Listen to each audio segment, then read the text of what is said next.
Tell me when we're live. Are we live? I need to know we're live. Tell me when. Tell me when we're live. Are we live? And we're live. Awesome. Cool. Great. Okay, so I'm just going to let everybody know right out the gate. I'm not sure how long I'm going to do a stream today because I want to get back to watching Peaky Blinders and chilling out on my Sunday evening. So like if things are going well and there's a lot of super chats and engagement, people are donating, stuff like that, I'll keep it going for a long time. But if there's not a lot and it's kind of a slow day, I'll probably just end it after a couple of hours. I'm not sure yet. Depends on how the night goes. But for now, who's got a this is a good one. Before we get started, does anyone have any disagreements with any of the things that I've said in my videos so this week? And would you like to jump in and debate me or just give me any sort of critique on what I've done so far? Because there were quite a few things that people were arguing me about, particularly when it came to God of War opinions and things of that general nature. So if anyone's got anything, we could do that. If not, we could just get on with the debates. And right when the stream started, someone messaged me in the Discord. I just said before we started the stream, I am not reading messages in the Discord. If you want me to see your message, you got to do it in the and stream chat. Rouga, I'm still not a mod on your YouTube. So when I posted your Discord, it told me to go piss off. So posted my Discord. Yeah, you always link your Discord. Oh, right. Shit, forgot to do that. I tried to. It told me to. No. That's on me. That's on me. I forgot. I completely forgot to do it. I usually do it before I start the stream. Give me a second, guys. Let me just fucking post that so you guys have the. Well, I just said the F word. I don't know how much time has passed. It's been over 2 minutes. Okay, good. I wasn't even paying attention. Let me see. Hold up. Invite. Change that. Save and copy link. Go to the YouTubes. Go to the streams. Where's my stream at? Where's my fucking stream at? Oh, here it is. It's not doing it. I pulled you tonight, Rouga. What'd you pull it tonight? What'd you pull me tonight? Threw a bunch of shit in a bowl, and that's dinner. I made like a taco bowl almost, but. I hope you don't get the shits. That gives me the shits pretty much always. All right, here we go. Let's see. Okay, Discord link. If anyone wants to enter the Discord and actually get involved a little bit, here you go. Boop, paste that. Look at that. Test out the link, guys, and let me make sure the link actually works. Because sometimes I'll post it, and it says it's good, but then people are like, "Oh, the link's not working" or whatever. Because Discord's got this weird thing where they just disable my fucking link for no reason. Because they're just Jews or something. All right, so we're up now. Let's see what's people saying in the chat. Anyone else wonder why there wasn't a stream last time? Yeah. I told everyone in the Discord there wasn't a stream. Well, there wasn't a stream yesterday because I had to babysit my nephew, and there wasn't a stream last week because I went to a parade. That was the reason. Yeah, well, there was a parade that was passing very near the house that I'm staying at, and my family was going to it, and they're like, "Hey, you want to go to the thing?" And I was like, "Yeah, sure, I'll go to the thing." And wow. Yeah, that was the reason. What? I scrolled back up, and Lizard Man has a 3 black men from a truck stop versus his asshole. 2020. Oh yeah, I read that one earlier. Server Bright versus the thing. Lamb, Yamato. Okay, people are giving me challenges. I don't see any. C-Main wants to debate you One Piece versus Tekken. Then you've got. I saw there's freaking crap. There's 2 of them. Hive God has him versus Epic Gamer, and they're going to do Senator Armstrong and Saxton Hale from Team Fortress 2. And then you've got Lexel with Yamato from Bleach. One at a time. What was that first one? That first one was Senator Armstrong. Armstrong versus who? Saxton Hale. I don't know who that is, but sure. Team Fortress 2. It's spelled like it's just like hell, like Hell. No, Hale is in like the storm. Oh no, not even that way. It's Hale. Okay. Yeah, like the name. It sounds like you said hell. All right, that's one. What was another one? You versus C-Main when it came to One Piece He wants me versus to Tekken. do One Piece versus Tekken, but I'm not sure if I care to do that one, to be honest with you. I don't know. We'll see. He also has classic Sonic versus Tekken, but I don't. basically it's a you choose if you want He to likes. do it. C-Main has a really bad habit of setting up my characters for me and purposely picking weaker characters so that it would be easier for him. Yeah, earlier this week he asked me if I wanted to do Unicorn Overlord versus the Bowser Army, which is such a one-sided like clusterfuck of a fight. It's like, why would you like? He seems to purposely try and pick weak characters for me to use against his, so I don't really. And then you got Yamato from Bleach versus Lloyd Garmadon. Yamato versus Lloyd. I don't know who any of these people are. Gamato, whatever. Okay, now these aren't just people saying matchups. These are people who have. Yeah, Lexel said he had somebody with him. I'm pretty sure that's the only reason I said it. Okay, cool. Yeah, So, him and Luke Young are going to do the Yamato from Bleach. okay, one. so Yamato. Okay, so that's we have two. I'll be honest with you. I'm not feeling the One Piece versus Tekken. I think that is purposely one-sided. And Shaggy wants to debate you in politics. Oh, okay, sure, why not? I don't even care what it's about. That sounds fun. Like, good to mix things up every once in a while. All right, so I'm gonna make start a poll. We're gonna see what people want. I don't know who any of these guys are. I'm not sure if you guys do, but we're gonna let, unless someone else has some matchups I can add to the thing. Wait, what was it? Okay, so we had hold up. Yeah, here we go. Okay, which debates we got, and then we got politics. Lloyd versus who? Yamato. Yep. Mato. Okay, and what was the other one?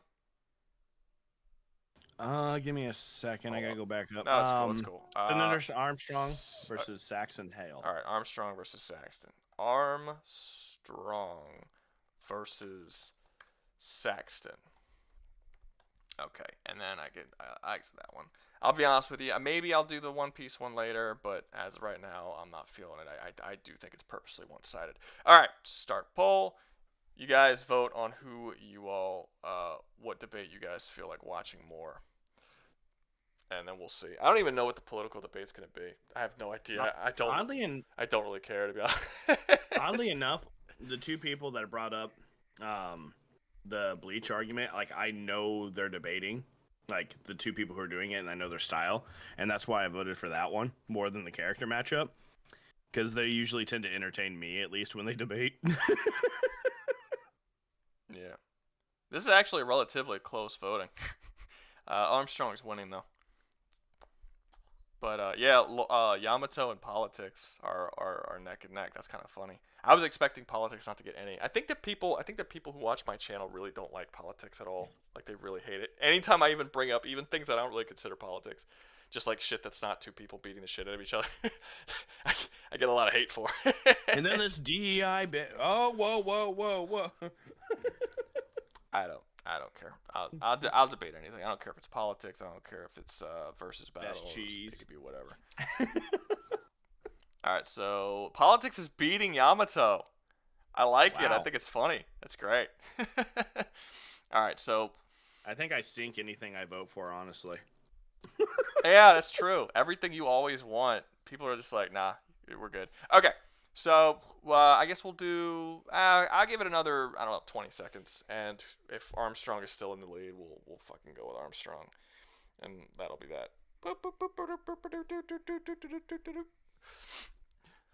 All right, not sure if it's a good idea to use Saxton since he has never gone all out, but it will probably still be a fun debate. Who is Saxton Hale? The name sounds familiar, but I don't even know what series they're from. I don't know. Yeah, they didn't even put the series, or else I'd be able to at least. I can't picture a face or a character design. Team Fortress 2? People are saying Team Fortress 2. I didn't even know Team Fortress 2 had named characters. I thought they were all just like scout and spy or sniper or whatever it's called. The flamethrower dude is, well, I don't know. I didn't know they had names. Oh, the comics? Okay. He's a guy from the comics. All right, fair enough. Okay, so it looks like Saxton won with 50% of the votes. So I'm just gonna end the poll. Who were the two people who were debating? Oh, with the Saxton and Armstrong. I gotta scroll back. Yes. Yes. That Yes. was nope. That wasn't Luke. That was further back. Uh, Hive God and okay. I see it. um, It's Epic Gamer. the fat dude from South Park. Fight to speak. And no, he's the fat dude from Yeah, South I Park. know. Make Love Not Warcraft episode. And what was I? Who? Hive God. And Hive, yep. invite to speak. Okay. Now, before we get started, does anybody want to jump in on this and make it a 2v2 so we can get more people into debate? Someone can go for Saxton Hale. Someone can go for Armstrong. Whichever you guys know. Just so we don't have this just be two dudes talking up here.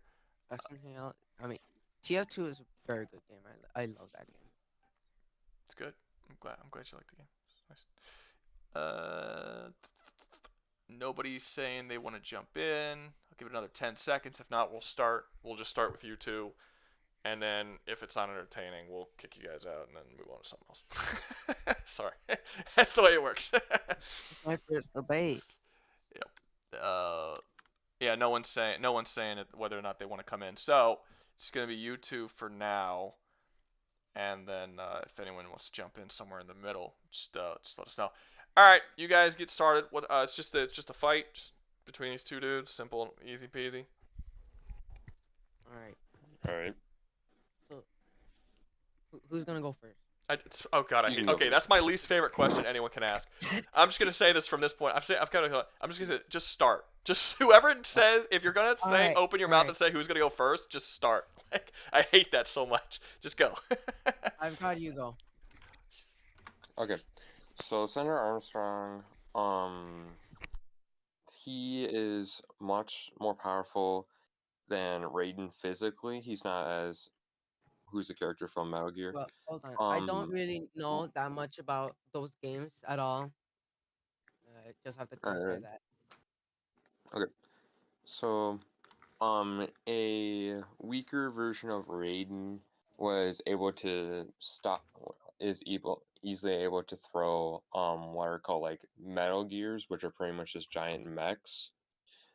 He was able to throw on like several blocks that weighs about 505 metric tons, and with one arm he was able to stop a ship called Outer Haven that weighs over 3 million metric tons, and Armstrong was in his boss fight was able to easily overpower Raiden for like the majority of the time, as well as blitz him, which Rain has extremely fast reactive times, comparing him to Solidus Snake, who's able to dodge railgun fire as well as in mechs, go against opponents that can dodge lasers.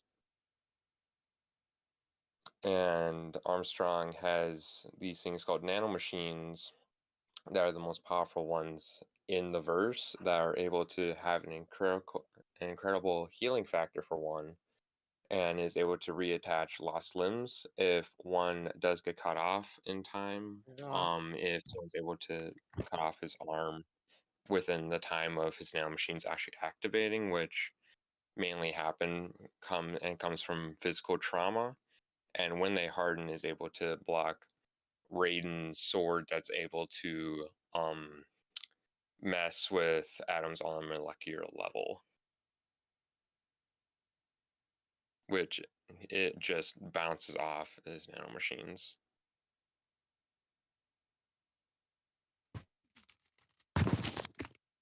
Sorry. I had to get Did you fall something. over? You good? No. I had to get McDonald's. Sorry. So, I'm gonna close the door. Wait.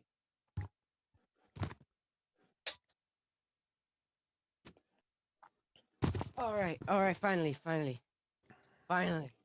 So, you finished with Senator Armstrong? Yeah, pretty much. All right. So, Saxon Hale, he is a hunter.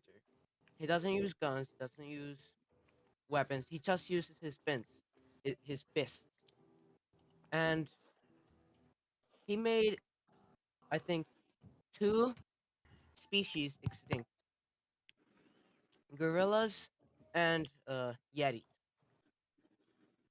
In in one of the comics, it's stated that for every panel in the comic, one gorilla is killed.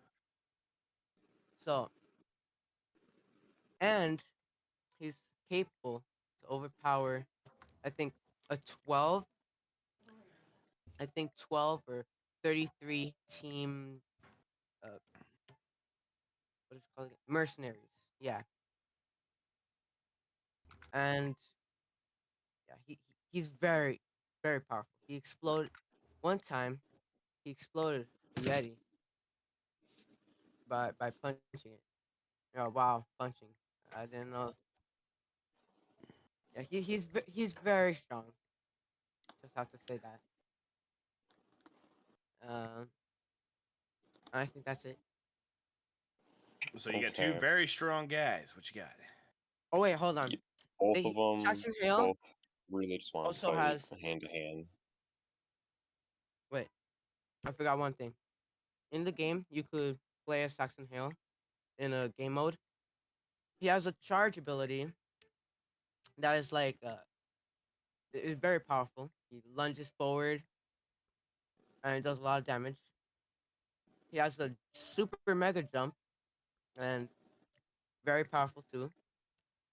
He has a ground slam and he could charge his fist and it does like so much damage that it one shots a person in the game.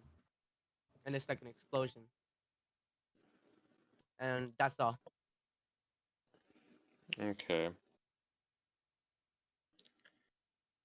I'm pretty sure Saxon Hale, going off of just even the incredible feats of just exploding Yetis and making stuff extinct, I don't think that he's comparable on the same strength level as Armstrong is, Uh, how? because Armstrong is able to overpower someone who's easily able to stop a ship that weighs over 3 million metric tons. Well, you see, Saxon Hale, he's a very incredible fighter. He might not be the strongest, but he has a list of skills. They're very, very powerful. You see, Yes. the charge that I was talking about, it goes super fast and it's, it also does damage. A lot of damage. A lot of damage. Could kill Yes. a mercenary. And mercenaries are very, very durable. And he's very strong. So yeah, that's what I could say.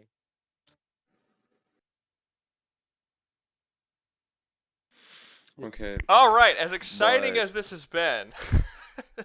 70% of people Yeah, think that you guys are boring as sin, so we gotta move on. yeah. I'm sorry, man. But Oh yeah, I don't blame you. yeah, Yeah, me it's just, neither. you just, I don't, I'm sorry, guys, but This is yeah, my first debate. Sorry. no, it's fine. You just gotta, you guys Show a don't little see, bit of enthusiasm. you guys for your don't seem like y'all are character. excited about it, so it's like, oh man. All right, so yeah, I'm gonna send you guys down. If y'all get another debate, I'll let y'all back up. That's why usually I try to get more than just two people, because nothing against you guys. It's not always the easiest thing for everybody. A lot of people, I don't know whether it's charisma or nerves or what, but a lot of people, they come up here and they just can't. Like they don't speak at the same speed they normally would in real life. They slow down. They have to keep thinking about things. I think one of you is fucking eating something actually, but yeah, That's me. yeah, we can hear it like the whole time. We've been able to hear it. So yeah, just Dang. just come in. If you come in again, come in the chat. Be ready to debate. Be ready to actually, like engage, and don't be eating so that everybody can hear. Just all right. So maybe next time, but yeah, just try and make another matchup if you guys can. Yeah. All right. All right, cool. All right, who's got another one? That one was that was not great. I'm not gonna lie. Let's see. Where's Where's it? See, I told you I liked my my grouping. Your group? What's your group? Wait, hold up. Straight. Boop. There we go. Okay. Accidentally. That was. Ooh. All right. It looks like. Oh, never mind. He's saying the same thing. I thought they had changed the opponent with the with Luke's argument here. Okay. Now, do we have any other ones, or are the only ones set up currently is still Politics, Yamato versus Lloyd, and One Piece versus Tekken? I might just do the One Piece versus Tekken if we don't get more matchup options. Yamato from Bleach versus the Yamato from no, I still have you on the list. Or do we have any other ones to add to the list? I haven't seen anything new. I've seen a few. Shaggy's offering his soul for you to do the political. We don't know how much the soul's worth though. I don't know if that's gonna help him any. I could use it for something. I can use it for something. Fluffing a pillow or whatnot. Can you consider putting in your okay, people are asking me what to do for videos. QU versus Helldivers. QU.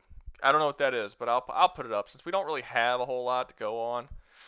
We'll do QU versus Helldivers. I don't even feel like debating Helldivers, but what the fuck? Why is it so tiny? It's so tiny. Wait, hold on. It's so tiny. It's adorable. No, I don't want to. I don't even know who QU is.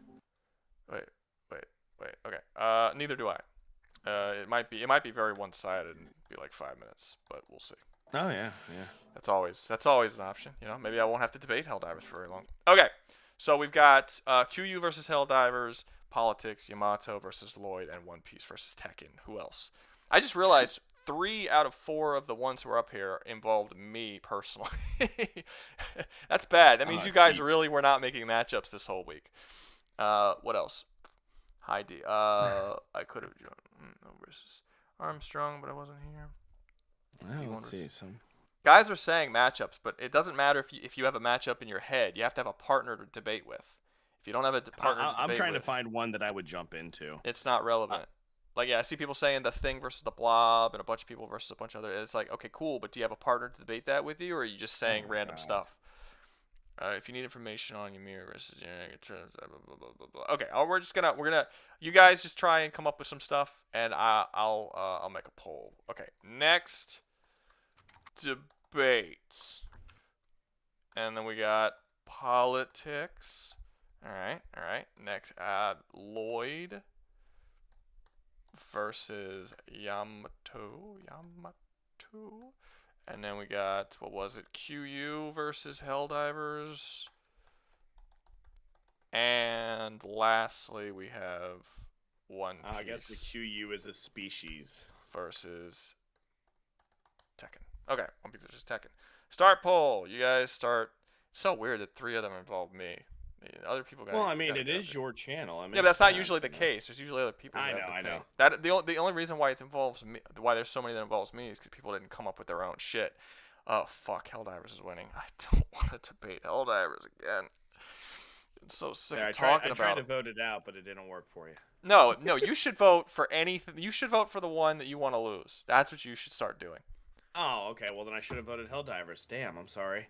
Hey, I got one for you to add to the list. I feel like every time you vote, it loses 5 votes. Yeah, probably. I got one for you to add to the list, though. It doesn't have anything to do with you, and, it's completely off the wall. It's not even a versus, technically. Just what? Best cheese. Boom. It's not a debate. Who else was doing? I think it was Crazy. He kept asking me, like, let's debate food. That's not a debate topic. What's the debate? What is the best cheese? There's, several different types of cheese that could be the category, and who gives a shit? People are wrong. I don't even like cheese most of the time. Who gives a fuck?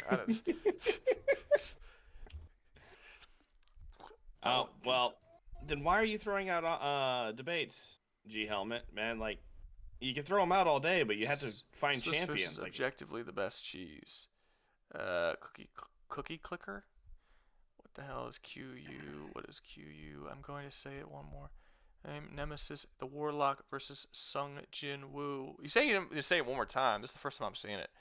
Rouga versus Alden. Winner gets Dan. I don't have a basement. Money at him. I don't have a basement to lock Dan in, so I'm assuming Alden just has the facilities.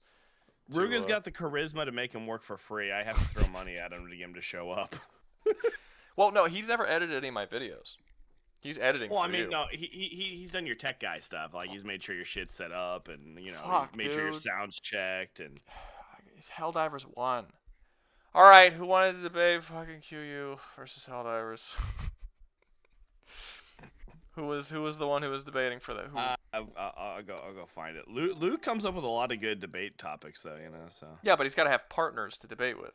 That's I know. That's No, he the was whole... the one who set us against each other, but we'd have to have a For cheese? Oh, with Dan? no, yeah, for the Dan thing. It's not a topic, XSL production is QU versus Helldivers guy. though. Oh, okay, who's he in? Oh, here he is. Okay. There you go. Invite to speak. Come, sir. Come. Hi, Rouga. Hey, how's it going? Did you change your profile pic? Probably. I have don't- not changed it I don't ever know. since I joined Discord. I have no idea. I don't know. Let's see. I don't remember people's names. So, what's QU? What's the QU thing? Who's the QU? So the Q are a species from the book All Tomorrows. They are massive alien dragonflies that reshape the galaxy to how they like. And in what way are they reshaping? They change the biology of any creature that lives in the galaxy to pets, to filtration systems, to anything they need. How do or they change the want. biology? They sting them and change their DNA. So they're like giant bug monsters? Yeah, you could probably look up a picture real quick. It's like just the title of the book. All right, what's the title of the book? All Tomorrows. All right, I will do this. I'll do this just for you. Ba-doop. I understand that it's probably obscure. People don't have it. If you don't want to debate Helldivers, I could debate Kira because he had a great idea What was his? about. His was the Viltrumites versus the Q. So, I feel like if it's the Viltrumites, if the Viltrumites versus the Q is an even fight, then the Helldivers versus the Q is most certainly not an even fight. no, his was just interesting because You have in the like, book, they've never. yeah, you have like planet wiping dudes against the Helldivers. Like if a Q could take on a Viltrumite, then it's gonna fucking slaughter through the Helldivers. That's not really gonna be much of a debate. Wait, That's- what was I doing? Where was I? Here we are. Okay, yeah, there we are. You were looking up a picture. No, I already looked up the picture. I was Sorry. was returning to where we was. Shit, I don't think my. Yeah, I mean, I don't know. I mean, I guess it would depend on their numbers. I mean, if they're just able to go around and just constantly sting all the Helldivers and then one shot them all and fucking morph them into other people. The only thing that the Helldivers have is the fact that there's so many of them.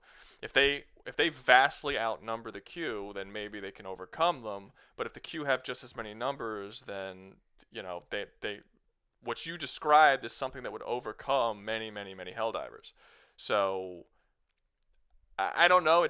I don't know if it's a fair fight. It doesn't sound like it is. Like you're talking about dudes with like regular dudes with guns who have like kind of superior human abilities, sort of. But I thought of this because they are able to be held back, and the people they did fight in the story were able to hold them back for a bit. But I think the Helldivers just have a better ways of holding them back than what the Star People did in the story. So can they be killed with guns? They can be killed. Okay. They are not. They are not invincible. They are just biologically immortal, which means they just don't die of age. That's about it. Oh, okay. All right. So they have to. Yeah. Okay. So is there a very large number of them? Their tactic of taking over a planet is two ways. One is to swarm a planet, and which is why I think the Helldivers might have a better chance than what I think the Star People did, because the Star People were unprepared and all that stuff, even though they had technology that can blow up stars and stuff, but that's pretty much useless against a species that doesn't have a home planet. Okay. So what would be stopping the Helldivers from just shooting them and just wiping them out via just superior numbers and firepower? Because of the Q's technology. They have technology that can alter stars' heat, how stars produce heat, which they've done to several stars, and they've also have atmospheric changing things, but they normally do that after they take over a planet. And Uh, how fast can they do? Like, what is the requirements to do something like that? uh, so it doesn't take long because of how they won in the story. So some what happens is once they take over, they immediately change the biology of whatever's on that planet and then change the space around them Well, you to say immediately, but you said earlier that they have to sting everybody individually, right? So it's yes, not they have to immediately. see. It's not immediate, Okay. but in the story it sounds like that because they literally just swarm planets. So are they like super big, or are they just like the size of regular bugs? So they're about like they're about like 15 feet long Okay, and have like a 20-foot wingspan. so super big. Yes, they're So yeah, pretty really, big. I think it just comes down. I think it just comes down to the numbers. Like if the Helldivers have way more than them, then they could take them out. Like if Yeah. they're not immune to bullets and they're not immune to being shot out of the sky via space combat or ground combat, then it's just a matter of, do they have the numbers to live long enough to wipe out the Helldivers and biologically alter all of them before they get wiped out by superior firepower, or not superior firepower, but superior numbers. But I mean, again, but then on the other case, if they're going around stinging Helldivers and Super Earth people, and those people are becoming people that they can then use to fight against. Is that how it works? So what Like, they don't make anything else to fight for them unless it's their nano machines. So I probably should get into their technology before. well, let's get through the how the biology thing, because that's the thing you started with. So I'm assuming that's probably Okay, the thing that's the most important. When they that is their. when they sting a hell diver, whoever they're stinging, does that and change that person's biology? In what way are they changing it? Do those things become the Q, and then they can start fighting with them, or how does that work? So they change it and using the DNA of the base life form that they sting. So whatever they sting, they choose whether to change it into certain things. A a colony that was able to repel two attacks from the Q got on their bad side, but once the Q won, they immediately changed them into flesh sheets as a punishment with consciousness and made them their waste filtration. Okay, so they do control them, at least to some extent. Yes, they devolve things, they change their brains. It's practically just resetting their entire uh, Now, biology or can the Q when the Q sting a regular person, the person that they change the biology of, can that person acquire the power to then sting future people? they don't change anyone into the Q because the Q are zealous freaks that view themselves as gods. Okay, So they do not turn anyone else into so anything close to them. so it can't be used as a means to essentially prolong a battle longer than it otherwise would have been. Like once you kill all the Q, that's it. They can't keep stinging more people and creating more Q, and they don't have a way of essentially bolstering their numbers. Not in combat. They do take over planets and have incubation and everything, but they do that in one galaxy and just leave with the numbers and then start again by taking over a new galaxy. So the Q that come to the Helldivers galaxy is that amount of Q, unless they just choose to take over a random planet. But you don't know what that number is. It's a They had the numbers to take out an entire civilization that took over one section, a spiral of the Milky Way, and in the end of the story, they was shown that they were able to take down an entire. They did this to multiple galaxies. It's just that it comes from the humans' perspective, but they have done this to multiple galaxies. So their numbers are enough to swarm many planets at once to take them. Well, at first you described galaxies. Now you're describing multiple planets. Are they swarming whole galaxies? Like, because multiple planets isn't a lot, not in the Helldivers universe. But if they could just straight up like take over whole galaxies in a short amount of time, then that would mean that their numbers would probably be more than the Helldivers, because the Helldivers are, as of yet, confined to a single galaxy. They have multiple galaxies. They just choose random planets to reproduce on. So, So once they take over a galaxy, So most likely they have more numbers than the Helldivers. Not yes, guaranteed. Like we don't have a clear number of how many they are, but we know that they span multiple galaxies. Helldivers span one galaxy, so there's probably more. So they have more numbers. They can they could alter characters biologically to change them into something else. And they can wipe out stars that would actually affect several planets. It sounds to me that the thing that Helldivers has going for them is firepower and numbers. If you take away either of those two things, they don't have they don't have the advantage anymore. So if you're taking away their numbers situation, and you are also taking away their technology situation, but with the whole destroying star things, I don't see this as being a fair fight for Helldivers. The reason I brought this up is because space combat is something that wasn't in the story that much, because they swarm ships. But the people in that story had, like, those were research ships. Those weren't ships for battle or anything. Helldivers has an entire space armada. Yeah. This is why I thought it would be a bit more fair, because the Q don't really deal with, or shown in the story, have never dealt with space combat. Maybe that might be nice, but at the end of the day, I mean, the Helldivers don't live in space. Like the fights are going to happen on the floor more so than in space. Space is going to be a part of it for sure, but I would say that there would be something here to talk about if it wasn't for the fact that the Q would not, like, don't just slightly outnumber, but greatly outnumber. I don't know how many galaxies they have. Maybe you just said galaxies. If it's 2, okay. If it's 3, 4, 5, 6, 7, 8, I mean, we're talking about vast larger numbers than what the Helldivers can even dream to have. I mean, I don't see a victory condition just based on numbers alone.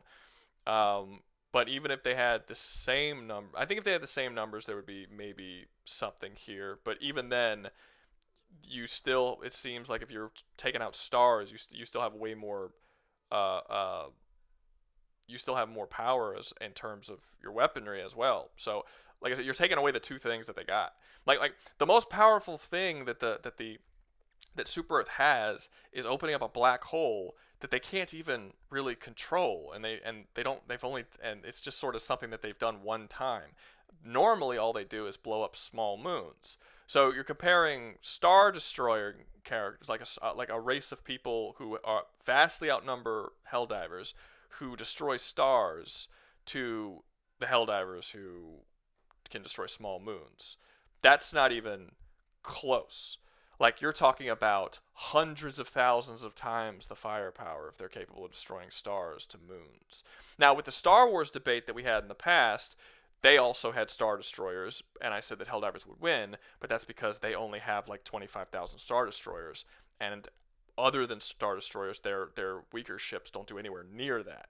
So it kind of gave the Helldivers a bit, and the Helldivers vastly outnumbered them, which gave the Helldivers more of an advantage. But if Helldivers, in this case, those people have star-destroying stuff. I don't know how rare the star-destroying stuff is. If it's rare, maybe that might change this a little bit. But if it's just something they can do, and they outnumber the Helldivers, I don't see a victory condition for the Helldivers. So it's not like they have. So their numbers actually would be even because of how the Q act and how they do things to galaxies. They are a nomadic species, so once they do something, they stay there for like 40 million years. They up and leave with all their numbers. They leave maybe monoliths, but they do not leave a single Q in that place. Can you call someone a nomad if they stay somewhere for 50, 40 million years? I feel like you're not a nomad at that point. Like, that's like a really loose definition of nomad. Reminds me of your video with the damn Far Cry Primal guy. Yeah. They want to find a place to live. They are really bad nomads. They're just terrible nomads. No, but okay. So you're saying that even though they have multiple galaxies, they only ever populate one at a time. Is that what you're saying? Yeah, that is correct. Okay, so their numbers may not necessarily be greater than that of the Helldivers. Okay, so No, how easily can they destroy stars? Is that like their normal thing? that is not normally what they do Okay, at so, all. so what do they normally do? So what they normally do is swarm planets with they first send down like their probes, which are tiny nanomachines that can just that they mostly use to try to destroy like technology that's blocking them. The Star People had to build like fortress worlds where they're just cannons all over the planet to blast into space because they could not fight them like one on one at all because of what the Q could do. Yeah, give me 1 second. Someone posted a thing. I have a debate with Crazy Nano 14. It's Bay versus Decepticons versus Titanfall 2 Titans. Please add us to the list. I have some things I wrote need it to down. take care of, so I'll need some time. Wait, so I have something he'll need some time. So you don't want to be next, is what you're saying, or Essentially, I'm guessing. I guess that's what he I'm means. assuming it means he doesn't want to be next. Also, a penis. That's fine. It's kind of thin. I feel like you want to do he should have used some equal signs He's got there. a thin dick. It's super In that thin. movie. It should have been equal signs. I don't know why he made it that way. It looks weirdly deformed. Okay. Sorry, XSL. What were you saying? I didn't mean to cut you off or whatever. But continue what you were saying. Yeah, like I was saying, their norm, I believe, if they get desperate, they would definitely probably detonate stars. But their norm is to just swarm the planet as fast as possible. Then they change whatever's been stopping them, being technology or biology. Okay. And what kind of technology they have? You were going to go into the technology bit. Okay, so they make biological drones that they use to scout like planets and everything. So they're living space probes practically. So they're near undetectable in the story to where so that they could discover like defenses and all that stuff. It's pretty much how they figure out what is defending the planet. Is it camo or is it something else? It's, I believe, since it's, I guess in the story, because it's a biological thing, it just doesn't get picked up. But I believe Super Earth has ways of picking up. They do. Like, yeah, Yeah. that's what I thought. They have biological. The Terminids have biological camo. The Stalkers, and you could pick them up on the radar. So that wouldn't. I mean, unless it's some kind of different type of camo. I feel like this. I'm not gonna lie. I feel like this conversation is me trying to convince you the Helldivers don't stand a chance, and you trying to convince me that no, they do stand a chance. It's like, should we switch? Should we switch sides? It's like no, you don't understand. I know they can destroy stars, but they don't. They barely do it. They suck at it. And I'm like, yeah, but their numbers, like, no, their numbers are super low. I promise. It's like, wait, who are we fighting for? It's just like it's very backwards. But yeah, I mean, okay, if they both. If we're talking about one planet, let's get. If we're talking about one planet, let's say the Q want to take over one planet, the Helldivers want to take over one planet. And these are two masters of planetary invasion, right? And they both arrive at this planet at the same time and start trying to take shit over. The Helldivers drop all their dudes on there and all their Helldivers, and the Q drop down all their stuff. You're gonna have dudes who are biologically infecting people against dudes who are blowing the fuck out of people. You think that the Q win or the Helldivers win? I think, for how the Q are, they would probably get pushed back in this fight. So you don't even agree that your dudes would win? I do. Their attack. Because if you don't agree that they would win, it kind of defeats the purpose of the debate with you siding with the Q. No, I do. Sorry. No, you're good. Go ahead. I do believe the Q would win because they would most likely transform the Helldivers, if they are getting pushed back, they would probably transform them into massive creatures or something to fight against the other Helldivers. Because one of the creations they made from the humans was like the best predator of all time that nearly hunted whatever they put on that planet. I to actually think the Helldivers would win this, and I'll tell you exactly why. The Helldivers were able to create armor after the Illuminates came over and they started turning people into like voteless, like zombies. They started like changing them. The Helldivers created armor that you can now wear. And if the Illuminate turn you into a voteless, the armor will detonate and blow up, and it will blow up them, and it will make a massive explosion that kills everything in the area. If the Helldivers are fighting against these guys, the Q, and they start seeing the Q are transforming them, they will start issuing these armor to their soldiers.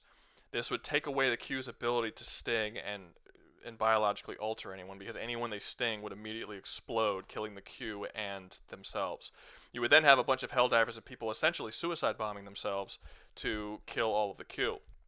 If they take away the biological ability of them, or at least not necessarily take it away, but make it so that it's more hurtful to them to use it in the first place, then what's the Q have to fight against Super Earth? They have guns. But so do but then it's just a fight. Then it's just a fair fight with two people who both have guns on both sides. Correct.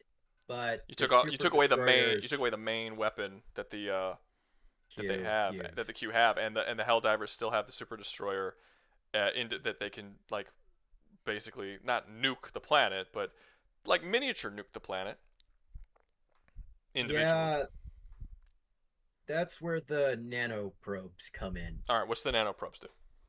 The nanoprobes are the other technology they use to take over planets, which are these floating. They kind of look like what the Illuminated use to scan and look for stuff to alert things, but these things have at the end of their tail like nanomachines that reshape metal to.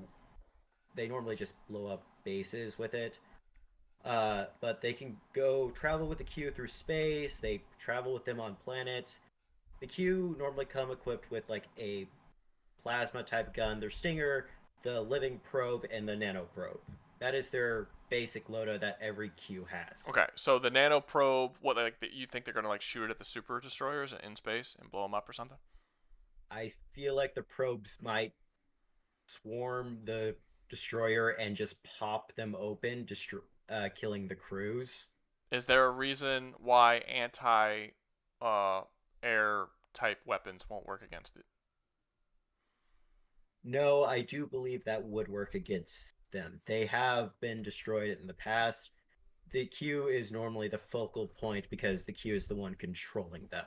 Okay, so that means that the Helldivers have something that they can defend against the nano shit with the anti-air, because all of the super destroyers have anti-air technology that basically defends the ship against it's an anti-air, if that makes any sense. And then the Helldivers themselves have the armor that can defend them against the biological manipulation. So the Helldivers just took two of the best things that the Q have, unless they have something else. Then it just becomes a shootout, in which case the Helldivers are really, really good at those. And I don't know what the Q have in terms of guns and being able to shoot other people, but do they have more firepower than the Helldivers do? That just comes with their terraforming technology and them being able to use nanomachines to create superstructures in a day. What do you mean superstructures? Like they can create. How do they shoot people? Because you said they have guns. So if they have guns, then creating a superstructure is not a gun. No, but they can create like fortresses real fast. The Helldivers can blow up fortresses real fast. True. So but these fortresses survived like 40 million years of. I guess that's not actually a great argument because. Yeah. Has it been nuked for 40 million years? Because it's like because they can nuke it. Wait, no, they've survived planetary destructions because those were one of the only structures still like intact and not destroyed when the graviton blew up a Okay. planet. So yeah, with if they're asteroids. creating fortresses that can't be destroyed by planetary destruction, that means the Helldivers won't be able to destroy them. The only way they would be able to destroy them is creating a black hole in the planet, destroying the planet itself, which would kind of defeat the purpose of them both trying to invade the planet. The Helldivers would basically just have to abandon the idea of taking over the planet and just destroy it entirely, killing everything on the surface, which they could do technically, if they really wanted to. They would be able to just start to, but the Helldivers don't want to destroy planets. They want to colonize planets. So I don't know how quick they would be to just constantly blowing up every single planet they go on to. It would essentially mean every single time the Q arrive on a planet and build any kind of structures, the Helldivers will know, like, okay, there's nothing we can do about this. That thing is way too powerful for us to believe in all of our shit to blow up. So now we just have to like abandon the planet or destroy it, and destroying it's going to happen before we abandon it. So I don't really see, I don't see how it's fair. We're back to it not being an even fight. If they have shit that could survive planetary destruction, there's nothing in the Helldivers universe that can survive planetary destruction. They're not to that level. Sorry, I guess. Well, I was thinking this since the Super Earth was much more militarized and they had better they were more defensive and more attack oriented. They would do much better. I mean, they could look if you're taking a Q and you're putting them on a planet, you're taking a Helldiver, put them on the planet, they have to shoot each other. I think it sounds like a Helldiver should be able to kill a Q relatively easily, and it sounds like he's got all the technology to defend against all of the stuff that the Q can do. But if the Q is creating these massive structures that are offensive and defensive structures across the entire planet in a day, like it's nothing, then the Helldivers have no choice but to essentially just like, what are we going to do? Just keep throwing all of our dudes at a thing that we don't have the technology to possibly destroy?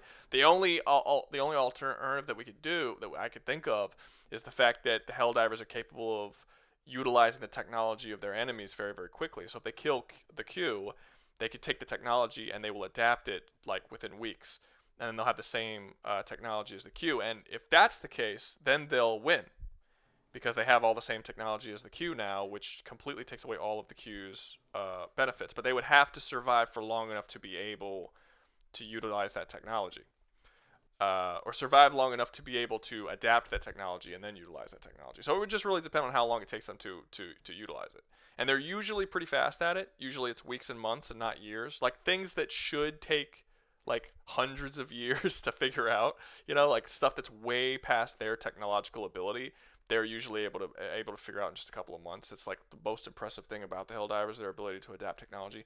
So I would say if that's the case, if they adapt the technology, they'll win. But they'll probably be on the losing end of the fight for a long time until they are capable of adapting that technology. So basically, if they could survive for a couple of years, they'll probably win once the technology is adapted. But if not, they'll be killed. That sounds like that's what's probably the way it would go, unless you disagree with that in some way. I mean, I got no arguments about them adapting the technology, because even in the book, the new humans couldn't adapt their technology because they just, after all of them got transformed into horrific creatures, they just straight up took their technology and just dipped to the next galaxy to cause mayhem. Wait, you're saying they did take their technology and use it against them, or they didn't? They didn't. They couldn't, because the Q are like. So is there any evidence that their technology is in some way resistant to being adapted? There is no evidence against it, because the only thing the Q ever left behind were their superstructures, and that's about all that was left. Okay. Yeah, because the Helldivers have been able to adapt. They've been able to adapt the Illuminate technology of space travel. They've been able to adapt the biology of the Terminids and turning their biology into technological weapons that they were able to use against the Terminids. The black fluid technology from the Illuminates they were able to use. That's how they create the black holes. They've adapted a lot of the technology, both biological and like technological, from the different species. So if they don't have any way of actually resisting that, or like somehow some evidence that it cannot be adapted in some way, then there should be no reason why the Helldivers shouldn't be able to adapt it. So basically, the first battle, Helldivers is probably going to lose, but I think all they have to do is kill a couple of Q and take their shit, and then they'll be able to start working on adapting it immediately. And I think after losing, I don't know, a couple of planets, maybe a couple dozen planets, the Helldivers will then have adapted the technology enough to, and then the whole fight will just completely shift to the Helldivers side once that's done. Because now the Q have nothing that the Helldivers don't have, and you're also adding on top the Helldivers' superior fleet. So they have all the advantages at that point. Yeah, that just depends on how long they can last against the Q. Yeah, that's all it is. Well, they have a lot. Well, they can last pretty long. I mean, you say that the Q are really fast at taking over planets. The Helldivers usually take over a planet within a day or two. That is actually how fast the Q Yeah. normally So take over a planet. yeah. I'm saying that like this is like another Wednesday for like both. Like they can lose planets. They can. I mean, during the fight during the battle of Calypso against the Illuminates, they lost over 38 million people in 3 days. Like the Helldivers have no issues with losing people. Like it's not, they could throw people forever. So losing a couple billion people over the course of a few weeks is not an issue for them at all. Like it's not a big deal. So I think just based on sheer numbers alone, they'll be able to last with many losses back to back to back.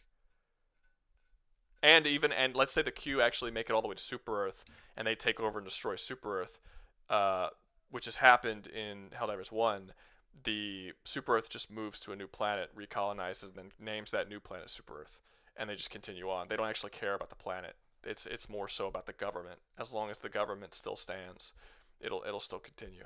So yeah, I mean, I think it's possible that the Q could win, but it's really they would have to wipe them out unbelievably fast. And it seems like there's not enough evidence based on what you told me that they would wipe them out fast enough that they wouldn't be able to adapt the technology because of how fast they're capable of adapting technology. In the first Galactic War lasted for 40 years, and they were fighting a three-way war against the Illuminates, the Cyborgs, and the Terminids. And they were fighting all three of them at the same time, losing, billions of people. And it went on for 40 years. They never ran out of people they could just keep warring. And it's not going to take them 40 years to adapt Q technology. Unless you want to say that they could wipe them out faster than all three of the other factions. I say the Q versus any other faction in Helldivers, the most they would have probably difficulty with would maybe be the Illuminated, because the Terminids, they would probably just biologically transform into kind of what we do with mosquitoes, just make a... No, I actually think the Helldivers are probably the ones that you're going to have the easiest time with. I think specifically based on the stuff that you've told me about the Q, they would have a very hard time with the other three factions, more so than the Helldivers. I actually think that's probably the more interesting conversation, because on the automaton side, they're robots, so the biological manipulations are going to do anything to them. I guess maybe the nano machines might, so maybe I'm wrong on that one. I think that you might be able to fuck them up with the nano machines pretty bad. But the Illuminates can straight up open up black holes and then control those black holes, moving them around the galaxy, literally swallowing planets and eating people with massive black holes. They also have mind control technology that they can mind fuck an entire species across a whole planet in like less than a day. That's gonna fuck up the Q, because you haven't said anything about them having any sort of mind control or resistance to mind control. The They just never encountered it, and they yeah, normally are the ones who reset people's. if they've never encountered it, then it means that they don't have a resistance to it. That's generally the rule of law for that. But and if you look at the Terminids have the gloom, which is a giant spore cloud that spreads across the galaxy. Like it covers whole star systems at the same time, and anything that enters it that is not biologically a Terminid gets immediately killed. It eats through ships. It destroys everything. If it's not biologically a Terminid, it dies. And Terminids that go in it receive an evolutionary boost. It basically becomes an incubation cloud that massively kickstarts the evolution of the adaption. Which is another thing. The Terminids have adaption abilities as well. They were able to adapt to a lot of stuff that the Helldivers were Helldivers were shooting them with guns. They were just like regular little bug creatures. Helldivers started killing them with guns, so they started growing armor that became bulletproof to the guns. Now Helldivers can only harm them if they use armor-piercing rounds. The Helldivers started gaining like acid attacks, and they gained the ability to spread to other planets by shooting spores to other planets to spread faster. When you start doing shit to Terminids, they start evolving and getting over the things you do to them. So it's even possible that the biological manipulation, they might find a way around it through their adaption abilities. But honestly, I don't think that the Q have any way around the gloom, because the gloom, the Terminids can just move freely in it, and anything that's not them dies. We don't even actually know how to stop the gloom yet, because within the story of Helldivers 2, the Super Earth hasn't figured out how to stop it yet. So maybe there's a way. Maybe we'll find out in the next coming months as the game plays that there's a way to stop it, but we don't know it yet. So I think that because of your nanotechnology, I think the Q will probably take out the automatons. But based on what you told me so far, I don't see how they're taking out the Illuminates or the Terminids. I think they would have an easier time against Super Earth than they would against them, just specifically because it's like a rock paper scissors sort of thing. I think that their powers are a lot more effective against those other two factions than they are against the Illuminates and the Terminids. Because the Terminids and Illuminates literally have things that are just kind of get around that. You know what I mean? Dan joined. Hey, what's up, Dan? Look who's Hey, what's up? here. No. Anyway, do you disagree with any of that? Do you think that they would have a way around the Terminid or the Illuminates? I do believe they have a way around the Terminids with all the biological manipulation that they do. I see them turning either the gloom against itself, like How? slow, like biologically transforming some of the spores that is the gloom itself. Any biology that touches the gloom that is not Terminid is immediately wiped out. So how are they even going to get into the gloom to change it biologically if they die the moment they touch it? It eats through the ships of the Helldivers and kills everybody on board. They can't even safely fly into it. Like it wipes out anything that touches it. Re-engineered Terminids. Well, the Terminids themselves will adapt to what you do to them. I mean, they re-engineer themselves. They constantly evolve and adapt to whatever you do. So you would have to capture well, for one, if you want to get to the Terminids, you have to go in the gloom to get the Terminids. If you want that, that's one thing. But I guess you can get the Terminids that are outside of the gloom if they decide to go out there. But once they're outside of the gloom and you go to do that, you're still gonna have to deal with their adaptation ability. Like your biological manipulation ability is directly countered by their adaptation ability. Because they have the power to willingly alter their biology to what they need to overcome whatever challenge they acquire. Like they're direct opposite powers. So I don't think that it's 100% confirmed that the Q would even be able to biologically manipulate them. And if they do at first, the Terminid will inevitably overcome it and eventually it will not work anymore. I think you might be able to do it to a couple of planets, maybe a couple dozen planets, but eventually you're going to get to the point where it's not going to work anymore because they have biologically adapted to it, just like they've adapted to everything else that the Helldivers do to them. The only thing that they haven't adapted to so far within the game is like fire. They can be burned. But outside of that, most of the things that they have adapted to. And the Helldivers have to keep upgrading their technology over and over again to like constantly overcome the constant evolution that the Terminids are going through. The only reason why the Helldivers are capable of fighting against the Terminids is because of how good they are at adapting their technology and upgrading it. Okay, I can see. I can see because of how it's all how the Q. I would say if the Q were just violent, murderous creatures that did not think about anything, they would most likely just blow up every planet. But that's just not how they are. They're just zealous pricks that want to reshape the galaxy how they feel. So they don't like doing. They don't like blowing up planets or anything. So I don't. Yeah, I don't see them. I don't think being that, able but to. I don't think that would work really, because you can blow up all of the planets that are outside of the gloom, but you're never going to be able to go in. They can't go inside the gloom. So how are they going to destroy the planets inside the gloom? Like once, like you, even if I concede and say that they can kill, they could just go around blowing up planets, killing out all of the Terminids outside of it. They still have to deal with the gloom. Yeah, I don't see them dealing with the gloom. I guess Like they I have. oh wait, someone They said have. anything. Peak performing shape. I don't know what that. Oh, He increased the dick size, so it was peak performing what the shape. fuck did he? Why did he turn it into that? What is that? Look at that. Well, it's really thick near near the base, and then it's a little bit It's thin, more and then it's got a deformed than it big-ass was last mushroom time. head. It's more deformed than it was last time. Whatever. Yeah, I think the automatons is the easiest fight for them. I think this is Yeah, actually that- cool. Let's do this one. This is cool. I think the automatons is the easiest fight for them. The Helldivers is the second easiest, although I don't necessarily think it's going to be that easy. I don't see how they're going to beat the Illuminates or the Terminids, either of them. Because, like I said, just instantly not instantly, but within less than a day, mind controlling every single person on an entire planet is a hard counter for the Q.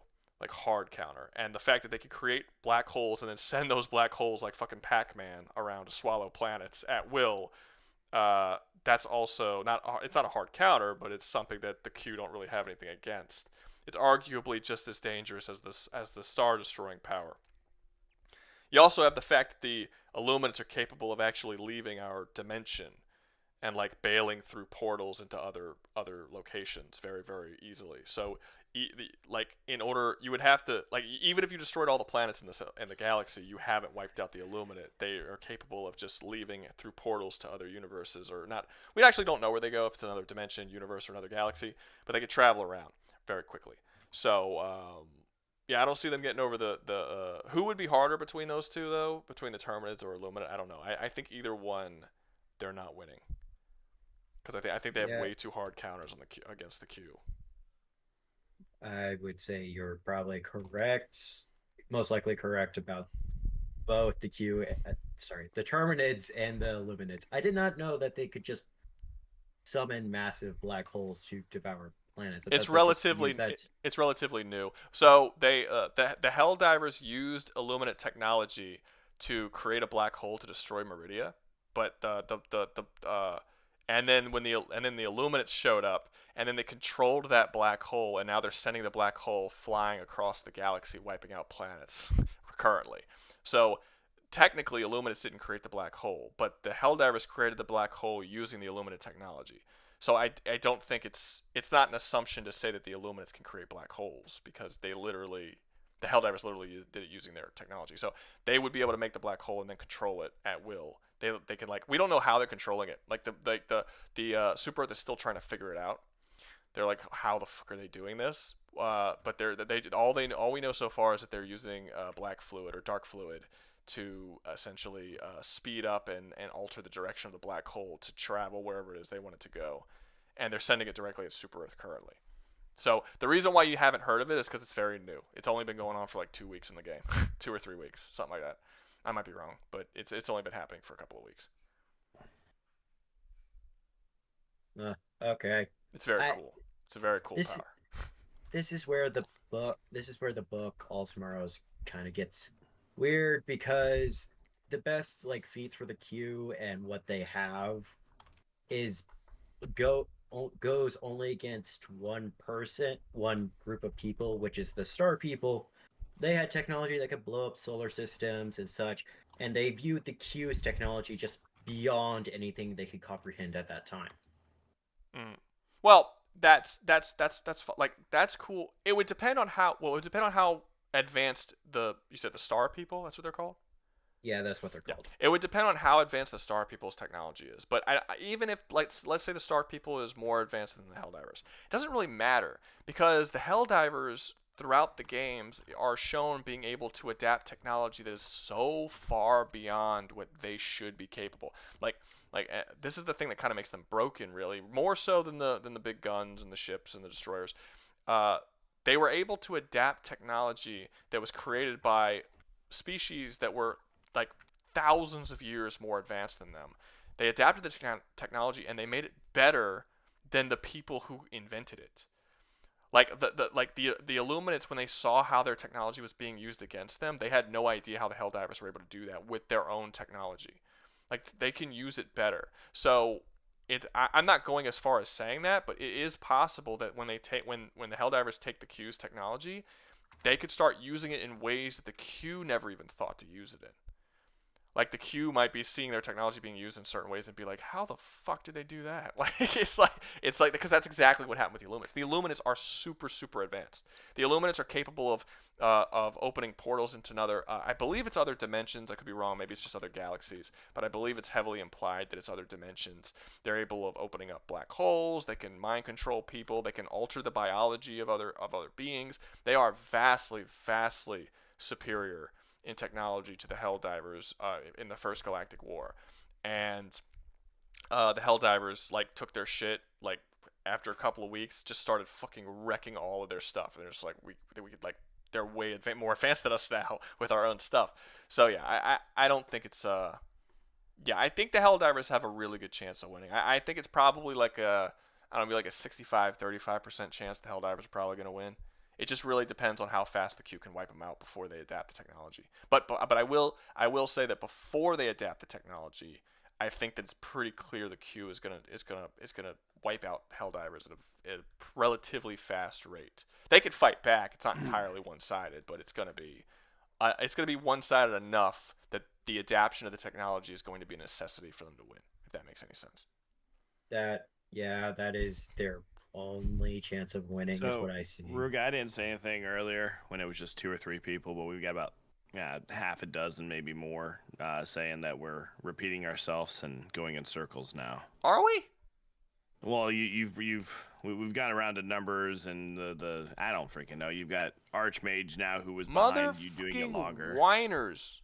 Yeah, I know, right? Let me see. Okay, wait. What pirates do you know that could survive the world of One Piece? How many fucking superpowered pirates even are they? Do space pirates count? Because space pirates probably a lot. But if we're talking about just regular pirates, there aren't a whole lot of superpowered pirates. that's not that much of a thing. So probably not a lot. Space pirates would be a lot though. Okay, let's move on. We'll move on. I don't even think that was much of a debate. I feel like that was more of like a conversation. but yeah, because the moment you started talking about it, I'm like, I don't know how the Helldivers would do against this.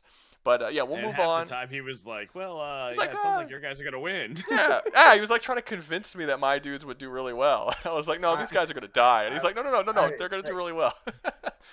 I always have to bring up yes, they can blow up planets. Yes, they outclassed an entire civilization that could blow up solar systems and such. But it's always about how they actually were able to get around all that technology. It's because they don't have a home planet to blow up. There's no reason to blow up a solar system to fight these things, because you would be blowing up a solar system that you could be using. So, yeah, I got you. Ugh. Let's move on. Let's move on to the next one. Thanks, XLB. If you come I'm just gonna call you Productions. Just say Productions. Productions. Yeah. If you come up with another one, we'll bring you back up and we can do more debates. But think of another thing that you can do. But this was fun. I'm gonna move you down to audience. All right.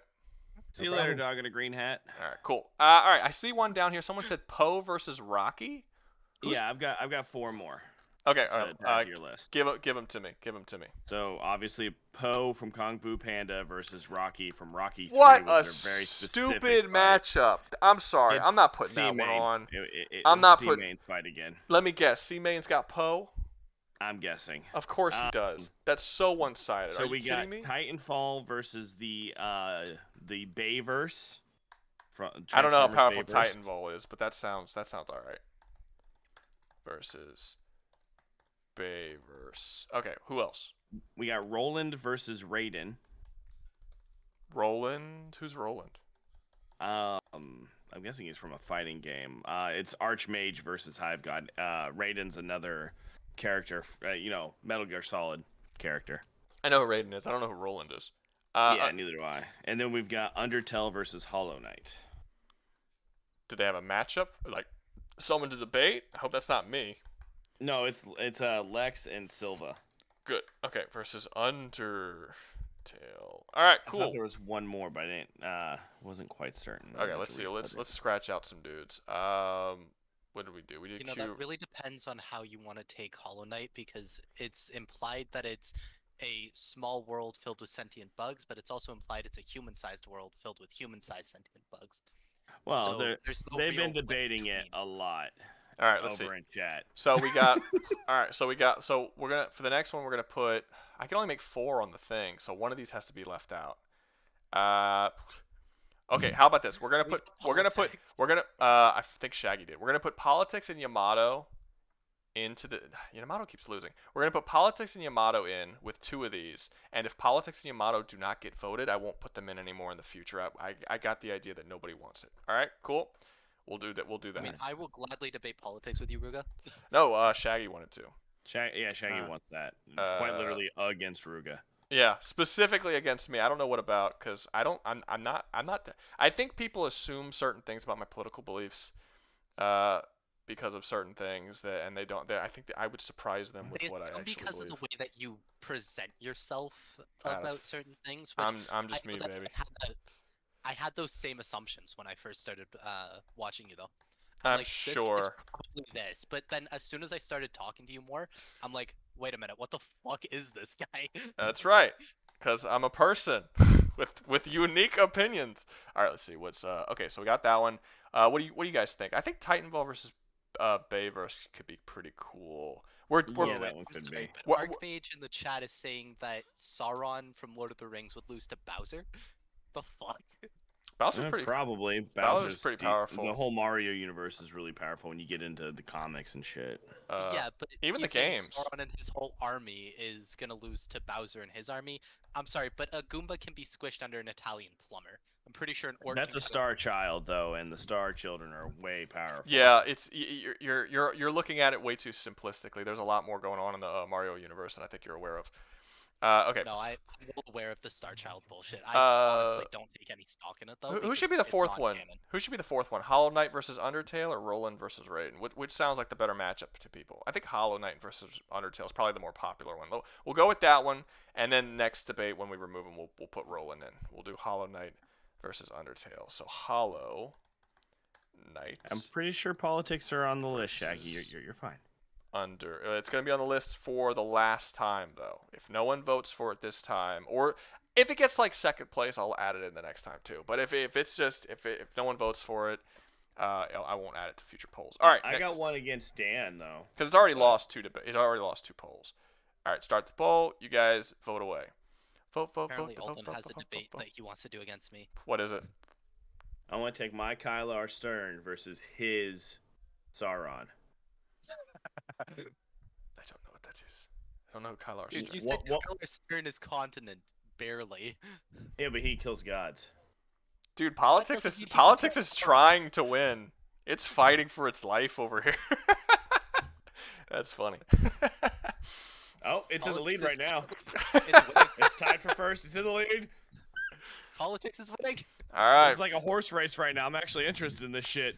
This is great. This is more entertaining than the actual debate's gonna be. This is gonna be great. Politics got 35% with Titanfall and Bayverse and Hollow Knight in second place. And All right, I'll give it another 10 seconds, and then we'll get Shaggy. Are you Shaggy in here too? Yamato versus Lloyd apparently needs to never show up again. No, in here. That's the third. Stark Yeah, that's the third time that debate came in last place. Politics came in, I think, second place last time, and then before that it came in third place. So it keeps moving up. But Yamato and Lloyd. Is Darkman67 in Discord. Oh, it's Darkman. Oh, Darkman. it's Darkman again. All right, Yeah. all right. I'll hold on. Let me end. I'll end the poll. It's winning by a solid 10%. Hey, Bayverse and the other one were tied though. Hey, after 41 votes, politics wins. Nice. I wasn't expecting that. I'm not gonna lie. I normally Kinda assume was, that 'cause if I saw a bring, lot of people in the chat going, okay, politics. I normally assume that when politics is brought up, every people on my channel just don't care about it. They don't want to have anything to do with it. But apparently, Dan, I think you're the secret formula to my streams, bro. Because before you were here, it was like 30%. When you jumped in, it doubled. And I was like, is that because of Dan or politics or what was it that brought it up? Whatever. Oh my god. It's 100% me. It's just all me. Dan. It's just Dan. That's what it was. Okay. I'm the success behind Ruga's channel. Okay. Yeah, You didn't tell me what I you had to wanted the do- debate to be. You just said politics. So what is it? I have a list. I have a list of One- potential political debates. Wonderful. Name them.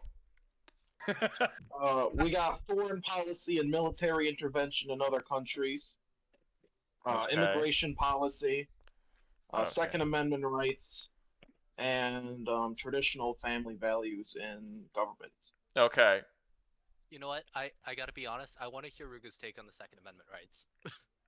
It's going to be probably exactly what you think it's going to be. He's from the South. Come It's on. going to be man. exactly what you think. That one. Is, Look. I'm not going to give you a unique perspective. That one's pretty. Alright, fair enough. That's exactly what you think. I had a dude who was rallying. I had a dude who was rallying for politics with me. Are you okay, Ruga, if I asked if we could bring him up as well? I mean, does he agree with you? Because if he doesn't agree with you, it's not going to be a debate. I don't even know what. Wait, hold up. Let's do this first. We might, but let's do this. Okay, so are we debate? Wait, well, first off, I don't even know what your positions are on this thing, on these things. I can list them off. Yeah, list them off. Because if we immigration agree, there's no debate. For immigration policy, I believe that there is a place for immigration and that under the current system it could be expanded, but I don't agree with just letting anybody within the nation. Okay, that sounds like a sensible place to stand. I wouldn't disagree with it too much. I mean, you could let people I think that's pretty much the centered opinion, is that you should have it, but you shouldn't you shouldn't just let everyone in, but it's cool to get them in, remove the illegal immigrants, but let the that's generally the normal opinion. The extreme There should be a more Centrist there should be a opinion. more there should be a more streamlined option for immigration because it's very strict in America at the moment. But I do would feel not like agree with that. That I would not agree with. I think there's a reason why. I think it should be difficult to get into the country. There's a reason why it's difficult to get into the country. I mean, you could just pay $5 million now and get the gold card. I personally don't think that just anybody should be let into the country just because they waited a long I'm not time and they saying- want to get in. I'm not saying anybody should be let in the country, but if we need certain people with certain skills, then we should allow them to be in the country regardless of where they were from. Yeah, I don't I think think where they're if from. we I don't think need- where they're from is relevant. Well, unless we're like at war with that country or something. I don't think, for the most part, I don't think where they're from is all that relevant. But I do think that, I do think that we should probably ask people like what are their specialties, what can they do, what are their beliefs, what are certain things, and then if people are specifically believe things or have skills that are not going to help the country as a whole, they have no business coming here. We're not. I mean, we are, but we shouldn't be a fucking charity case for the world's problems. I think if we need doctors, cool, get some doctors in here. Get some people who have skills that are useful, and we need. But if we're don't get a bunch of people who don't agree in freedom of speech, for instance. If they have issues with freedom of speech, they have no business coming here. This is a country that's been built on freedom of speech. I don't think we should add a bunch of people in here who disagree with the fundamental values that we've built our country on. I don't give a shit where they're from. I don't care if they're from fucking Canada. They got no business coming here if they believe in hate speech laws or something like that. That's where So we don't disagree on that point. So, Dan. I don't believe in hate speech laws. No, I know, but Canada does have hate speech laws. That's why I used Canada as an That's one example. of the most dumbest things that they ever did. But okay, Darkman, what's the next one? We got to find something that we don't. Foreign policy and military intervention. Personally, I believe that we should expend money into world affairs and get involved in other countries' wars or certain things so that we can extend our reach internationally. And You believe make we sure that America we should or shouldn't? should? So we're not. So you're like the opposite of an isolationist. Yes. Okay. Basically, yeah. And what reason do you have for wanting to Like, what do you want to do with the spreading?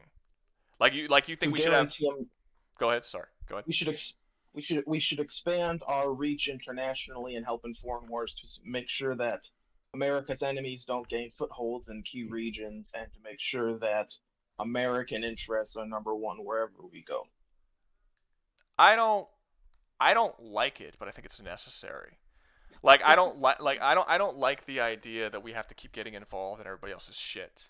But when I think it's just something that sort of has to happen. Like, for instance, I don't like the idea that so much of our money goes to Denmark for paying for their health care and paying for their military and paying for all that different kind of stuff. But the reason why we do that is so that we can have military bases there, and so that we can hold, like, basically nukes there that we can launch at Russia if we need to. So it's like, I don't like I that we agree. have to do that, but the fact that but there's a reason why we do it. It's just sort of one of those uncomfortable situations that You did get a $2 super chat from Alden saying Ruga and Dan for 1,000 years, never-ending content. Thank you, Alden. Thank you. Fucking Alden. For interrupting you for that, but he told me off for not calling it out. So No, Yeah. I was just asking if you saw that shit. I was being facetious in chat. I didn't need you to do it for him. God.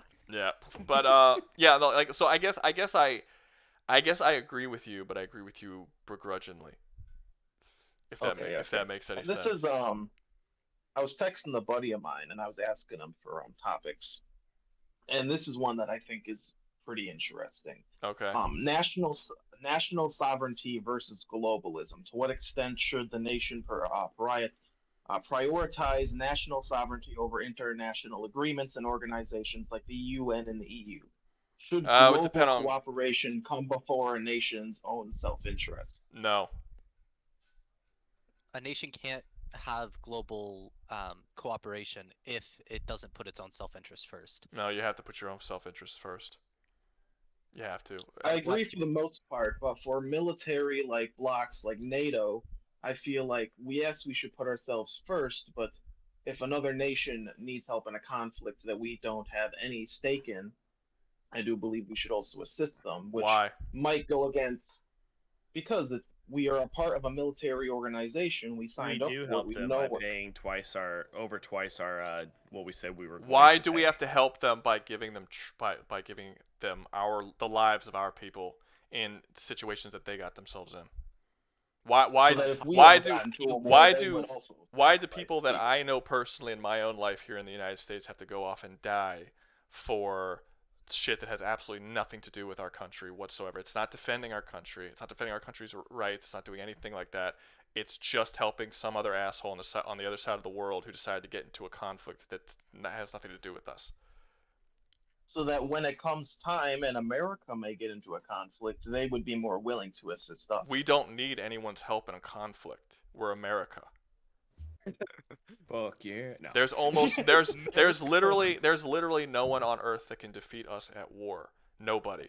Not if Russia and China and name the top 10 most powerful countries in the world. If they all went to war with us at the same time, they'd lose.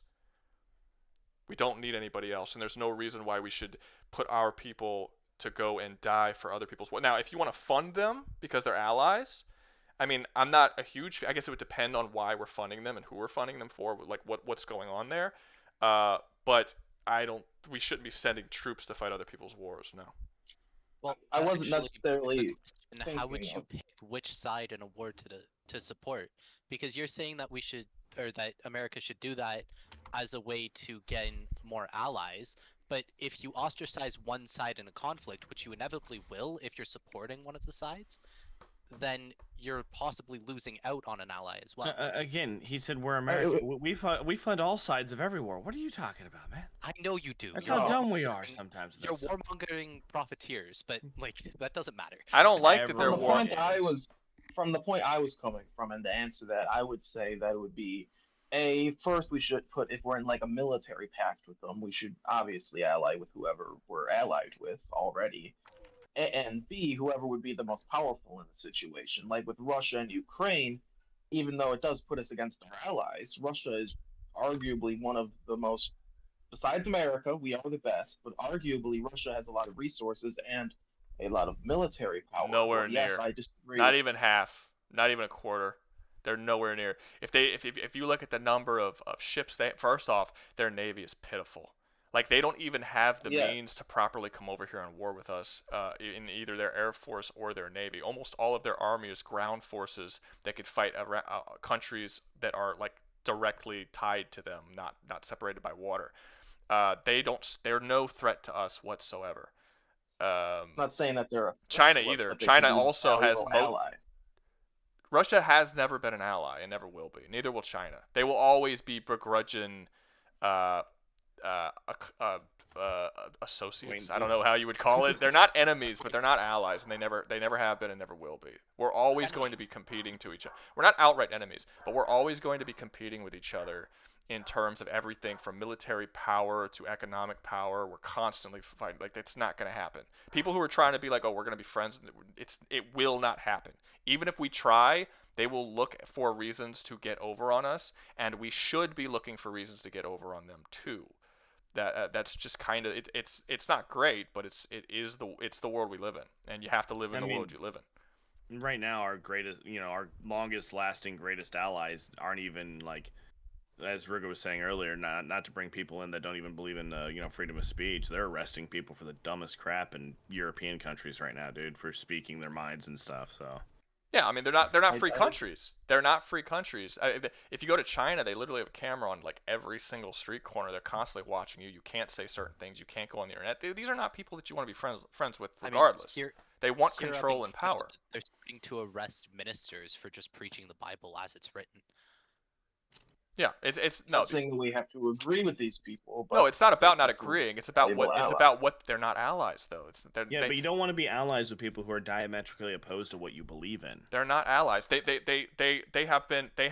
have spies in our country. We already know that Russia has a ton of spies in our country. Like these people are not allies. If they could take us out, they would. Russia and China have been desiring to be a superpower for a long time. We've been beating them.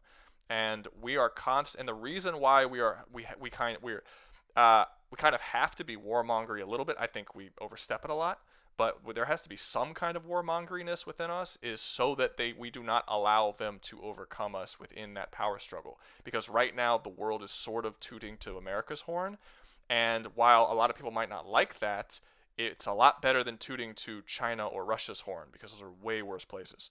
Like we do not want them to become the superpower. I mean, fuck, China is communist. It's barely even a person. I agree. There you go. I agree with most of what you're saying, but I do not think that it's not a possibility. Perhaps in the future, perhaps if they have a government change, I do not see why we cannot become allies in the future. Not at the moment, but I do believe that there is potential. Let's keep America in government changes. Where's the potential? Where are you seeing the potential at? You're saying a government change. So you're saying if the government has a grand coup, where's the potential? China is constantly restricting its own people's freedoms, and people who are trying to get independence that are separate nations, they are not allowing to go there. Anytime we spread any ideas in the United States, that ideas that are specifically like even opposing or critiquing China, they ban it from the country. They don't want their people even seeing it. These are not people that you can talk to and get to come to an understanding. I think that getting rid of TikTok might be a bit of an overreach, but I do think that there's an understandable fear as to why people wanted to get rid of TikTok. The possibility that China could be purposely feeding us information that's wrong. Like what was that whole thing that people were talking about where it's like if you go to TikTok and if you use TikTok in China, it will constantly push educational videos and like shit that makes the people smarter and better and stuff like no, not subservient, smarter. But then if you look at TikTok in America, it always shows dumb, stupid shit. And people say that, and this is true, the algorithm is actually made this way. Now, some people say that this is just because that's what Americans like compared to what Chinese people like. But what some other people say, which it's probably somewhere in the middle where there's a little bit of truth in both of them, is that China is purposely showing us stupid shit because they don't want us to be that smart. They are trying to weaken us over generations, so that the next generations of Americans will be less competent and less intelligent than the next generation of Chinese people. These wars, these conflicts that happen between China, Russia, America, all this, they don't happen over this span of a year or 10 years or 20 years. They happen over the span of generations and hundreds of years. Like, this is something that's going to constantly be a struggle between us. And China and Russia and America, none of the three are ever going to be like, yeah, let's all just be equal and even and everything be awesome between us at all times. That's not going to Random happen. Gaming Where- just brought up the Canada checklist, What's the Canada checklist? the Geneva Convention. Oh. Okay. So, more of what I was meaning to say with that original comment was, I don't agree with China. I don't agree that we could be allies with China. Personally, I believe we should go, if the opportunity presents itself, we should go into China. Well, and to dismantle it be with fair, smaller nations. you said that you could see a world where we could be allies with China. So you're actually swapping your. I didn't your say opinion. China. I said with them. I said more of general. I meant. Did he not say China? I thought he said. You said if China. was- You specifically said if China changes its What did he say? Government. Was it? I don't know if he used the word government, but he said if they changed their inner structure or whatever, that we could be allies. You said specifically China. But if I said China, I apologize. But more particularly, what I was meant was more like with Russia.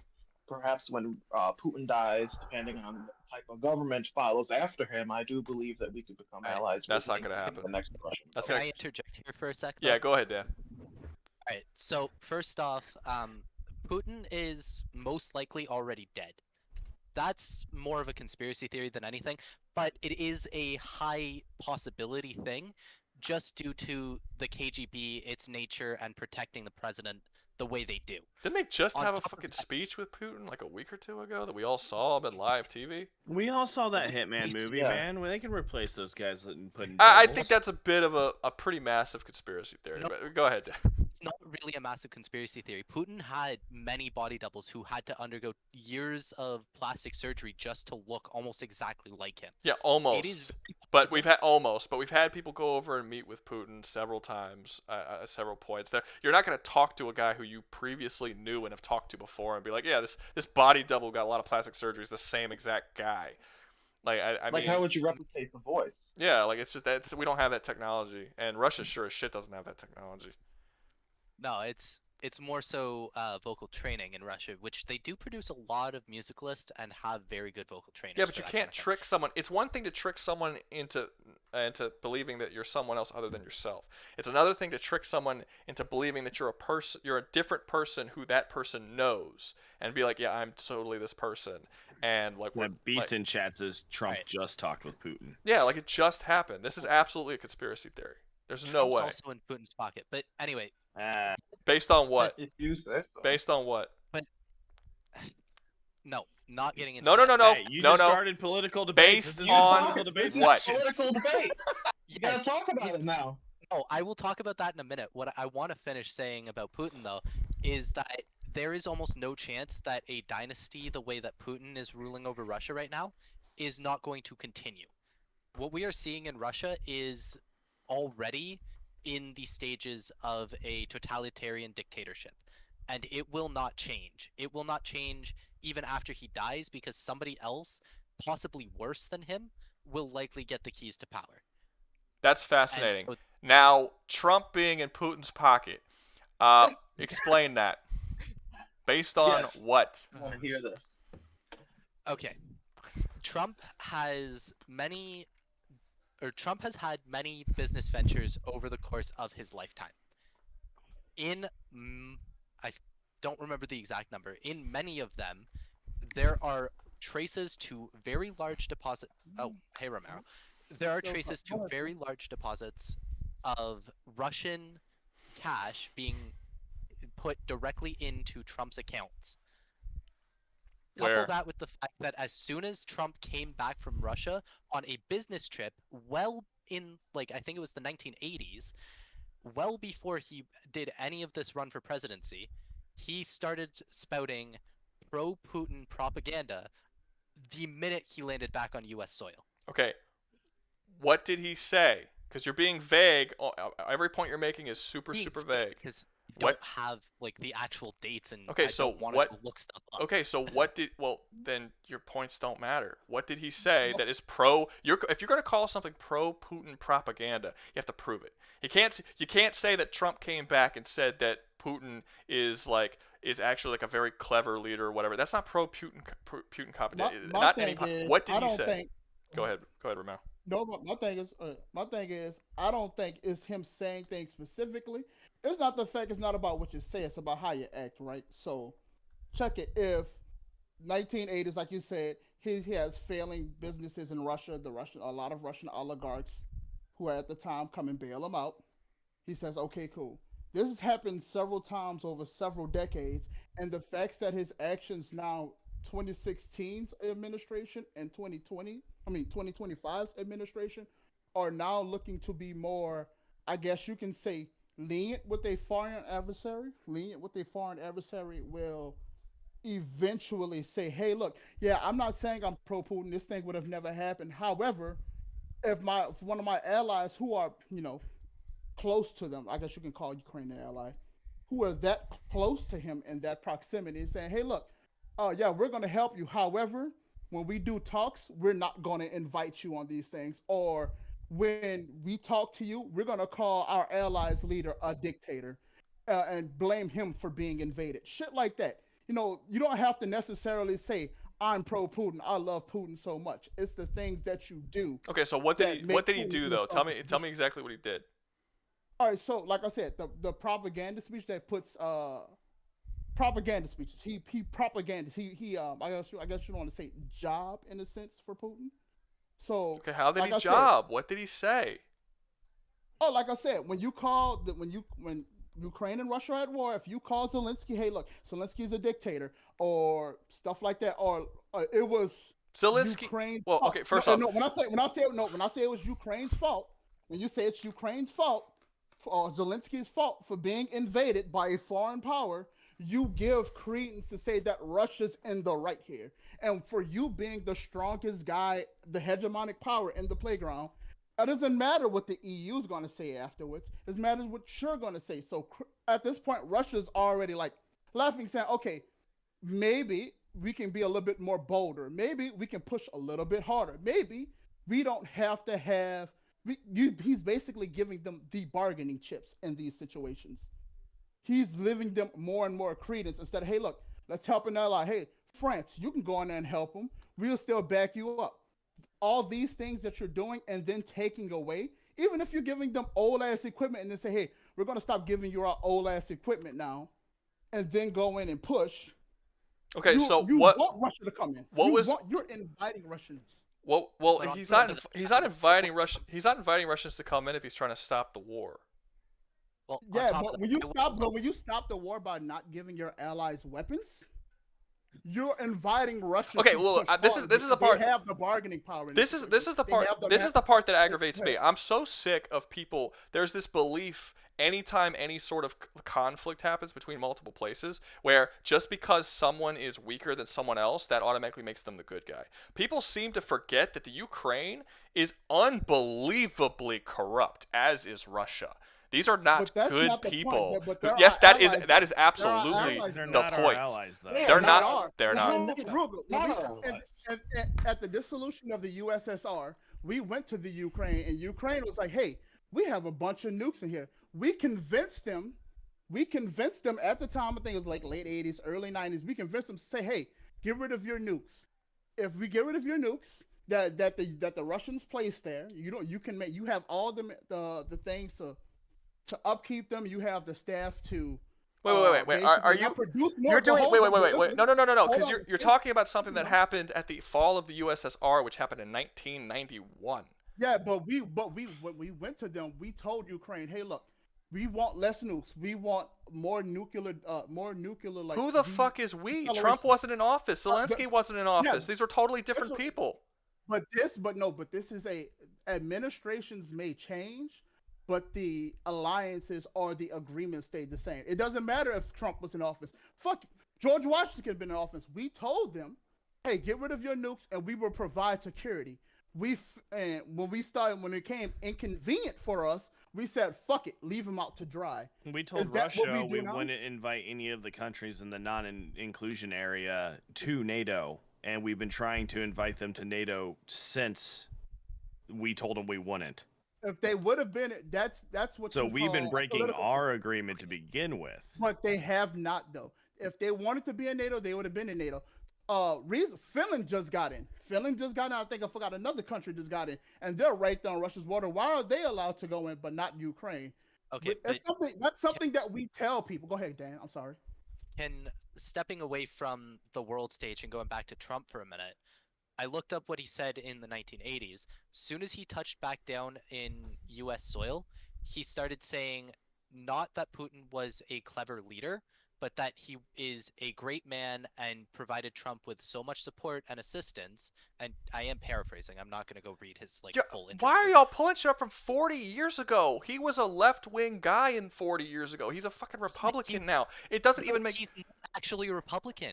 His values do not correlate with the party he runs for. Well, to be fair, the Republican Party did not correlate with the majority of the people who supported them for a long time. I mean, the 90s, they completely overstepped their boundaries. They went way too far, as they did in the early 2000s. A lot of people who had essentially bailed on the Republican Party throughout the 90s returned when Trump came into office because he leveled it out. The United States has been fighting on the opposites of two different extremes of unbelievably overly progressive liberals who are absolutely insane and super authoritarian fucked up Republicans who are also absolutely insane. A lot like Also, when Trump came in, I'm not a Trump. Let me finish. I'm not a Trump supporter necessarily. There's a lot of stuff I don't like about him. But one thing that he did do, shockingly, which I don't think I wasn't expecting him to do, is that he actually brought a center-ish opinion to the Republican Party, and he brought it closer to the left. And a lot of people don't want to admit that, but he absolutely did. He's pro-gay marriage. There's like a lot of shit that he is specifically more left-wing. He did. He said that in 2016, and then now, So did as Obama. the political landscape changed. Yeah, but Obama's always been that way, though. Obama came into the office not Chicago, pro-gay marriage. Joe Biden was the same way. But anyway, but also, like I said, another thing with Joe, with Genocide Joe. They all did. Joe also. Biden went back on his stuff to everyone. Always been that way. Look, they've all gone back on their stuff. They've all gone back, and it's not. And now maybe they've gone back on it. Maybe they've gone back. Maybe just the shifting politics of the day have changed people's minds. Because I mean, even if you look at like how many people are pro gay marriage today as they were 10 years ago, it's significantly less, and that's because people are getting pissed off with all the trans shit. People are getting pissed off with like the transitioning kids and the fucking multiple bathrooms and all that shit. And people who were pro-marriage 10 years ago are no longer. So yeah, I mean that's statistics. Like they took statistics and they noticed that people have started becoming less. So I'm just saying, if you guys are going to take quotes that Trump did and all of these people did 40 years ago or 30 years ago when we were in a completely different political landscape, that's not them going back on their word necessarily. That's a lot of people have changed. I'm not the same person I was 10 years ago. I don't think anyone in this room would be. If you were, then you kind of need to evolve a little bit as a human being. People change with the times. That's how it works. Now, if you're telling me that he said something 6 months ago and now he turned his back, that he promised during the campaign and now he didn't do it, I will stand with you in critiquing him for that. Eggs will go down day one, baby. They have only gone up. What are you talking about? Man, wait, say it again. Say it again. What will go down? He said, I promise grocery prices will be going down. At least he said the first week, I believe. Yes, that's true. Yeah, and that's true. And I'm not okay. So this is going to sound like me defending him, but it's not a defense. But Trump says things in the extremes. Everybody knows this. He says, we're the greatest this, he's the greatest this, he's the best at this. He always speaks in extremes. However, day one that he actually got in office, what he was quoted in saying is that it's going to be really hard at first. This is going to be a slow process, but things are going to get worse before they get better. He literally was quoted in saying that day one in office. I believe it was either day one or day two. This was around the time he was doing all those executive orders. So yes, during the campaign, you're right. He said that day one eggs would go down when he was kind of selling himself, and he does that a lot. I'm not gonna stand with him for that one. But once he got in office, he was very open and clear about the fact that this was going to get worse before it got better. He was going to have to make a lot of decisions that was going to make our economy work. But he said at the end of the 4 years, our economy will be in a much better place than it is now. It's going to go up. So you're right, but you're also wrong. You're right in what he said. But yeah, But I mean, that's how Trump is. Everyone knows that. Whether you like Trump or you dislike Trump, I don't think anyone says that Trump doesn't exaggerate and say ridiculous over the top shit. But He does at it all what the time. point are we going to keep saying him making these grand? Are you saying, we're going to have to be like, oh, he's saying this grand statement now? You do I realize, think- When are we supposed to take him at his word? I think you at realize a certain go point. ahead, sorry. No, you're good. I think at a certain point, if you know the kind of personality that a person has and you keep getting fooled by it, it's on you. Like, I'm not saying Trump's innocent of it, because we know. Just That listen sounds to like a listen stupid to human. literally any of his speeches where he's like, I'm the best at this, or this is the greatest at this, or I we're don't say this, we've other gotten people have this said it, the but lowest as this, or that's how he speaks. That's how all of his speeches are. If you're taking that at face value at this point, after he has been in the political limelight for 9 years, you're the fool. But he did say, but as far as we're saying, like, he wanted to fix the economy. Day one he got in office, he started making executive orders in the pursuit of fixing the economy. That's one of the things that people like about Trump more so than they liked about a lot of the past presidents, is literally day one he worked on doing all of the things he said he was doing. Did it happen exactly how he said it during his campaign when he's trying to sell himself by saying it'll happen day one? No, but he did focus on the economy, and he is still focusing on the economy right now. Now, will it work out? Who knows? I'm not going to say it's going to get better, it's going to get worse, but he's working towards it, and he's clearly making an effort to do it, which is more than I could say for Joe Biden. So, yeah, if you're like, again, all the people who like Trump, which again isn't me a lot of the time, but the people who like Trump will always say, what he says is not why I vote for him. Why I vote for him are the things that he does. And he is clearly passing laws and doing things that are trying to help the economy, which is better than what we've seen in the past 4 years. How when all of these tax cuts go rise to the top? What are you talking about? What do you mean? All right, put it like this. In 2016, he had like as I was home. Let's go. In 2016, I think it was somewhere around 2016, 2017. He has cuts that go for, I guess you can say, middle wage people who are like 50,000 and below, right? He says, okay, look, I have these tax cuts. I'm going to put in, like, I guess you could say, people who are under middle class and upper class and all these people. I don't have the exact numbers for it right now. Excuse me, but the gist is, he thought he was going to be a 2-term president. He believed he was going to beat Joe Biden. And when the 2025 elections come up, those people who made the under 50 in the tax cuts, their tax cuts would have been sunsetted pretty much forever. The percentage that you would have to pay shoots right back up, but those tax cuts for I guess you would say the top 5% of people, top 3% of people, of earners in the country, those stayed the same. So it's only the fact that he keeps making things easier for the ultra wealthy is really what rubs me the wrong way. Wait, You know what I'm saying? why are you? But what are you watching that makes you think that he's only doing things for the wealthy? Why is that the only thing you know about what he's done? He passed laws that put limits on housing. He's lowered the cost of housing, and he expanded the supply chain with executive orders day one. That's one thing that he did right out the back. The tariffs are supposed to help with the economy as well. Yes, he always gives tax cuts to the top 5%. And the reason why he gives tax cuts to the upper top 5% is because statistically, when the upper percentage of the people who produce all the jobs are making more money, they hire more people. That's how he got that's statistically true. It was there. statistically proven in 2016 when he did it. We were at an all-time high for employment because of the tax cuts of the upper class. And That was the case. That is that you could say that it's fucking propaganda or whatever. It was fucking proven accurate. We had the highest employment rate in 2016 than we had 20 years prior. under Trump. And people kept saying the same thing. Well, that was because of Obama, but Obama had a very low thing. Well, at the end of his term, it did go up That a was little bit. also I'll give him that. But Obama, it was at its absolute lowest during Trump. And I don't like this whole thing that people like to say where it's like every time something's really good for a Republican president, it's always because of the liberal president that came in before. And every time something's good for a liberal president, it was because of the Republican president before. That's not like, I don't know why that's such a popular thing, but no, like just take it Well, as it that's is when the usually what president is in happens office. because No, it's not, because five, why is it? No, because 5 10-year plans happen. These are 5 10-year but this plans. happened. So No, but this the happens. thing- so But these this things happens that regard. happened under This the Obama happen. administration This get happens. implemented Let me under the talk. Trump Let me talk. Let me talk. Go This ahead, happens go ahead. regardless of whether or not they have 4 years in office or they have 8 years in office.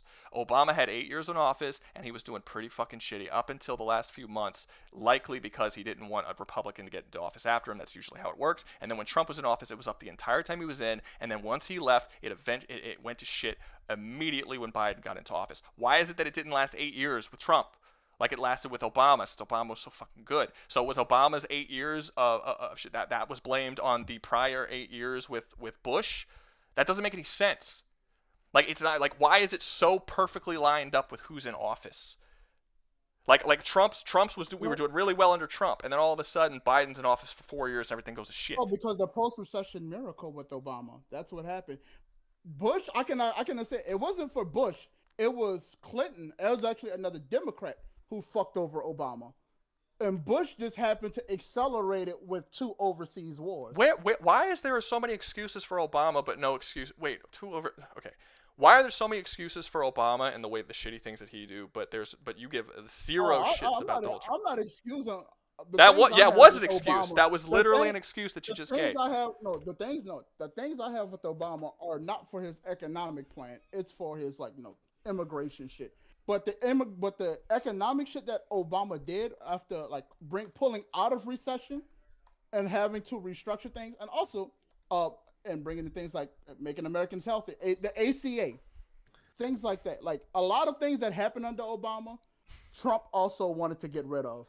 The good things he wanted to get off, and the good things that Obama did, Trump take credit for, just like the things that Trump did. Yeah, I'm not talking about that. I don't care. I don't care about a politician is a politician. I don't give a shit what they say. A politician is always going to say things that are exaggerations of what they're actually meaning or what they're going to do. They always take credit for shit they didn't do. I don't care about that. That's politicians across the board. I don't like it, but it is what it is. All I care about is the things that they actually do. And you just said that the only economic thing he did was cut the taxes of the rich by 5%. That tells me immediately that you're getting your news from someone who's biased, because he signed over 200 fucking executive orders, like a third of which were based on economic policy.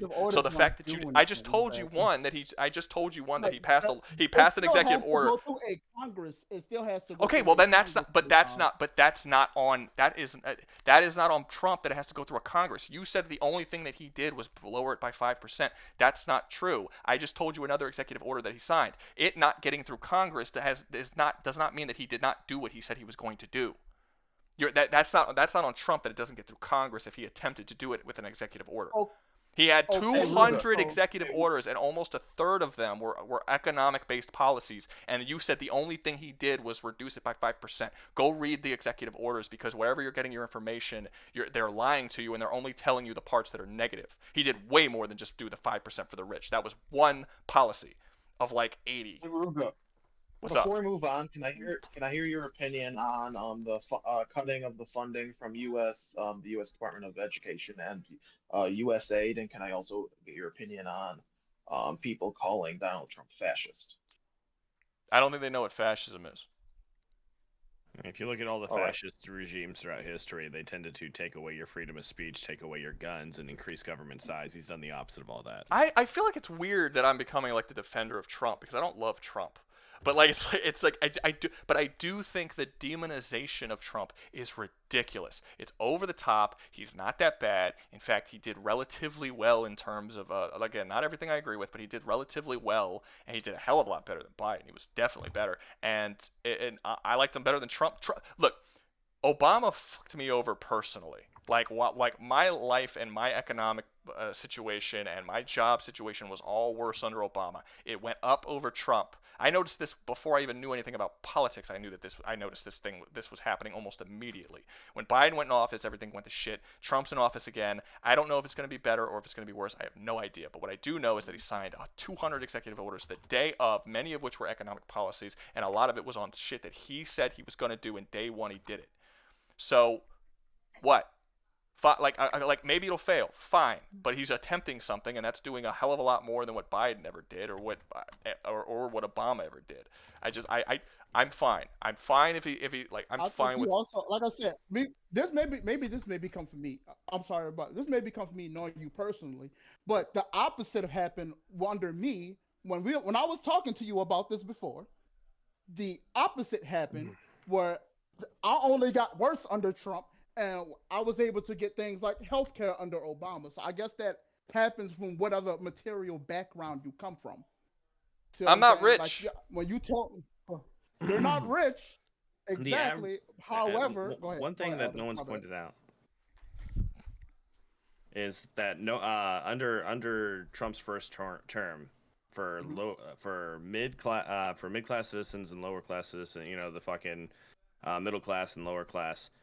The average medium income actually money in pocket at end of year went up by 4,000. Yes, everything went up economically. So like the fact that you're saying that you did worse, I don't know what you were doing at the time. I don't remember what you were doing back fucking 2016, but everything was better for most people across the board. It is a known fact the economics did better. The people who if you want to do specifically anecdotes, if that's what we want to do, I did not have health insurance before Obama went in office. After Obama went in office, my job had to reduce the amount of hours that I could work because they didn't want to give me health care for free, because he posted something that basically meant after a certain amount of hours. The ACA was for, though. But it didn't work. That's what the ACA was for, though. But it didn't. It did for work. For people who have their hours cut and shit like that. It didn't work. It didn't work. Everybody got their hours cut. I had 38 hours. I was working at Beyond at the time. I had 38 hours before he went to office. After he passed the whole Obamacare bullshit, I went down to 25. Everybody I knew had to go out and get second jobs because the shit, whatever the fuck he did to help, it wasn't working. Okay, and then I was forced to pay more money because I didn't want health care. I didn't have anything. So I was forced to take money out of my check that wasn't being taken out before to support a health care I didn't want for other people who couldn't get their own fucking health care.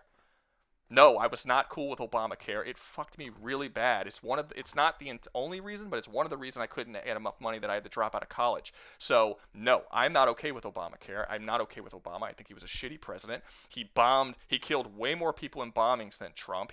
He started way more problems overseas than Trump. He deported way more people than Trump did. And people are all hating on Trump for all of these reasons that Obama did so much worse than Trump ever possibly could. And then after Trump gets into office, Obama immediately switches his mind, and all of a sudden, immigration is racist, even though he was called the what was his name? The deporter in chief, for deporting over 3 million people. Obama. I hate that part. Obama was a hypocrite. He was a liar. He fucked everybody. He talked about all this change. Nothing changed. Everything was the exact same. The economy dropped. Everything was shittier. And the moment Trump went back in office, he got rid of all that shit. The fucking economy skyrocketed based on what it was by Trump. And you want to say that it was because of Obama and not Trump, despite the fact that it went down immediately after Obama did. Economic recession, that was Obama's baby. You can say what you want about the ACA. If the ACA fucked you over, cool or whatever. But you just gave the argument that your life was harder when he went in. But my life was easier because where I'm from and like my material condition. Remember, we live separate areas over. However, your upbringing is a little bit more easier, so I can have a little bit more things. More easier. What is that? What is that? What are you referring to? Are you referring to me being white? What exactly? What is that? What does that mean? That it's a little easier? What I'm saying is your material conditions growing up was a little bit more. How is my material conditions growing up a little easier? My parents couldn't afford a bed until I was old enough to walk. How is it easier? Please explain this to me. We were in abject poverty up until I was in high school. Please explain to me how my shit was easier. Oh bullshit! Not Go ahead. bullshit at all. Bullshit. My Bullshit. not. I see your shit. Too. But that's not the point. We're not. I'm bringing in. that No, person no, no, to no, the- no. Because you did bring it up. You did bring it up. I'm in. You've seen yeah. my shit. My parents are in a 1-story house with a 2-bedroom apartment. They just were capable. They were just able to afford their first house that they actually owned themselves just a couple of years ago, and they're in their late 60s, still working because they're trying. My dad is working 80 hours a week because he is trying to get enough so that he can have a retirement. He doesn't think he'll live past the point he'll have a retirement. So please explain to me how exactly did I have an easier time than you? Please explain this to me. Where is the bullshit at? My dad had a business. My dad had a business when I was younger, where he started a business called Curb Appeal. We became relatively wealthy to the point that my dad was worth $500,000. It's the most we've ever had. We lost everything in Hurricane Katrina. Everything, all the money, everything. Insurance companies didn't pay him a dime. And then we had to start over from scratch, going in a shitty little house and nowhere. This was when I was in probably late middle school. This was after Katrina, maybe a little after 2006. They were not able to afford their own house until a couple years ago. Your parents, if you want to bring up personal shit, your parents have owned their own house for years, a long time since I've known you. So About again, the same time. If that's the case, if we talk not a about couple school, of years. Your parents own their. Your parents. You have been. No, your parents have lived in that house since high school. My parents just bought this house. That's a long time. That, what was that one? Huh? They didn't own that. That was rented. They've rented their entire. They've rented since. They've rented for a long time. Yes.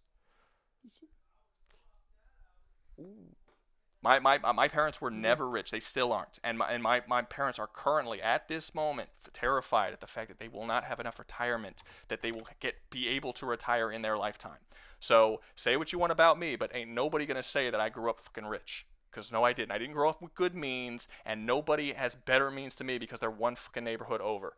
Don't even give me that shit. I didn't own a bed until I was old enough to walk. So it seems like the only reason as to why you think that I was better off than you is either one, because I'm white, which I don't really believe, because I don't see you as a racist, or two, because you saw a house that I was in, I guess, at some point, and assumed that because I was in that house that I was. I mean, you know that throughout high school I was working and I was giving that money to my parents for rent, right? No. You didn't know that? No. You told me that until I thought it was the one when y'all moved over to closer to me. I thought that happened when you was moving closer to me. It happened throughout most of high school. So like that's not no. I was not well off. So the fact that I felt it under Obama. So I don't know how you felt great under Obama. I'm happy for you. That's great. But don't be like, oh, Obama was for the poor and Trump is only for the rich, and I benefited because Trump is for the rich, and I didn't benefit because Obama was for the. Because that's the assumption. That's the implication that you're making, and it's false. That was the assumption I was under. It's false. It is very false.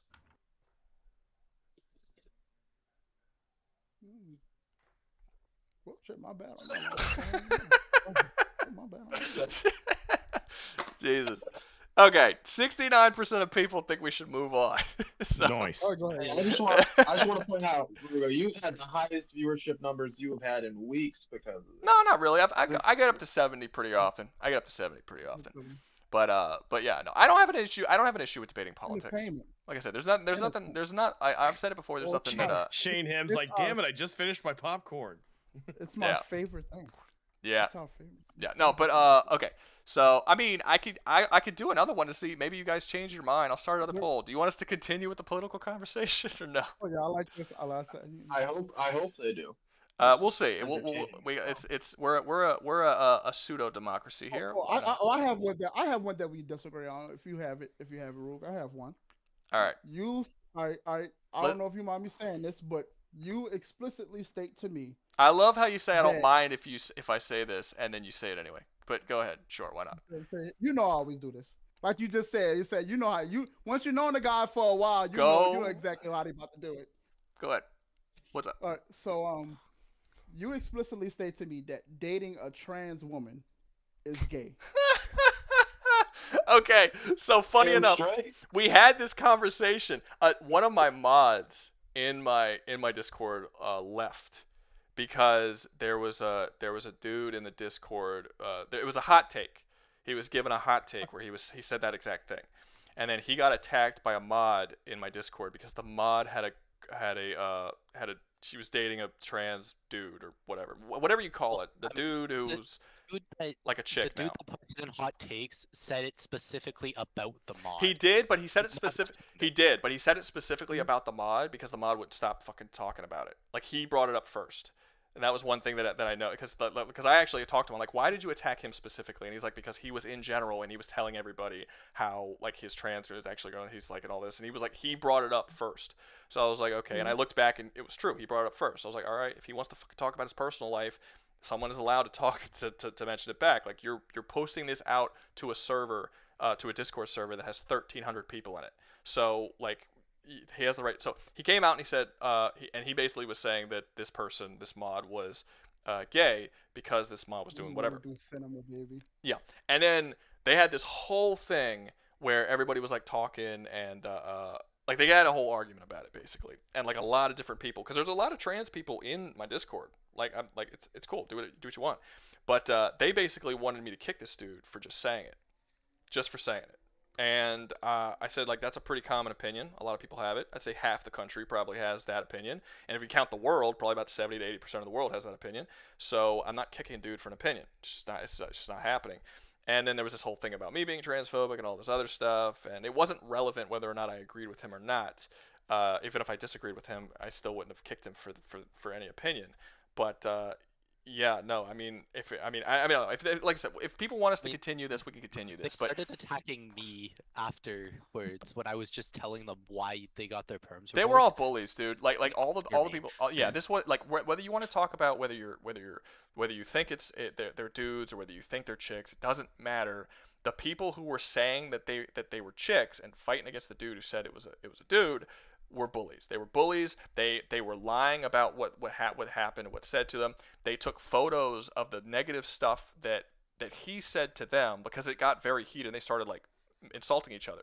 They took pictures of the stuff that he said that was insulting to them and then sent it to me like, hey, kick this guy. And then when I went back to look at the conversations, his comments were the only ones that were still there, and all of their comments, they deleted all of them. So I could read his comments and see how he progressively got angrier and angrier. He was very calm for a long time. They started by calling him bigot and all this kind of stuff at the very start of the conversation. But then eventually it just snowballed, and I could tell he was getting angrier as the conversation was going on, but I couldn't see what he was getting angry about because they deleted all the shit. So you don't delete. There's a 20-minute gap where they all 40. just went into DMs to annoy that guy. There's a 40-minute gap where you can't it was read 40 minutes. any of the messages that they posted, and it was I literally went through the we went through the logs on Discord. We went through like the chat history, and there's a 40-minute gap where there's no logs on Discord, which either means that they went straight to DMs or one of the mods abused their perms. Yeah. So I actually didn't even boot them. I didn't boot them from the place. I just took away their mods. I said, look, you're just. I told them, I'm like, you're just not mod like you.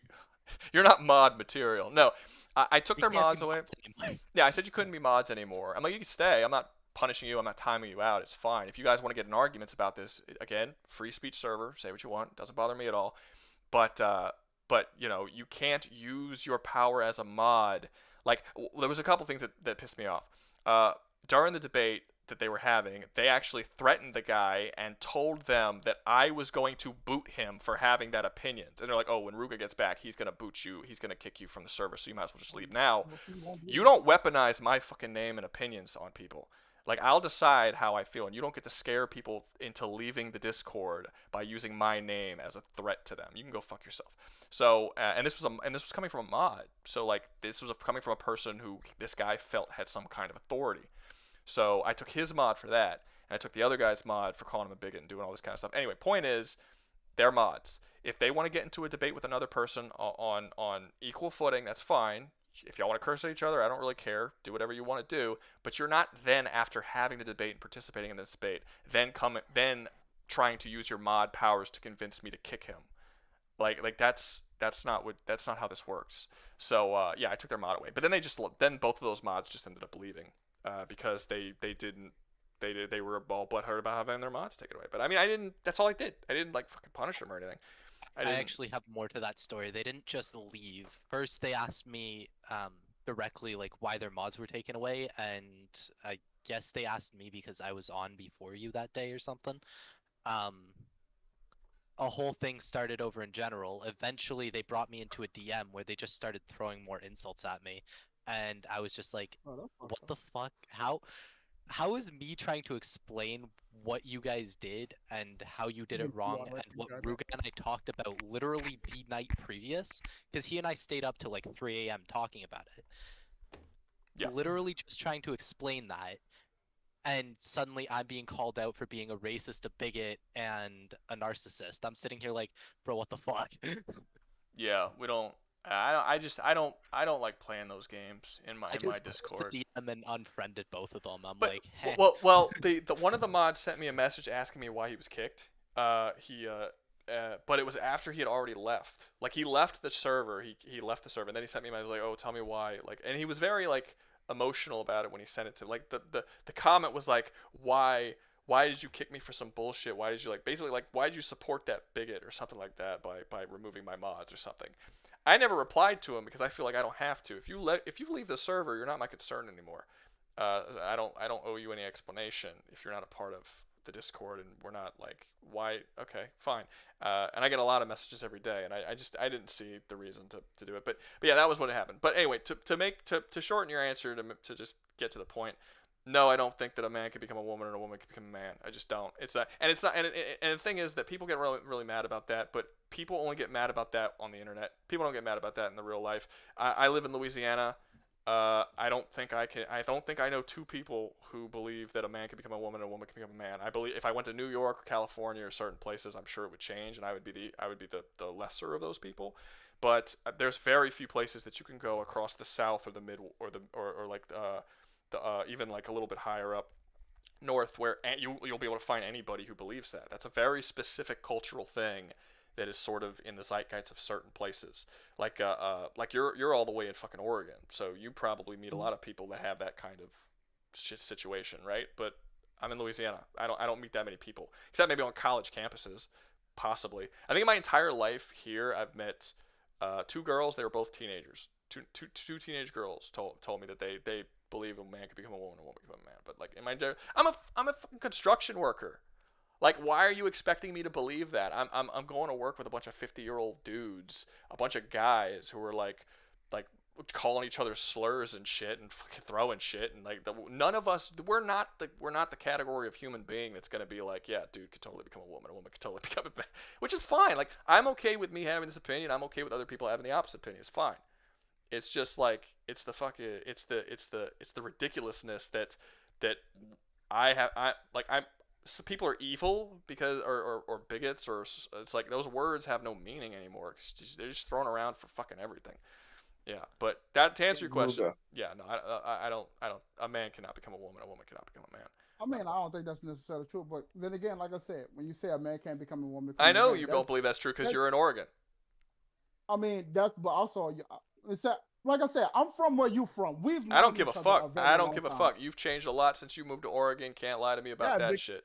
A lot. Well, because I have to have my fucking. Well, when you move to a certain place, yeah, when you move to a certain place, that's what I'm saying. Like, your opinions. That's exactly what I'm saying. Your opinions clash. No, yeah, that's what I'm saying. Yeah, clash with where you've been. So all right, fuck. You're not disagreeing with anything that I'm saying. You believed. You were okay. Let me. When you were in Louisiana, I will. Just when you were in Louisiana, you were always a little to the left for sure, but you were left center. Maybe you still consider yourself left center. Maybe you don't. I don't know. But you've definitely gone more to the left than you were when you were here. I have always been relatively right, generally speaking. Yeah. Not as right as people I think I am. I actually have a lot of relatively liberal opinions. But I've always been more right. You've always been more left. But since you've gone to Oregon, you have become far more left. And honestly, it was kind of happening while you were over here too. I think ever since you were dating Haley, I think that's where I started noticing it. Yeah, I mean, yeah, but she was a bitch. She was an awful person. Yeah, I mean, she apologized recently. I don't give a fuck. now. I don't give he apologized recently, but that's not the point. The point is, when you have ideologies that clash, some people go, all right, this doesn't align with what I think. Others go, well, maybe I should look into this because maybe I might not be right. Right? So when I go and I look into it, and I'll be like, when you say things like a man can't become a woman can't become a man, that's people operating on shit. Like, I don't want to get too far into the weeds of fucking gender studies here, but like, when people say like sex is not binary, you're operating on the things that sex is binary, which is not true. Sex is bimodal, which means it has like two peaks and it operates on a wavelength inherently. That's just for pretty much everything that's on a biological spectrum. Oh my god. That has two separate. Yeah, I know it's fucking weird to think about. No, it's just wrong. That's all. It's not, but it's not wrong though. We have sciences on this now. No, That's I mean, that's we have no people who different. we have people who Wait. say there's sciences on this. I mean, But there's people looking at it though. There's people who are much more smarter than me, much more smarter than you, who do research. no, there's people who call themselves scientists who say things. That's always been the case. But that's another thing. You've always been a skeptic of science. I'm a skeptic of everything, as you should be, but that doesn't mean you should absolutely be a skeptic of science, because science lies a lot. If you go back in history, it always has been, and it always It doesn't will. You necessarily don't even lie. have to go It's back just, that far. You don't have to anymore. go back that far at it's all. not the fact that it's not the fact that it's always necessary. Science has always been time. since the beginning of time It an changes. echo chamber. It has been an echo chamber of certain people who believe something, and other people constantly having to prove them wrong and getting ostracized and sometimes even outright murdered by going against the grain. This has been the case since the beginning of time. Yes. So that's science. yes. Science is trial and error. No. So when you say Because what I said was not what I just said and how I just described it was absolutely not trial and error. What I just said and how I described it, but the trial, if it was all fair, the way science is supposed to be, is that everyone is supposed to be up to any possibility that can. It's all about the education and the knowledge, and anytime you get new knowledge, your opinion shifts. The way science actually works. The way it actually works today is that people will legitimately not release certain scientific information. This has happened several times. People have been caught doing this over the past 5-10 years, and it's been happening since the beginning of time, because the information that they just learned goes against their particular opinion politically. And politics does not have any place in science, but it does. Politics and science are extremely bound together, and they have been pretty much since the beginning of time. So yes, I am extremely skeptical of science. Everyone should be skeptical of science. I'm skeptical of ADHD and how they were putting kids on drugs back in the 90s. I'm skeptical of the entire trans movement. I'm skeptical of all of this shit, because it's all very heavily tied into politics, which science should have absolutely nothing to do with politics. It's also very heavily tied into money, and money given to the pharmaceutical companies, and money given to all sorts of people. It's shit. I see the trans movement and the pushing of the trans movement no different than I see ADD and ADHD, and how they both situations was used to push drugs onto kids and get them addicted to drugs. Both of them. They tried to put me on ADD and ADHD medication, and it just so happens that 85 to 90% of all the people who put on ADHD and ADD medications were boys. Boys who are known to be more aggressive, have harder time focusing, be better with their hands, be more physically active. These people just so happen, even though boys have always been this way, just so happen to just now get ADHD and ADD that they can't focus in schools. Boys have never been able to focus in schools. They've always done worse in school than girls since the beginning of fucking time. It is not a fucking brain mental illness that they need fucking medicine for, but that's what they did in the 90s, and they hooked an entire generation of kids on drugs, and now they're doing it again with the trans movement. It's the exact same shit. No, I'm going to have issues with the science. Absolutely, I'm going to be skeptical of the pharmaceutical companies and medicine and all this shit. I'm not going to trust it, because they are not looking out for anybody's best interests. Everyone is out for themselves. That is why. So to tell me that there's science... What? What's up, Dart? What's your opinion on putting kids on antidepressants? Putting kids on antidepressants? Yeah. Don't put kids on antidepressants. Don't get kids hooked on drugs. Stop it. Stop doing it. We've been doing it for decades, and we need to stop doing it. That's exactly what happened to my uncle. He got addicted to antidepressants and he overdosed stuff. You should not be giving drugs to kids. There are very, very, very extreme cases where maybe it might be necessary, but but you should not be hooking kids on drugs. Hell, there's too many parents today that can't get their kids to sleep and just here take 70, two melatonin. 75% of adults in the United States are hooked on some form of prescribed medications. It is an insanely high percentage. That's not. It's not hooked. It's tried. They tried an addictive substance. All right, let's say okay, fine, tried. Let's I'll lower it for you.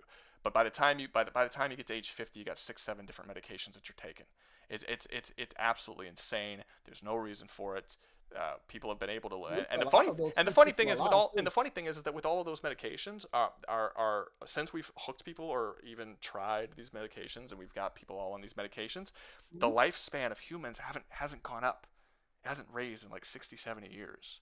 So like it's not like it's helping them live longer. But that's not really due to the medication. That's mostly due to what we eat and dietitians and shit like that.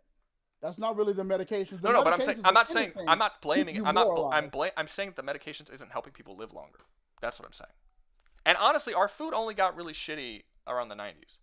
Like if you go back to the 80s and the 70s, it wasn't actually that bad. But like yeah, I agree with you. Our food's fucked. I agree with you. Our food's fucked.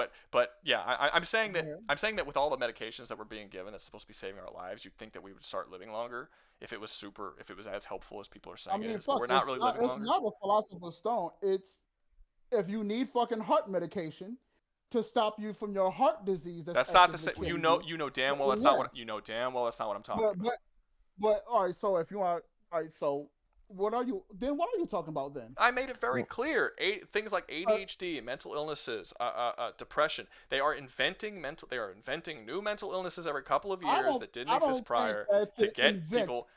These are things that just wasn't like you said with the boys study, right? With the boys having ADHD. It's because the way how boys act on ADHD and the way how girls act on ADHD. It's not ADHD. No, it's not ADHD. What ADHD and ADD are people who have trouble focusing and have a hyperactive personality. That is natural. But these hyperactive persons come through an imbalance of chemicals in the brain. You can look at this. This we do have studies. Why is it an imbalance? What you mean? Why is it? What makes it an imbalance? Fuck, I'm not an exact scientist, but because some people have higher. Yes, because some people are born with higher chemicals than other people. You know that boys have a naturally higher chemical imbalance than girls do. Who is saying what's balanced and what isn't? The same people who's selling us the fucking drugs. Okay, so where's the imbalance? If boys back in 1910 had the same chemical things in their head than boys do now, but now we're deciding that chemical isn't right and that we should correct it, then they're making an overcorrection. That's how boys are supposed to be. They got an entire generation of boys hooked on drugs because of this bullshit. What happens when this goes well on into when it's supposed to settle down in your teenage years? Not teenage years. It doesn't settle down. What ends up happening is the same thing that happens to me. I don't sleep a lot. I have an overactive mind that has to constantly be moving. I need to be moving my hands at all time, and you become an extremely proactive member of society. That's it. Oh no, how horrible!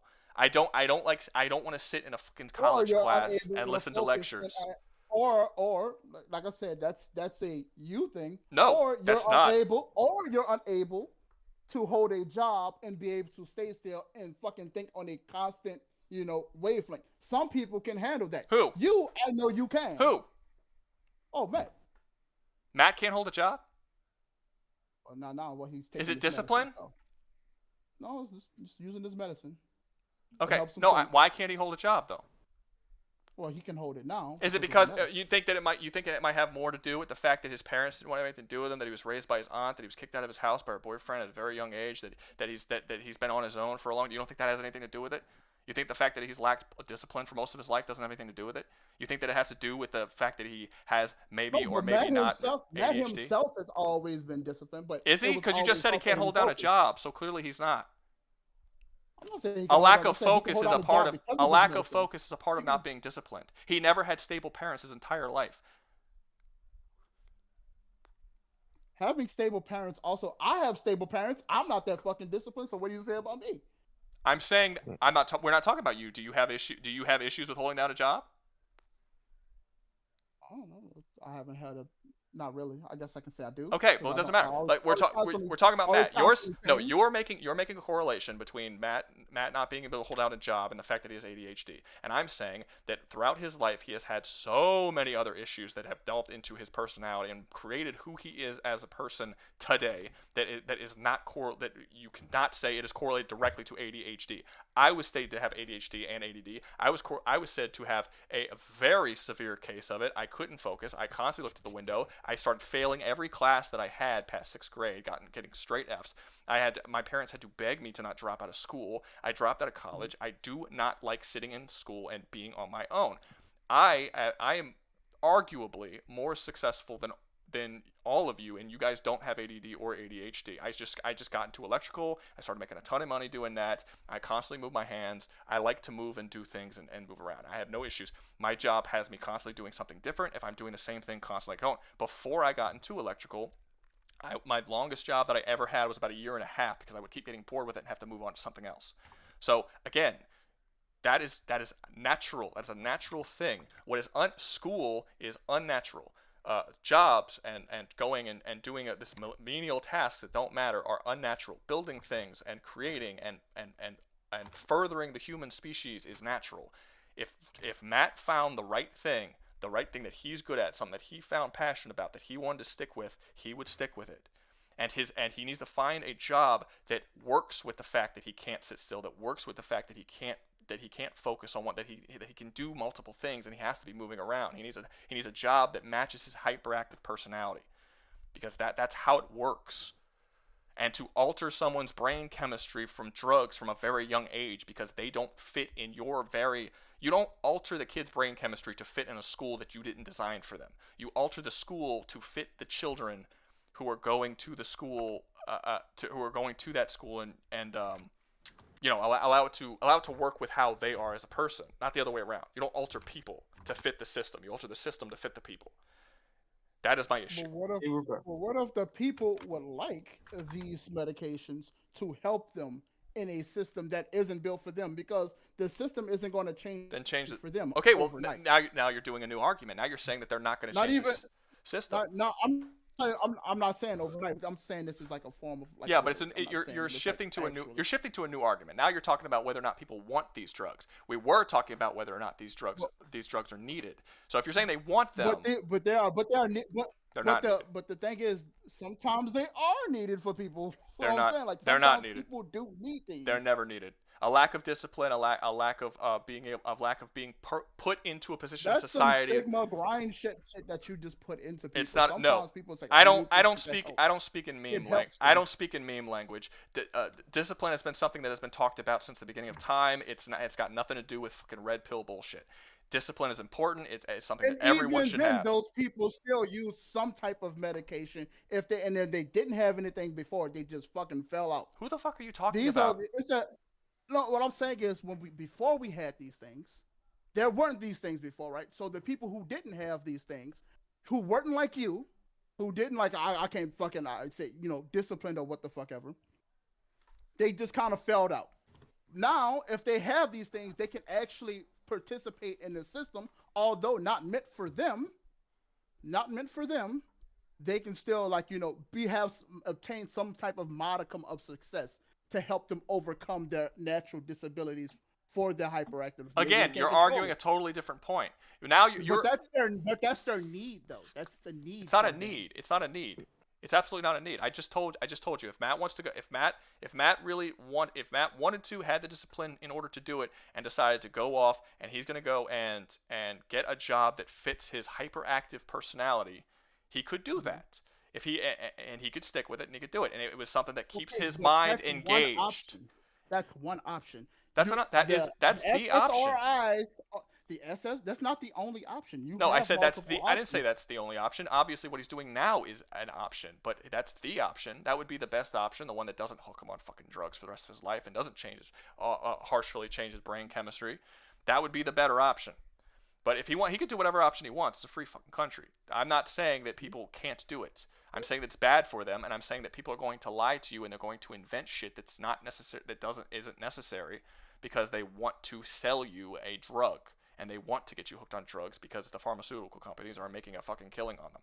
And they've been doing this for generations, and every decade they come out with a new thing. What is the new thing? ADD and HD isn't really a big thing anymore. They're not making as much money for it anymore. Okay, what's the new thing? Let's move on to trans people. This is something they do every couple of decades. It's like people just completely forget that every couple of decades somebody argues that we should give kids a new drug for something. But then again, like I said, this is the fucking market we live in, right? So if you sell someone a solution, you can say, yeah, they're trying to just sell you things. Motherfucker, that's every business that's ever lived. Again, this is a different argument. This has nothing to do with what I was saying. What I'm saying is that thing that you said. I'm still on the basis of you need it. You do need it if that's something that you as a personal need it. You're saying that they don't need it. They don't need because well they want it. You're saying because no, it's a need. No, I need it's not a need. Air, water are needs. Much as needing air. Air, food, and water is needs. Air, food, and water. That's their air, food, and water. That just add that to them. Bullshit. It helps them. Bullshit. It helps them come in. That's like saying the internet's a need, man. It's not a need. It's not a need. All right. So when you go to school, if you're out of school, I always say if you're out of school. It's not a need. A job isn't a need technically. I mean, what are you classifying as a need? You keep changing what the actual topic is about. I'm saying people. The initial topic. You are altering the argument. That's not the argument. Yes, you are. They're all types of needs. That's not the argument. You're okay now. Because now you want to argue the definition of what a need is. That's not the argument. You're trying. I'm not arguing what the definition. That's exactly what you're arguing. People have specific needs. No, you're arguing with the definition. Need is air and water. Is it air and water? No, not a need. We're not gonna sit here and argue what's a need and what's not a need. That's not relevant. The simple thing that I was saying is ADHD and ADD was something that is a natural thing that all people have. They've had it since the beginning of time. It's always been a thing for boys because boys they have a generally higher energy levels and vaster chemical imbalances, as you want to call it. That's always been the case since we were fucking cavemen. That's been the case. And then all of a sudden we want to put a name on it in the 90s and start giving people a bunch of drugs and correct something that was just a natural occurrence within human bodies at all times. We want to give things names that don't need names and try to correct them because our society is not built for people as they are. We are trying to correct people biologically to fit a shitty society. That is what my argument is. You want to say it's a need, a want, whatever. That's not relevant.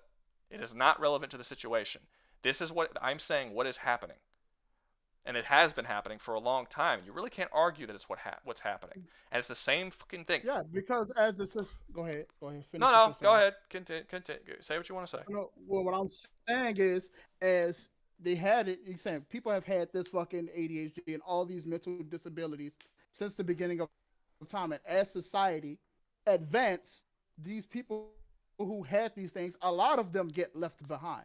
So if they need these things to participate in a society that we as a whole have constructed around them, I would say it's a need for these people. You're assuming that they get left behind because of the brain imbalance and not because of whatever situation they were born in, how their parents were treated them, whether they had parents or at all. Like, you're taking every other thing off on the table. That yes, people in society get left behind who have higher brain chemistry. There are factors. I'm sure those are also factors because they are factors. Everything. But I'm saying this: if you can take one thing off your plate that is no longer a factor, cool.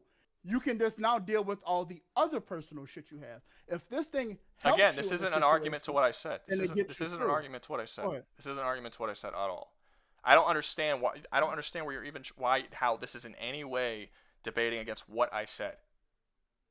Because you're saying that it's not a need. But you're bringing up need and want. I've said several times need and want is not relevant, and you're changing the subject by even bringing up what a need and want is. I never said want. I didn't say either. You said need, and I said that's not relevant to what we're talking about. You're the one who keeps trying to make this need and want thing. I told you I'm not arguing need and want with you because need and want is not what you believe is a need and what I believe is a need. We're never going to come to any sort of agreement with that because what you think is a need is fundamentally wrong. Water, air, shelter, those are needs. That's it. Nothing else is a need. You can literally live without anything. You want to go hunt in the fucking woods, you can do that. That is the only absolute needs. You want to alter and broaden the definition of need if you want, fine, but I'm not debating needs with you. I'm debating specifically what happened to kids in the 90s with the ADD and the ADHD bullshit, and how it has negatively affected society since then, and how they keep bringing it and keep bringing up new shit every couple of decades in order to hook kids on more drugs for the pharmaceutical companies. That is what I am talking about. And you want to shift over to what is a need and what is a want, and drugs are needs and this and that, and it's like, no. Food, water, shelter is a need. I'm not debating the rest of what a need is. You want to get into a semantical argument about it. All right, that's not where I started with this one, but if you're gonna go off the bounds of what you were saying, with the fucking, this should bring me. All right, so if you're saying that they're trying to get, they're trying to get you. I'm not saying they're trying to get you hooked. Hold on, wait a minute. Oh, all right. You're saying that they're trying to get ever since the 90s, because it's mentally exhausting because I'm trying to get you to see. But when you're saying that, yes, as time goes on and more medicines come out, it's the fact that you're saying that you're trying to push it and they're trying to do all this other crazy shit. It's pretty obvious that they're trying to push it. I think that you're insane if you think they're not trying to push it. It's very clear they're trying to push it to the point that they're outing people as bigots who disagree with it in any way. The point that they were trying, that they passed it into law in Canada, the fact that you straight up can't misgender someone or it's considered a legal offense. And I know it didn't, and I know it never got to the, I know it never got to the, as bad that people were jailed or anything like that. I'm aware, but it's still written into law. With the ADHD thing. Huh? No, I'm saying the pushing of, well, so you're saying that they were not pushing ADHD and ADD drugs on kids in the 90s? Because that's a lie. You had a bunch of kids that weren't on drugs, and then by the end of the 90s, you had a large percentage of specifically young boys who are now hooked on drugs. So they were clearly pushing it. There's no argument that they weren't pushing it. I don't think you could possibly say they weren't pushing it. I'm not saying that they weren't pushing it. I'm saying that some may have needed those. Well, you did say they weren't pushing it. That's literally what you said. No, I'm not saying it like, all right, listen, here's my stance. Yes, they were pushing it. Some people may have needed those drugs in order to live in a society no one needed that is not made for them. Okay, we're going in a circle now. No one needed it. I'm not. You're saying that no one needed it. Yes. No, we're going in a circle. We've touched on this. As another person here with ADHD, the only time I was on the drugs 1 year, it fucked me up, made my brain a haze. Yeah. Made it so I couldn't focus. It made my brother. It made my brother contemplate suicide. It turned me into a zombie. The thing is, those drugs are supposed to help you focus. All you have to do is, as Rouga's saying, some discipline.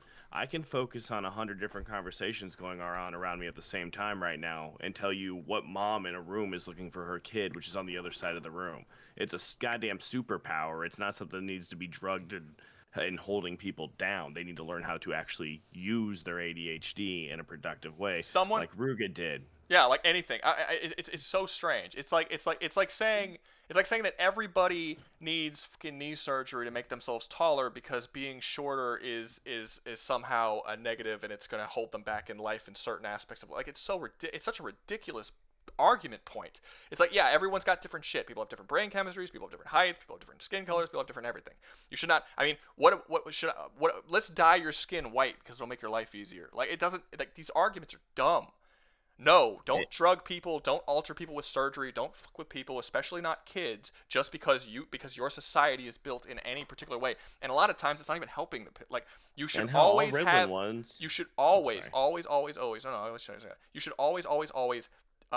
find a place within society, and this is not the job of the society, this is the job of the parents, which is why this is a big deal. The parent needs to guide the child in a way that they can be the most successful they possibly can within a society. That doesn't always work out, but it does not mean you drug the kids because you don't know what to do. It's bad parenting. It's bad discipline. It's not leaning on the strengths of that individual person because everyone has their own strengths. Look, there's certain people aren't good at math. Don't make them a fucking rocket science. Like put them into something that they're actually they're actually good for their stuff. People don't just get left behind because there's always going to be people who are going to be less successful than other people, but it is usually not because of biological reasons. It's usually because of circumstance of life, like what's going on with you. We don't have a perfect society. Is what it is. And chemically, all ADHD drugs are just chemically identical to fucking speed anyway. All it is legalized speed. Rouga, just from the audience perspective, man, we've got several people asking for a revote, and Oh, I'm sorry. I'm sorry, Dan guys. already bounced out, and that's I gotta bounce out. Yeah, too, yeah, yeah. man. No. Yeah, we My went bad. on this. So yeah, If you wanna we'll keep get a. I'm pretty sure people are just gonna say to move on, but I'll ask him anyway. Hey, Ruga, I think we pretty much got to a I had stopping a- point anyway. Dark man, don't do it. I had a question about. No, it's just a question about the last debate. Do you think that kids being put on ADHD drugs in the '90s correlates to the rise in drug use in the 2000s? I think it's obvious that was at least somewhat correlated. I mean, there's a lot of things like that correlated, but yeah, I think I do have two more to add to your list too. By the they way. also there's also a statistic that says that if you are given prescription drugs, the younger the age you are given prescription drugs, the more likely you are to use more drugs at a later age. That's a statistic that was found with Romero's science that he loves so much. And then when yeah, if you're gonna hook a bunch of kids on like an entire generation of kids on drugs in the 90s, Do it early. Of course, drugs are. It's gonna be a thing later on. Yeah, I don't think. Again, I think you have to be like specifically. You have to be very, very biased in order to come to the conclusion that like this was not. Like this in no way was that you didn't cause drug issues, that you didn't heighten depression I'm and not saying anxiety. it didn't cause any of that, because there are obviously going to be some side effects to these things. The fact that something It was not needed, and the side effects were awful. Our suicide rates are at an all-time high. Our depression rates, our anxiety rates are at an all-time high. The trans shit and people wanting to be a different gender than they are is now higher than it ever has been before. All of this shit, every mental illnesses are skyrocketing ever since we started giving drugs to kids. And people want to say it's because we didn't know this shit existed before. We knew this shit existed before. Trans people have always existed. They have always been around. Them out of the spotlight. That's what happened. That's a thing. Then keep them out of the fucking spotlight. They have a 40%. They have a 41% suicide rate. Let's keep them out of the spotlight and not make it a popular thing so that we drive people to kill themselves. How about that? Well, maybe it's because maybe they're what? Not being in the spotlight. Maybe really? They want really? Because trans people have a higher suicide rate than blacks during slavery and Jews during the Holocaust. What are you gonna say? What's the reason? Is it because we had them out of the limelight? And is that what the reason was? Even after their surgery, their rate doesn't actually go down. No, not at all. It stays the exact same. These are not helping. I am sorry, Romero. You are on the losing side of this. The entire world, all of Europe, have banned trans surgeries on kids and completely gotten rid of them. Because with 41 votes, you're at 78%. I know. We're moving on. But this is sorry. You are never going to convince me that it is okay to drug children and to get them hooked to drugs, and that literally every measure of happiness, of mental wellness, it's all gone down since we've been giving them drugs. There's no angle that you can attack this that I haven't already looked at. This has very negatively affected me and my family, so it's not going to happen.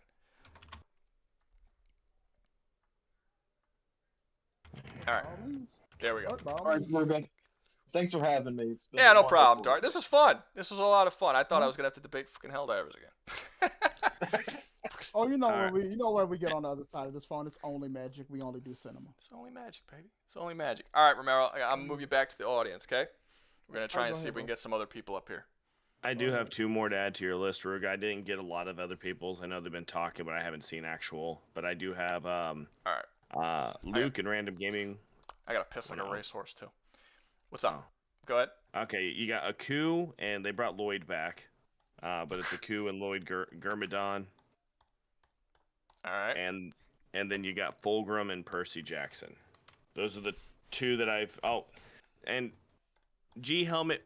You don't have a mic, man. You have to get representatives for yourself if you're going to put up stuff like that. No, he's not getting representatives. Either he can argue it and he has a mic, or not. Or we're gonna pick somebody. Yeah, because he's done like 5 different things, and I keep telling him, dude, you don't have a mic, you can't really do it. Yeah. Okay. Let me see. Wait. Hold up. Let me. We're gonna scratch this out. We've done the political thing. Where is it? Font. And strike through. Okay, cool. So we did policies. Yamato and Lloyd. I'm sorry, I'm leaving it because nobody was interested in that one. Yeah. I'm not. I'm done. I don't want to do it anymore right now. So One Piece and Tekken, I'm not gonna do. Titanfall and Bayverse is still an option. Okay, so let's make these. Are all these people still here? I think I've seen Doug Pumper came back. So Doug Pumper and I think Crazy was the one who wanted to do one of yours that's up on that list. All right. Next debate. He's the one who paid money to have it on there. Let's see. We're gonna do Hollow Knight. Oh wait, he paid money for what? He paid money right before he went on his break, and then he's been back for a while since then to do. I'm trying to scroll up, but I think there's too much chat. Doug, throw yours out real quick. I know you've said it a couple times, but I've missed it in the redos. Percy Jackson. No, that's you, Asterian. That's not them. Doug, comment what your thing was. I mean, I think you don't have his hand up either, else I'd just bring him up here and let him tell you. All right, well, we got to move on if you're not going to answer, man. He says he's here and he's ready. He just Well, you got to tell me what it is. Yeah, it's on the list, like I said. Yeah, but he's got to tell me what it is. I lost my argument. Crazy Dude just dipped. Oh. Oh, Bummer. shit, it was him and Crazy Nano. I feel bad because he paid money too. Okay, let's see. Undertale. Next time you'll get one next time, or if you can find another person, we'll let you up here. I think he was Titanfall versus the Bayverse, honestly. Really, I kind of liked that one. That's a bummer. But we do have a guy who might go up against him with a different one, because I think Doug Pumper was the Titanfall, and somebody else just mentioned something else against them. Give me 1 second. I'll find a way to write everything else down. You're cool. Fulcrum versus Percy Jackson. Cyberpunk 27. No, it's Attack on Titan. That's not Titanfall. Titanfall versus Evolve was something Indigo Steel said. So if Indigo could come up, I guess him and Doug Pumper can do it. Wait, Fulcrum versus... What was it? Fulcrum? Percy Jackson. Percy Jackson. So did you guys in the chat? Did you guys like the political? I mean, obviously we're not gonna make that like a normal thing, but was that like kind of entertaining or whatever? Or are you just like, no more politics ever at any point? The Hexel says no. Some of them were interested because it felt more like it was your Rouga lore, like your backstory a little bit was coming through in it. A lot of people didn't like the politics part that's seeming right now. Only your lore was interesting, not the political shit. Not a fan. You got like 4 yeses and a lot of. Oh, we had 70 people watching. Well, the political. Nobody was dipping because of the political stuff. So I don't know. Anyway, what was the last one you just said? It was Titanfall versus who? Evolve? Versus Evolve. I like that one. I don't know much about Titanfall, but... Yeah, and you would have Doug Pumper it would be him versus Indigo Steel. Oh, wait, he's on the Titanfall side. Doug Pumper, are you good on the Evolve side? Because I thought you were the Titanfall guy. No, I mean, he probably... Well, if he wants to do Titanfall or whatever, then... Romero, did you have one? Because your hand's up. So I don't know if you had one. All right. C-Main says he could do Bayverse if you want to keep the Bayverse versus Titanfall. Okay. I liked Evolve. That was a cool one. Oh, Fulgrim? Oh, you could do Fulgrim. Okay. Let me see. Titanfall versus Bayverse. All right, that's it. Once he gets the new guys up, guys, I'll be bouncing out, so I won't be able to write anything else down for you guys. But you guys have fun. I'll wait for him to get the new guys up so I can have their names if he needs them. All right, posting. Y'all vote. Whatever the dealio is. Do your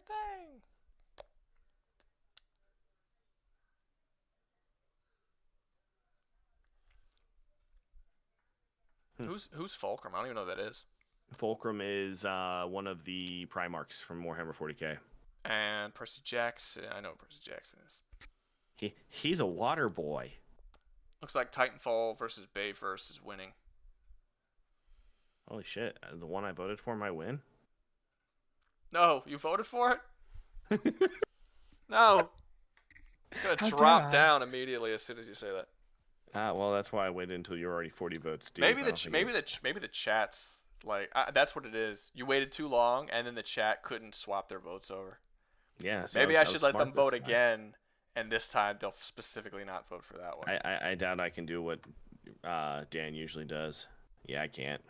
I was gonna do what Dan always does and put my my link in your description down there. I got you. Or Okay, your- so Titanfall versus Bayverse. Looks like that's the one that's winning. So who had the Titanfall versus Bayverse? I know C-Main had it. Where's he at? It's C-Main versus Doug Rumper. The fuck is C-Main at? I got him. Okay, pull He's him up. the fucking Shadow the Hedgehog fucker. Alden, is there any chance that you could wait until I take a piss before you leave? Yeah, I could keep things entertaining for about another 2 minutes. All right, let's get the other. was that, Let's bruh? get the other two people. What the fuck was those last couple debates, bro? Hey, Like, actually, Me- C-Main, it's Rouga arguing with somebody he knows. Me dominating. That's what that was. I guess, bro. I guess. No. I fuck- So Doug, you're for Titanfall. Yeah. C-Main, you're for not Titanfall. Crazy, Yeah. are you back? You want to be up here also for the non-Titanfall for the Bayverse? I can pull you. Get in here. You were the OG. Oh, we can't. All right, well, I apologize, Crazy. You should take his green hand away. Yeah, I'll do that. Okay. So does anybody else want to debate for Titanfall or Bayverse so we can make this a 2v2, get more people up here? I can't take his green hand away. Can't take his green hand away. Oh, it's gone now. There, it's gone. Damn. Oh, it's Battle of the Faces this time. The magnificent fucking mustache versus the guy in the hospital bed. Oh. He's in a hospital bed? You can't see the nigga, fucking shit in the starting background? I'm starting my fucking gene therapy because Oh. Therapy. Don't be a dick, Doug. He's in bed. He's recovering. Yeah, you have to. I'm no. rolling.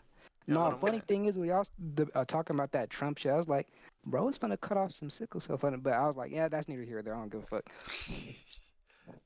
See, you don't know. Well, go Okay, join the main it doesn't look vein. like anybody is coming in to replace. So yeah, you guys just get started in y'all's debate. I gotta go take a piss. I'll be right back.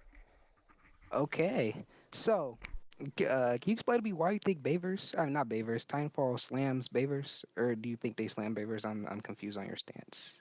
I don't know if I would say slam, but I'd definitely say that they had the firepower and the technology to definitely take on the Decepticons from the Bayverse. Not only do they have the firepower. Oh, you're doing Decepticons only. Oh, okay. I thought he was They are talking the about ad all guys. It Transformers. makes sense. That was. Okay, yeah, okay. I can I still mean, we debate. could do both because Crazy Nano wanted to do just the Decepticons. So let's say the whole verse versus the verse, so that he can have that debate next time. I mean, Roga might have a problem with doing it again, but Crazy Nano. Okay, really we can do wants to verse do versus that. verse. Yeah, because I think that would be a bit more interesting too, because we can bring in some better technology and other aspects of Titanfall they have. I don't think you could explain your Titanfall shit, but yeah, explain your Titanfall shit. Gang. So Titanfall has a couple of different niche type technologies that give them some advantages. So they can detect things that come into orbit as it happens, and they also have some odd pocket dimension type technology, which allows them to almost disappear from the reality they're in temporarily to reposition themselves for an advantage. This is mostly for their pilots, but one of their models for Titans does have this. So the Ronin himself, he'll have that advantage to him. And I just not only do they have that versatile technology, I don't see the Bayverse Transformers having the firepower to overcome them. As far as I'm aware, it's equal, but with this versatility added to it, I feel like the Titanfall people would be able to edge it out. Yeah. Okay. You remember? Do you remember the fifth Transformers movie by any chance? It was last night. Not really. No. What happened there? Okay. You remember they blew up Bumblebee, and this nigga Oh. put himself back together. Oh, Yeah. So with that alone, I don't think none of the Titanfall people can really take Bumblebee down. and not to mention, these Cybertronian niggas are millions to billions years old.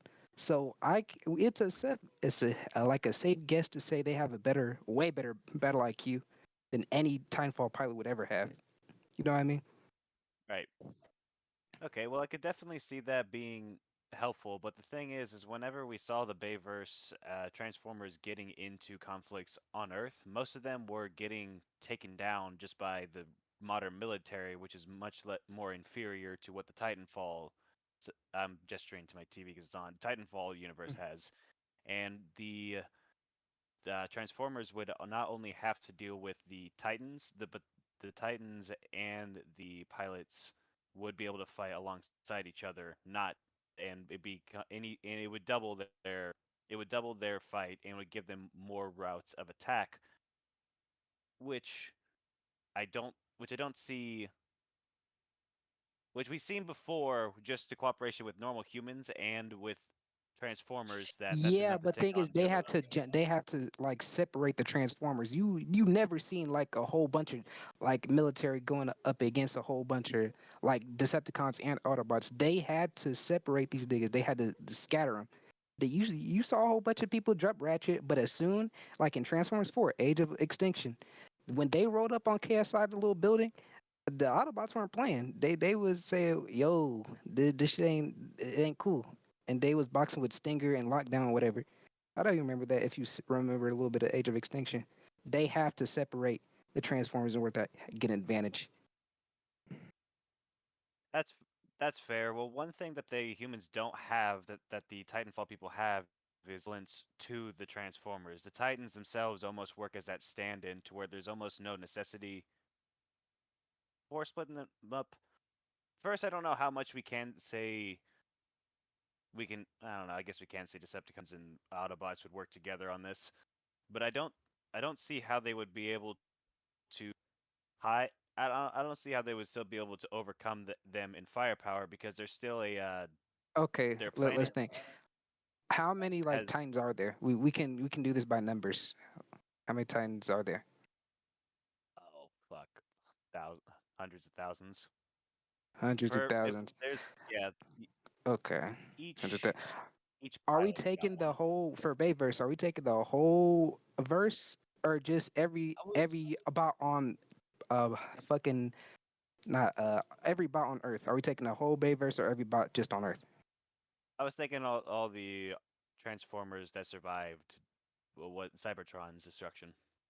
Okay, so every bot on Earth essentially from Yeah. as from Transformers But '07 I'm to certain last they night. have a couple more boys outside of Earth that maybe on the moon or neighboring planets. I think they should still be allowed, just specifically from Cybertron, because I know that they have like the Dinobots and even like those maker people who aren't exactly from Cybertron. But Oh yeah, speaking of which, you have the one bitch from the last night. I forgot what her name. The Quintessa, like yeah, Quintessa or whatever. Yeah, she might be able to out hacks the Titanfalls people with the whole her little telekinesis shit or whatever. Plus, she has those knights on standby. Don't remember if she can just spawn them out of nowhere or whatever. She might be able to. I don't know, but I possibly. don't.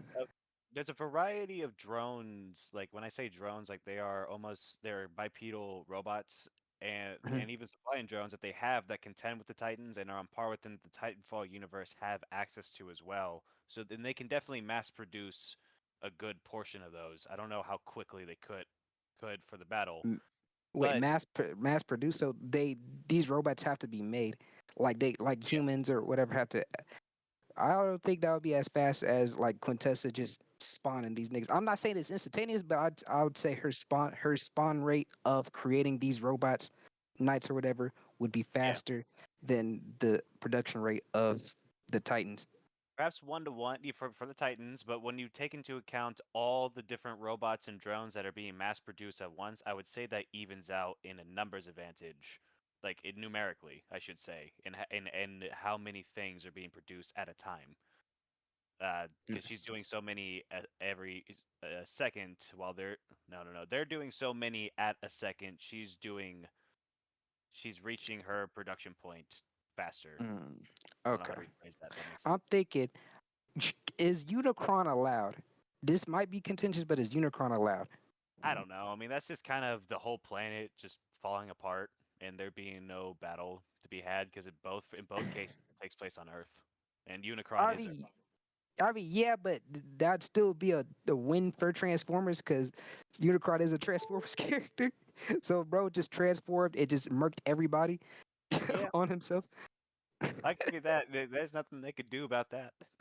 Well, first off, this is okay. So, man, this is another example of you trying, or of you purposely wanting to take someone who's more powerful. So you do this all the time. This is why I don't really want to debate you anymore, because you always it's not so much, you don't pick your character like, okay, who do you want to go up against? You pick the full matchup. I know you didn't do that this time, but you pick the full matchup. You pick both sides, and you're like, okay, I'll pick this clearly stronger one, and you get the little weak bitch, and we'll debate. And you try to trick people, and you hope that that they don't know how strong your side is. It's and funny though. it's Plus, not. you debate against like weaker person, or you debate for weaker characters too. I heard like against someone else before. What's wrong with me doing the same? No, I don't purposely debate the weaker. If I say it's a mismatch, I don't debate it. I've only done that once against Invincible and Tekken, and I purposely debated for the weaker character. You're doing the opposite, where you're purposely debating for the stronger character because you want to immediately win the debate. But you're not winning the debate. It makes you look like a bitch in debates. I'm just letting you know. How, bro? Because you're How? purposely It's making stupid. one-sided debates. It's funny. That's the only reason I'm doing it. It's funny. Well, I'll We say this: can if y'all, equal I'll say this: debate. if y'all want to do this debate, then pick pick Autobots or Decepticons, pick like the normal dudes, because otherwise this isn't even a debate. I might as well just send you both down because the Bayverse instantly wins because of Unicron. There's no point in even having a debate.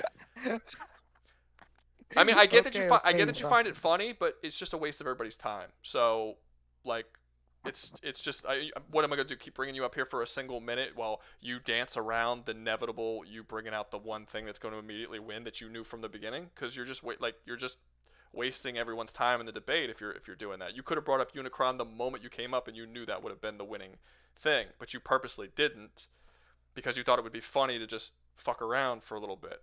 But this is a stream that's supposed to be entertaining for other people, not just you to laugh at yourself. Like it's not really what it's for. So if you guys want to debate this, you can. I don't mean to interrupt, but like make it a debate that's fair. You want to do strongest Titans versus Autobots, I guess?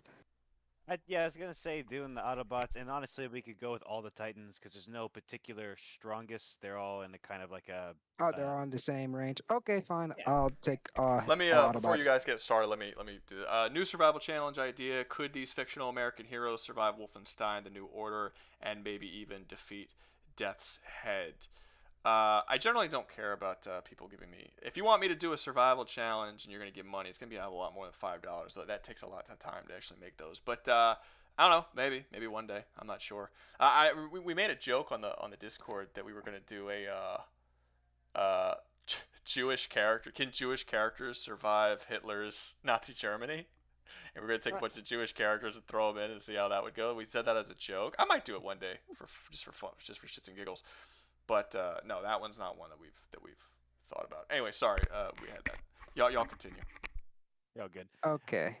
I definitely think What's we should have the Titanfall's AP? Dinobots. What's up? What's Titanfall's Titanfall's AP? Yeah. Oh, Titanfall is AP. So the weaponry that they are, so they have slightly better. So they have roughly the same caliber range as like the higher end guns in modern day. So for example, Tone, he has a massive rifle that is 40 millimeter in round, and you also have the 35 millimeter for Legion with his minigun, which are weapons that can tear apart vehicles and will tear through their armor. But on top of that, they also have guys like Ion and Mhm. Ronin. Ion has lasers and I assume it's plasma, but they don't say it's plasma. They say it's an energy-based rifle, and he has a variety of energy-based weapons which burn through other titans when used. And one of them is straight up said to be a laser, but that's like an ultimate ability he uses, not something he uses all the time. And I have the game right here to look at stuff, but from the top of my head, oh, and Scorch. Scorch also has like really hot fire that also burns through metal. It doesn't give us any types or anything like that. So for what I can say right now, that is off the top of my head slightly better than than what our militaries have on hand. Okay. Uh, the durability. Do they have like any resistance against if you remember Transformers 3, Sentinel had like a little gun where it just rusted people. Like he killed Ironhide by just shooting him with cosmic rust. Does any Titanfall have any resistance to something like that? So they can, I don't know if they could resist it, but they do. But all of them, a majority of them, have a active shield that they can physically deploy to endure damage for them. Tone, he has a shield that he can place and walk away from, so he can get distance from it. So he definitely can handle it. Ion has a shield with the ability, like uses magnetism to do this, which might actually work because it uses rust, and that's a magnetic thing. It uses a magnetic shield to pull in projectiles and targets and project it back at their opponent. Legion's shield might also help because it's from his gun. And Ronin, I don't know. He technically can have this. He uses a sword to block, which I guess the sword could rust before it would. But it also has this weird effect where it causes him to take 70% less damage in all directions. It's weird, even though the sword only blocks in front of him. So I don't get how that shield works. It's a very versatile shield, though. But I genuinely wouldn't say that could resist it. So 3 out of the 7 Titans could reliably protect themselves from that and others. Well, okay, Oh, okay. maybe not Okay. Legion, but yeah. So with that in mind, I think if some of the Titans were to jump some of the Autobots one on one, the Autobots would kind of be perfectly fine. We know Optimus is perfectly fine in jumping situations unless he gets sneaked, right? I feel like it's the same with Sentinel, same with Bumblebee, so same with others like Crosshairs. You know what I mean? Mm. I mean, So if they, what are you saying? Go ahead. they're definitely very efficient fighters, but they've shown to be vulnerable to the weaponry that Titanfall has, and I would say that the If they get hit by it, the that's the thing thing. is they would definitely. I would say that that's a pretty good chance. The Titans, not Tone. I need to keep bringing his name. Ronin could definitely land some shots off. He is by far the quickest and has and that teleportation ability. No, I was about to say something wrong about that. He has a dash ability which allows him to cover a couple meters within a second, which would definitely allow him to get the jump on them, hit him with the sword, and definitely hit him with his lead wall shotgun, as it's called. And North Star has a plasma railgun that they use as a sniper rifle, and they definitely could pick off some of those Autobots from a distance, especially since they like to fly into the air to get that advantage. In game, it's not shown as impressive, but they've shown that some of these tones can literally just take off into the sky like Starscream can. Okay, I see. Well, we know, I don't know if all that little stuff would be able to really take down like the top tier Autobots because again, Bumblebee's just dead ass gonna get revived from that. Optimus Prime's durability is just fucking nuts, bro. Killed Megatron with one arm. As for the others, obviously Ironhide got packed. Sentinel, he was boxing for a little bit until he also got packed up by Optimus. I'm thinking Crosshairs, he's pretty good with weaponry. So is Hound, you know, the big green nigga from 4 and 5. Good a good weapon. We would like that little minigun. I guess it would be similar to the one you was talking about. Legion. Crosshair. See, Yeah, that's that the one. thing I'm seeing. They're getting pretty even in fights. Like what you said about Bumblebee, that is definitely a good example because that's really broken that he can fall apart. But I would say Scorch and his Inferno abilities, because like he has fire that melts through metal. I'd say he could probably melt him into bits. And while this is one, if we go with like a squad of Titans, yeah, then I would say that it's very in the air that Scorch would get to him. He's the slowest and would struggle to reach him. But if the Oh. Titans cooperate No, I'm sorry. You could keep saying what you were saying. I'm thinking. good enough, they could definitely melt him to bits. They're I think he puddles. froze just now. Yeah, I don't know what the Me? fuck was going on. But Yeah, you froze in the middle of your Oh, sentence. okay. Am I some heard now, right? yeah, yeah. Okay. So I was saying that with like the idea of taking the group of Autobots with like a squad of one of each of the Titans, Scourge could definitely melt the Bumblebee. It would be difficult because he's the slowest, but definitely with the cooperation of other Titans, he could definitely corner Bumblebee, something that he's well known for being used. And if we don't It take into account that this is 1 versus 1, there's we can keep sending Titans based on the pilots. Maybe not. That's cool. We can't talk. That's cool.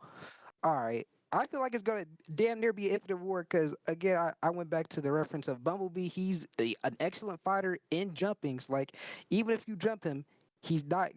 He's still gonna win those bouts I 9 times do out gotta of give 10. you that. I do gotta give you that their melee prowess is far superior than anything of what the Titans have shown, even Ronin. I got bad But news, guys. What's up? Y'all, 62% think y'all are meh, and 35% think we should move on. You only got 5% that think this debate is good, so we are going to move on. All right, that's fine. the first time I didn't get GG's, bro. it. Hey, it was a great debate. Yeah. All right. For I'll real, see you for guys. I'm gonna move y'all back down to audience. I'll invite y'all up as usual. If y'all can find a new debate that's interesting and whatnot. Okay. What was that? That was Titanfall versus Bayverse. Let's fucking scratch that out. Boop. Strike through. Okay. What's the next one? Is Roland and Raiden still here? I'm surprised Hollow Knight and Undertale aren't getting. Well, okay. You know what? Actually, Dan's not here, and Alden's not here. Doug, do you want to come up and like help me with stuff like looking at the chat and shit, and basically seeing who people are, what matchups people want? I guess you don't seem very positive about that. Who's positive about that and actually wants to do that and think it might be fun? Be actually a part of the stream. Raiden is more well known. Skynet Terminators versus automatons. I could, but I'm a noob. I don't care if you're a new person. If you're willing to do it, you could do it. The androids would maybe get far. Asterion. Someone debating Asterion? The androids would make it far. Lord in the Okay, now no one's telling me any matchups. So should I just do the same matchups that it was before? Help. I need to use the restroom first. All right, go ahead. I'll invite you up. Invite you to speak. Boop. There you go. All right. So let's see. Okay. Wait. Let me end the poll real quick. Oop. Shit. No. Stop. There we go. Okay. And what are the matchups we have? Do we have any new ones? Because so far I got Hollow Knight, Aku, Fulcrum, and Percy Jackson and Roland. I guess that's 4, so I'll just put those up. I don't even know if those people are still here. I hope they are. We'll see. All right. Next. Debate. Yeah, question mark. And then we got Hollow Knight versus, what was the other one? Undertale? Yeah, it was Undertale. Shit. Wait, I fucked that up. There we go. Okay. X out of this? How do I get out of this? Return, bitch. I don't know how I did that. Shit. Whatever. I fucked it up. Is what it is. Alright, versus Undertale. Alright, next we got... God, this could be fucking weird. Aku versus Lloyd. Aku versus Lloyd. And then we got add options. Roland versus Raiden. I don't even know who these people are, to be honest with you. And Fulcrum versus Percy Jackson. I know Romero wanted to do Fulcrum as well as someone else. Jackson. Okay, before I actually do this poll, is that it? Does anyone have anyone else? Limbo. Okay. MC, do you want a Snake versus Rambo? I would exclude the main characters. Pokemon. People keep saying matchups, but it doesn't matter if you don't have a partner. Radiance Knight would be blah, blah, blah. If you need a second for Undertale, I'm down. Okay, you guys are kind of on this. Scarab Lord, vote for Asterion. Who is saying Asterion? Asterion's not here. You're talking about Asterion from that's the second time I've seen the name Asterion pop up. You're talking about Asterion from not Lord of the Rings. Baldur's Gate 3? Oh wait, I already debated Undertale and Hollow Knight. Oh, just not here? Okay, he's referring to himself. Oh right, your name's Asterion. That's funny. Okay, my bad. Let me see, 4 feet. So wait, we're not doing the Undertale versus the Hollow Knight one. Okay, fine. Well, I guess we'll get rid of that. Sure, why not? Can I X out of it? I can't X out of it, can I? I gotta start this shit all over. Fuck. Alright, what are the odds that I start this poll and no one votes for yes? Right? Because yes is a wasted vote. So, people are all gonna vote. They're just gonna all vote for us. Okay, fuck it. Let's just see what happens. There we go. Immediately, the internet is filled with trolls. Okay. How do I fix this? How do I fix this? Ah, there we go. Haha. Fixed it, you slut. And then I'll put you right there. And that is how we do, baby. That's how we do. Okay. How are the votings? The most votes are for yes. Of course it is. Aku versus Lloyd. Whatever. The yes people are just wasting their vote. Looks like Aku versus Lloyd is winning. I don't even know who Lloyd is. What's he from? I don't know half the characters on the poll. Yeah, I don't either. I don't know most of these characters. The meme answers are taking away from the voting base.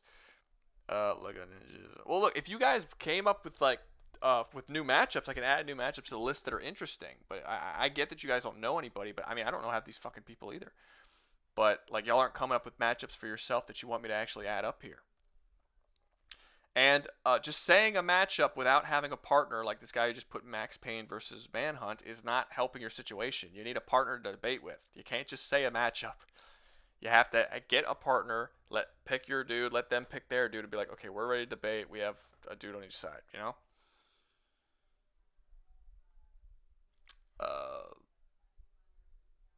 Isn't Lloyd from Ninjago? Oh, it's from Ninjago.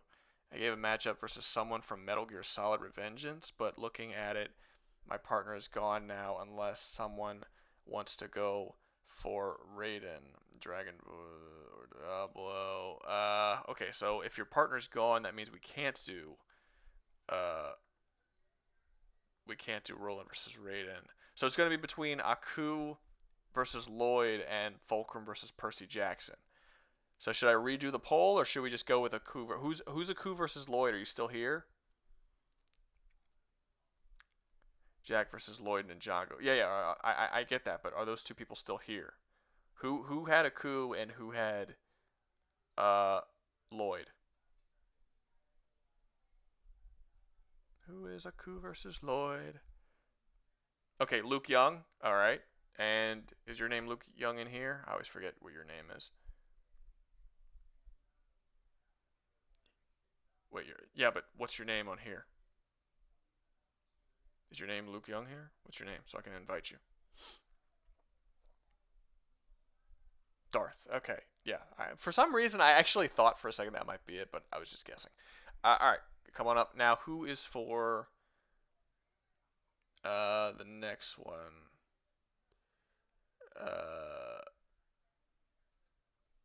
Who's for the next one? I'm Aku, Goofy in Discord. Okay, Goofy Goofy Goofy Goofy Goofy Where's Goofy Yeah, here we go. Alright, invite to speak. Cool. So Aku versus Lloyd. Who the fuck is Lloyd?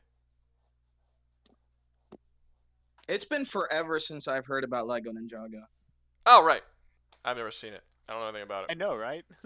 Yeah. Lucky you need to see that shit generation of Cartoon Network cartoons. Anyway. I haven't. Yeah. My generation of Cartoon Network cartoons was like Dexter's Laboratory and Powerpuff Girls and Johnny Bravo. So Johnny Bravo rules. Johnny Bravo was the shit, and Powerpuff Girls. Watch those both. Yeah. No one liked Dexter Laboratory? I love Dexter. I preferred Samurai Jack. That was later.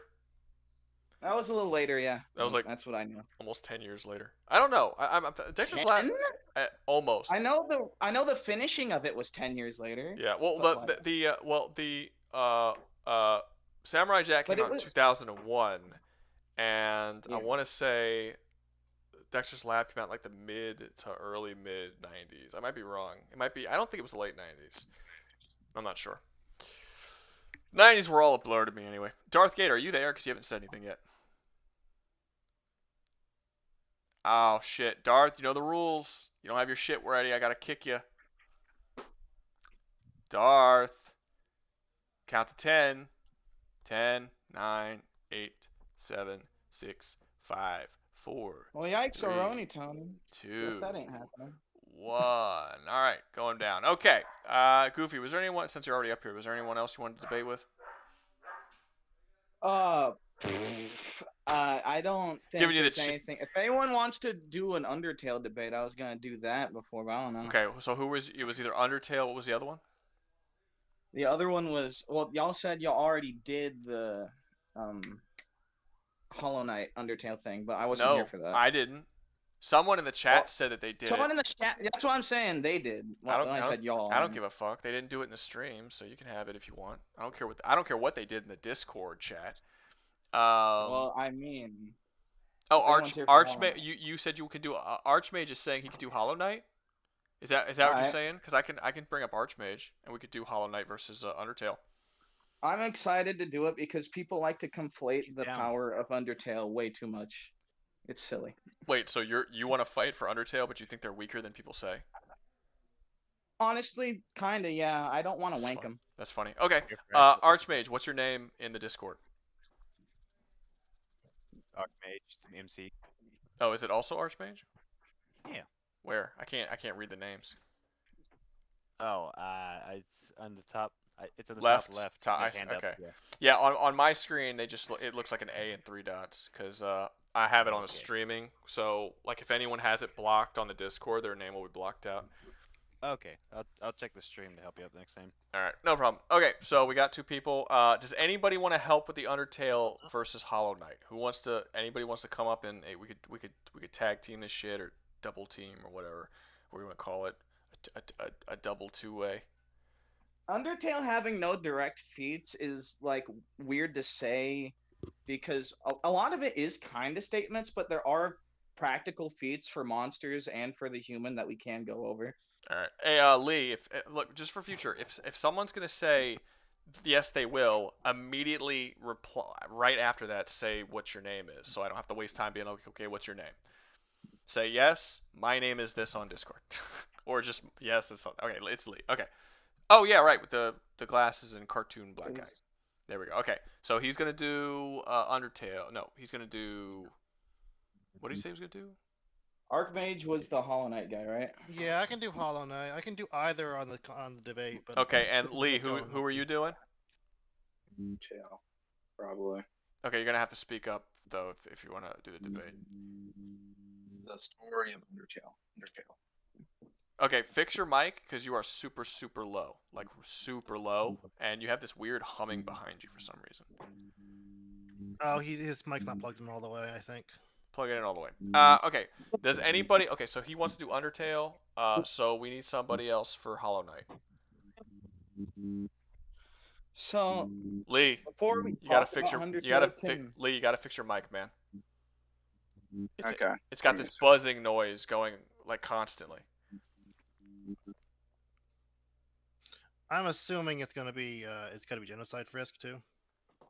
I'm going to talk about both paths because I think it's really important to go over how it would go in the underground for Hollow Knight and how it would go if genocide had occurred. Okay, Okay, fair enough. Indigo. Indigo's Let me, feels guys. good Let me to go. finish bringing people up before y'all start fucking talking. Okay, Indigo Knight. Sorry. Indigo Steel. What's your name? Sorry. What's your name in the thing? He did it again. Look, he said I could do Hollow Knight, but didn't say what his fucking name is. Tell me his name. When you tell me what you can do, tell me your name right afterwards, so I don't have to wait for you to tell me. Remember, there's like an 8-second delay, so I have to ask you for what your name is, and then I have to fucking wait the 8 seconds until you hear my question. Indigo 76. Okay, all right, there we go. Invite to speak. Is that better? Yeah, there's no buzzing. That's cool. Was your mic just not plugged in all the way? It was like almost dead, so I real quick changed mics That'll do it. using Bluetooth. That'll do it. Okay, Indigo. Mic check. Oh, his headphones. Oh, there you go. Indigo. There we go. Yeah, Indigo. How am I coming in? Good? Yeah, okay. You're good. Okay. So, the matchups are what? Goofy and Lee versus Indigo and Archmage, or did I get that totally Yep. wrong? That's about right. All right. Yeah. Y'all get started and debate whenever. I don't care. Go ahead. Okay. So before So- we talk about the human and Chara and all that, can we go over how Hollow Knight will do going through the underground with Oh, like the okay. monsters and Is the it going magic? through the underground, or is it versus? We're gonna do Hollow Knight versus the Undertale verse, but I want to work our way up. Okay, so Well, it's like a Yeah. couple thing. Okay. So in Undertale, we've got characters that can manipulate the actual game mechanics. So I guess fourth wall manipulation. They've got a soul-based power system. Most of They their can break- attacks don't really do physical damage; they do soul damage. Really. Yeah. Meanwhile, for Hollow Knight, it's got a bunch of powerful insect warriors, eldritch beings, gods. They can manipulate of void, hacks. soul, radiance. The biggest problem with Undertale is that if the Hollow Knight characters want violence and want to do the monsters harm, there's not much most of the monsters can actually do about it. Yeah, they're Of really the knight pacifist. himself, Well, like most The of the knight smaller itself things in doesn't. All Night, like the beetles that like there's some that they can defend themselves, but once like the big bosses come down, most like the monsters are gonna have a lot of trouble. Yeah, you really, The, really, if you talk about the monsters, you really only have Undying the Undying, a theoretical Angry Papyrus, or Sans. Otherwise, And well, there's King Asgore too, but Asgore isn't someone to be just like put down. Asgore does have a significant amount of power. He, is big. He is strong. He can like move big things. He's not, Now- but he's not very like useful because he's most of them aren't. But Flowey, I think y'all are kind of underselling Flowey and how much Well- he could just like pop that's a around. fair and point, fuck yeah. with well, for the MVPs for Hollow Knight, we've got the Hollow Knight and the Knight. They're nearly unkillable due to connection with the Void. And we have the Pale King and Radiance. They're godlike beings. They can manipulate fate too. Then you got Voidborn entities. They can consume entire gods. So there's that. That's, Can when it you, gets like, weird. Undertale characters even resist the Radiance disinfection at all? Everyone that isn't the human or Kara is getting annihilated by that shit. I'll be real. Yeah. Specifically targets dreams, so how would you even go against that? In Undertale, Kara's erasure ability is just the strongest asset, but that needs you to rely on the human that's that is there. Kara's. So That's Kara's strongest aspect, but the human also is above Kara, and they have the ability to have free reign over the whole universe and its resets and its undoings, and can even undo Kara themselves. Since you as a Hollow Knight- player are a canonical part of the Undertale universe. Yeah, the Hollow Knight realm has more power. They will win. They pretty much steamroll. They've got the Radiance, the Pale King, the Void. They can reshape kingdoms, corrupt minds, consume entire realms. Kingdoms? Yeah, but can they reshape reality? So really, the question here is there a reality with their limited skill set that the humans can do that would give them a path of victory to Hollow Knight, and that's how they win. If they have no path of victory, they can't win. So that's basically what the argument is. The Well, we have monsters to in talk the more. underground. How would the monsters of the underground deal with Hollow Knight? Not how would Hollow Knight go to the monsters of the underground? Because the Hollow Knight characters have the actually, if the Hollow Knight power. characters kill the monsters before the human gets to kill them, it actually is just so Jover. Yeah, the Hollow Knight, it moves at huge speeds, dodges attacks from gods, and can teleport in battle. So he's just more combat-oriented overall. And that's the thing with Undertale. The knight, our though, speed doesn't feats have are any non-existent. intentions, though. I will say there's one only downside targets to the the Radiance. And they're also the Hollow Knight's a void creature, so it's But it immortal unless it's only wants completely to target erased. the Radiance. It wouldn't attack the monsters if it didn't attack him the real first. question Like with you can't attack NPCs. The problem with the human is it will erase all those creatures. It will come back exactly the same way it was before. It's not changing anything, but it, might not loud enough. The human won't die, I guess. Let's see. I mean, the only way, basically, it's a lot of if it's a straight up physical fight, the Hollow Knight characters pretty much dominate with their durability and god tier attacks. The only real advantage Undertale has is the reset, save, and erasure abilities. Which There's one more Undertale thing. Too. Hold on. There's one more thing that we're missing here. Goofy, let me give Undertale one thing too. The knight has no emotions, though has no desire for violence. That would actually give the Yeah. monsters more durability. I will give you But would that. the knight even attack the monsters? Realistically, the Well, knight would some not monsters target do have desire for violence. Well, if you're doing- Undyne is an angry person. If you're- Asgore wants to kill all the humans. There's some of them like that's not- Toriel. Now, if you're That's doing not the sheer problem, though. if you're doing sheer desire to attack and kill and all that, neither side would even go to war in the first place. But if you gave them the Radiance would probably. let's assume you give them a reason to go I don't against each know. other. Like, I don't know if that's true. If it's the end of the underground. If we have the end of the underground and it's Kara and everyone else is dead, Kara's probably just gonna want to keep absorbing the Hollow Knight world like it did with Undertale. okay, well, if it's just With Kara by Kara's weird himself, if it's just Kara by himself. Yeah, if it's just Kara by himself, then yeah, the Hollow Knight people all dogpiling on him would probably win. Well, Yeah, is there anything in Hollow Knight that has reversed universal corruptions? Let's Well, that's see, kind of what the Hollow not- Knight does, doesn't it? Not Well, I'm pretty sure. the Hollow Knight doesn't universal reverse the scale? corruption. Like, it's- It just contains it. That's kind of the point. Like it contains the radiance, so it wouldn't be able to but we never doesn't, see the like, Hollow Knight curing destroy it. anybody. Like the void consumes gods. That's Well, radiance no. manipulates stream, corrupts the species, and the Pale King can exist outside conventional time and death. And the Hollow Knight does cure So does people of the Kara, Radiance because of in how the one the resets endings, work. too. Kara is outside of time and conventional space with how she destroyed the universe. But doesn't Kara not have the ability to reset? Wasn't that a player exclusive? It is. No, Kara has the ability to at the end of the genocide run. No, she doesn't Carrying, actually. right? It's still the player because she doesn't get that power until after you do a Yeah. reset after True Genocide, where you have to, we have to wait 10 minutes for her to offer you the thing to reset. So I Yeah, guess she it would does actually. always just goat you. That's true. It is You know- always ultimately player choice. I mean, Kara is again, they're just one person. So if everybody were to go up against them all at once, even with the save, erasure, reset, it'd either be a battle of attrition, meaning they keep going forever and ever, Well, amen, or we don't know how physical Kara is as a thing because we see it like melt into the void and become one with it and make all those nines appear on the screen as damage because the whole universe was turned into the damage numbers.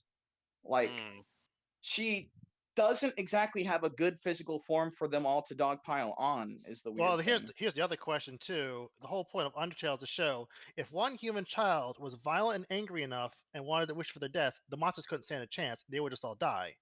Exactly. The Hollow Knight instead is actual physical things that. That's why we divide quite a advanced bit. so far to the human, because we immediately understood that the monsters were just pawns and had no chance to begin with once we started getting to the bosses and higher That's levels. not, and that's what I'm pointing out. At the end of the day, Car is still a human child, and yeah, they only attack the Undertale game We put itself. human and not the child in world. quotes here, with the child melting This is- away into the you know, abyss. would, This is would true, the but erasure yes.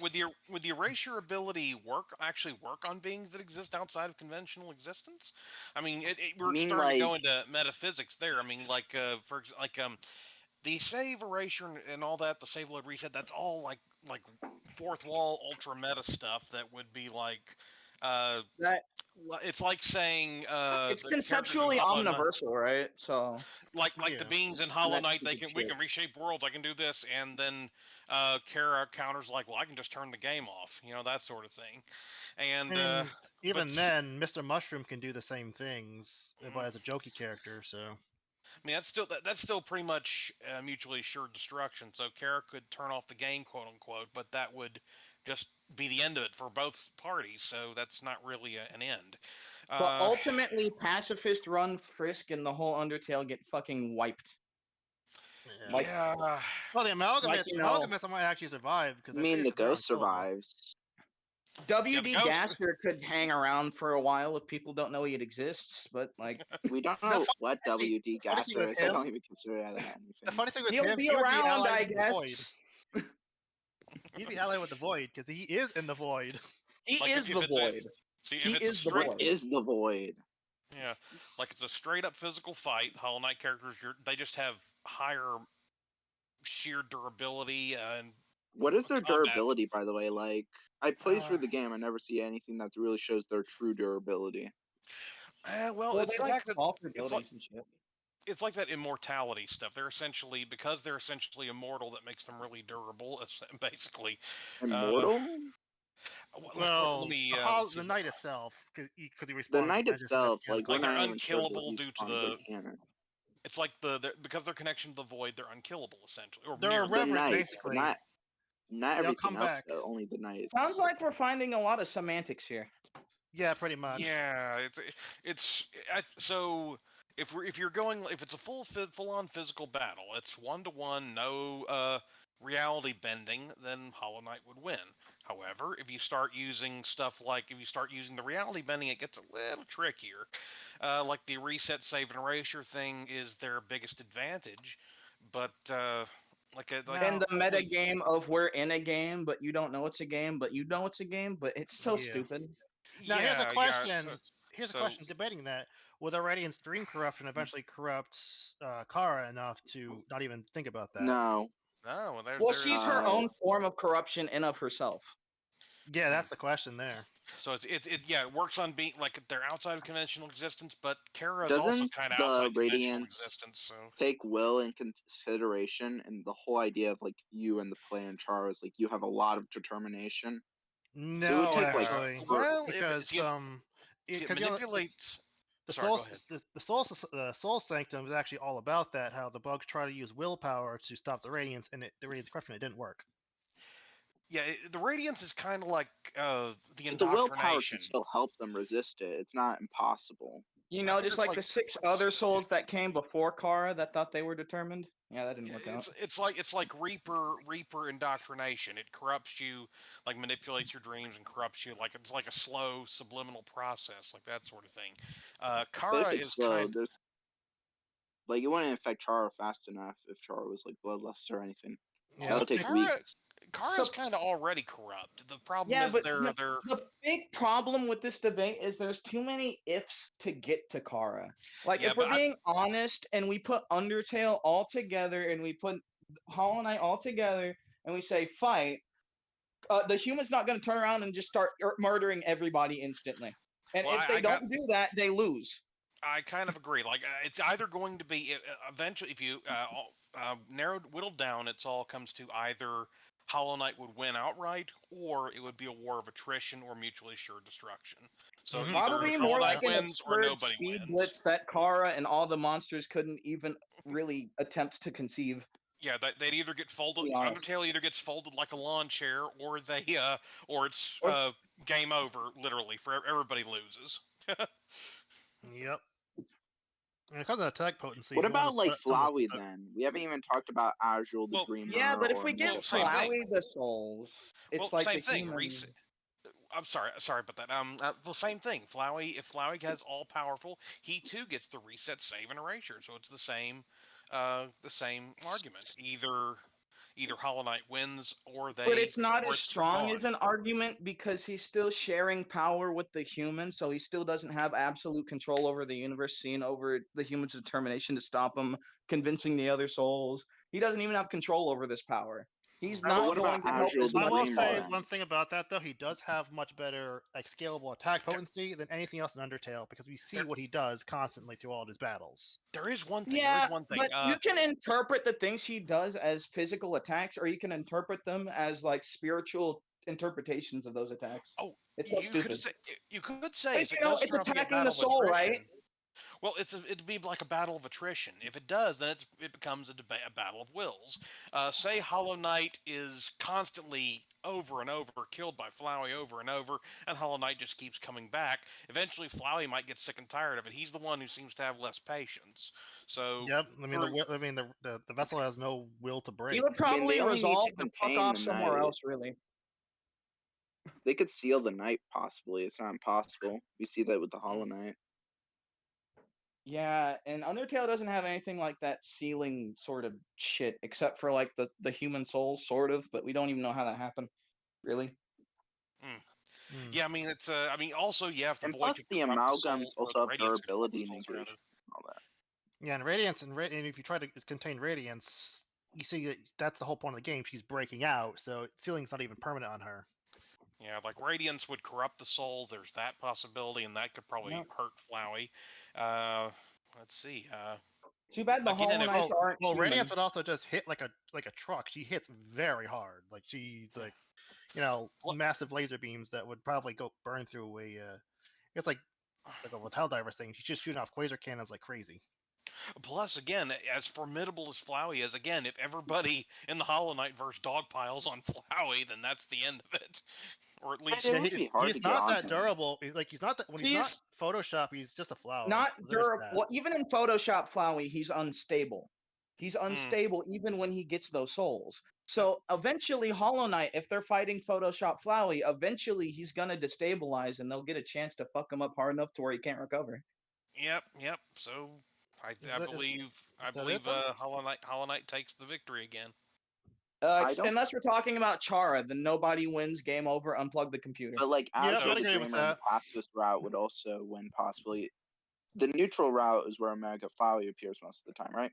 Yeah, no, he happens in pacifist, but not true pacifist. But that's the weird thing of the first time you run the game, you can't actually get true pacifists. Well, if we're going by Deltarune, then the pacifist run is canon, and Chara shouldn't even be a consideration. Deltarune isn't canon, and it's a different. Deltarune and it's sort of Undertale different- aren't the same thing. We don't know how they're going to connect yet. That's debate They're for not another Yeah, but day. Undertale fans always like to make assumptions, and they push this on that. And Chris I and will that's say another debate. Yeah. I will say Deltarune seems a little more eager to fight, but still, yeah, that's a debate for another day. But I so, like yeah, Chris as a character more. Yeah.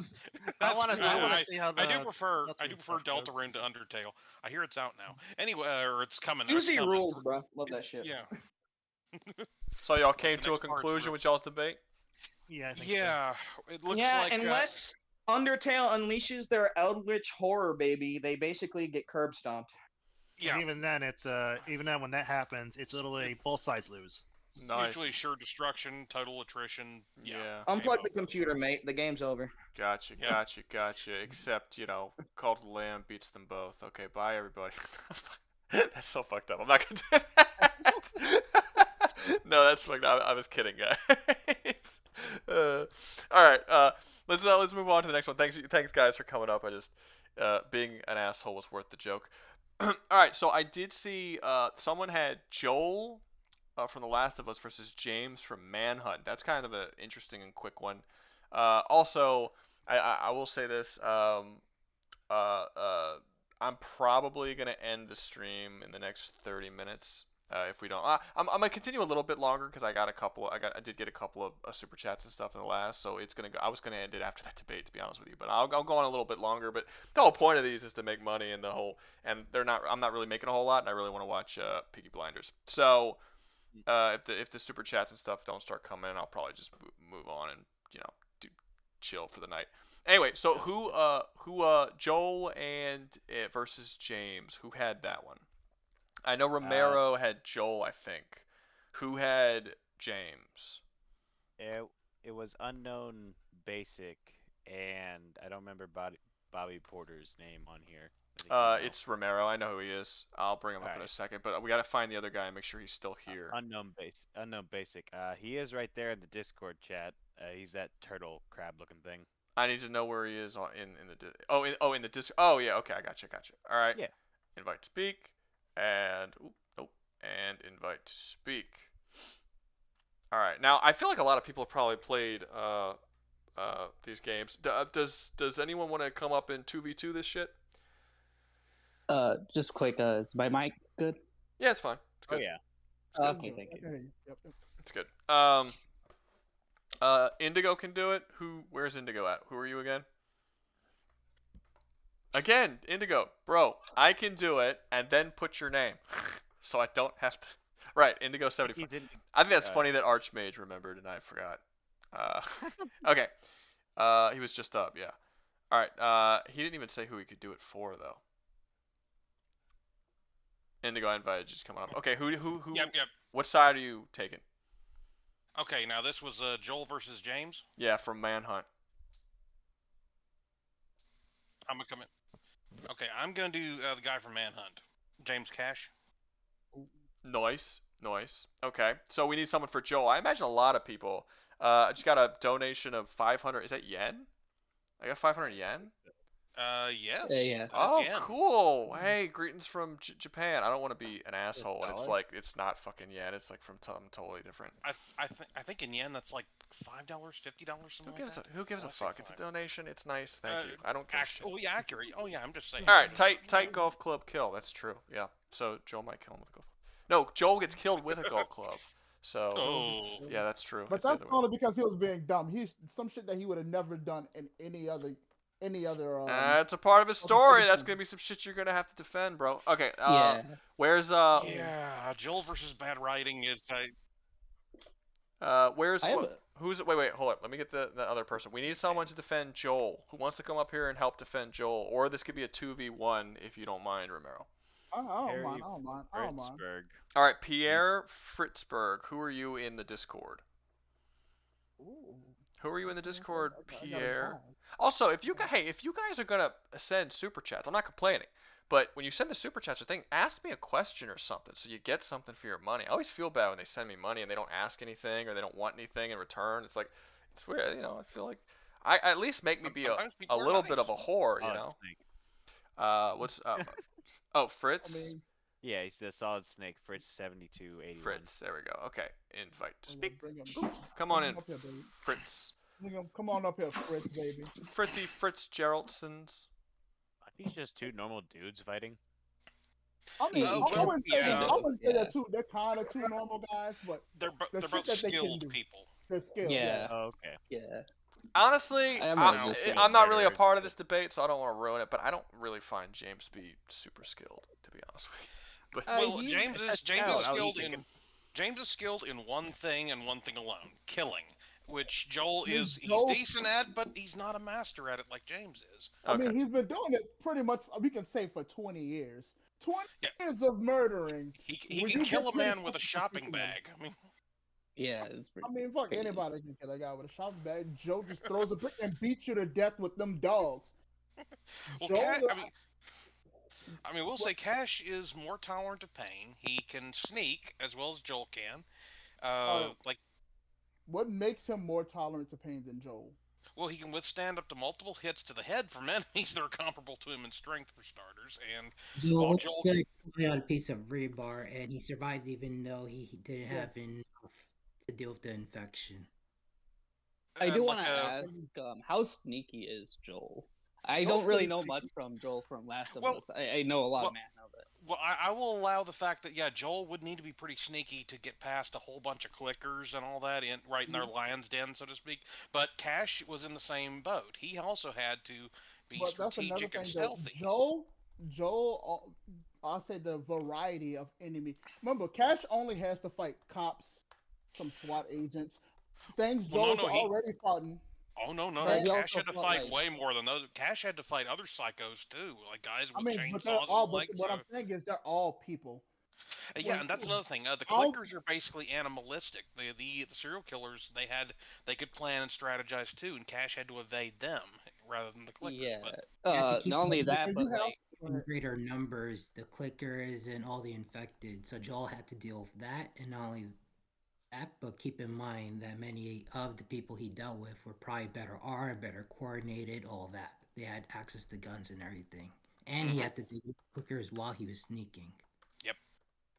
Here's the thing about a lot of Manhunt is there are, like he said, there are like SWAT team members or policemen, but there's also like a whole entire gang that are like the war dogs that are like ex-war veterans who are like supposed to be military trained to find people who are sneaking around. And their main person, Ramirez, he's able to sneak up on Ramirez, and he's But that's the thing with Joel, though. They don't. It's manifested in the game, but even like James' whole thing. I remember. I'm not sure. I remember the game right, but like there's a meter in the game that shows you how much darkness you're in, right, as compared to other things in Manhunt, right? Am I getting this correct? Kind of. It's in Manhunt 2, because like in Manhunt 2, they did add a system where you have to make sure you're in the darkness, and if someone's looking, you have to like maintain sneak. In Manhunt 1, though, in Manhunt 1, he could just. He's like. You go ahead. What I'm saying is that doesn't his sneaking around James is sneaking around doesn't matter because even though they don't say it, it's damn near super hearing on Joel's part. He can hear through walls. He can hear, I guess you can say more than like, I guess you can say a half a football field away if you're looking at it just in buildings. He can hear up. He can hear down. He can shit sneaking up on Joel just in a detective sense is pretty fucking hard because he's well adept to sneaking up on things himself and hunting things. Joel is more of a, I would say, more of a hunter than James. And then those 20, and on top of that, his 20 years of smuggling, he's much more adept at slipping past things, slipping past people, and knowing where to go. He knows how to move much easier. But here's the thing with James. The thing with James is like, it is established within the Manhunt lore that before the entire series of Manhunt, he was out killing like numerous people.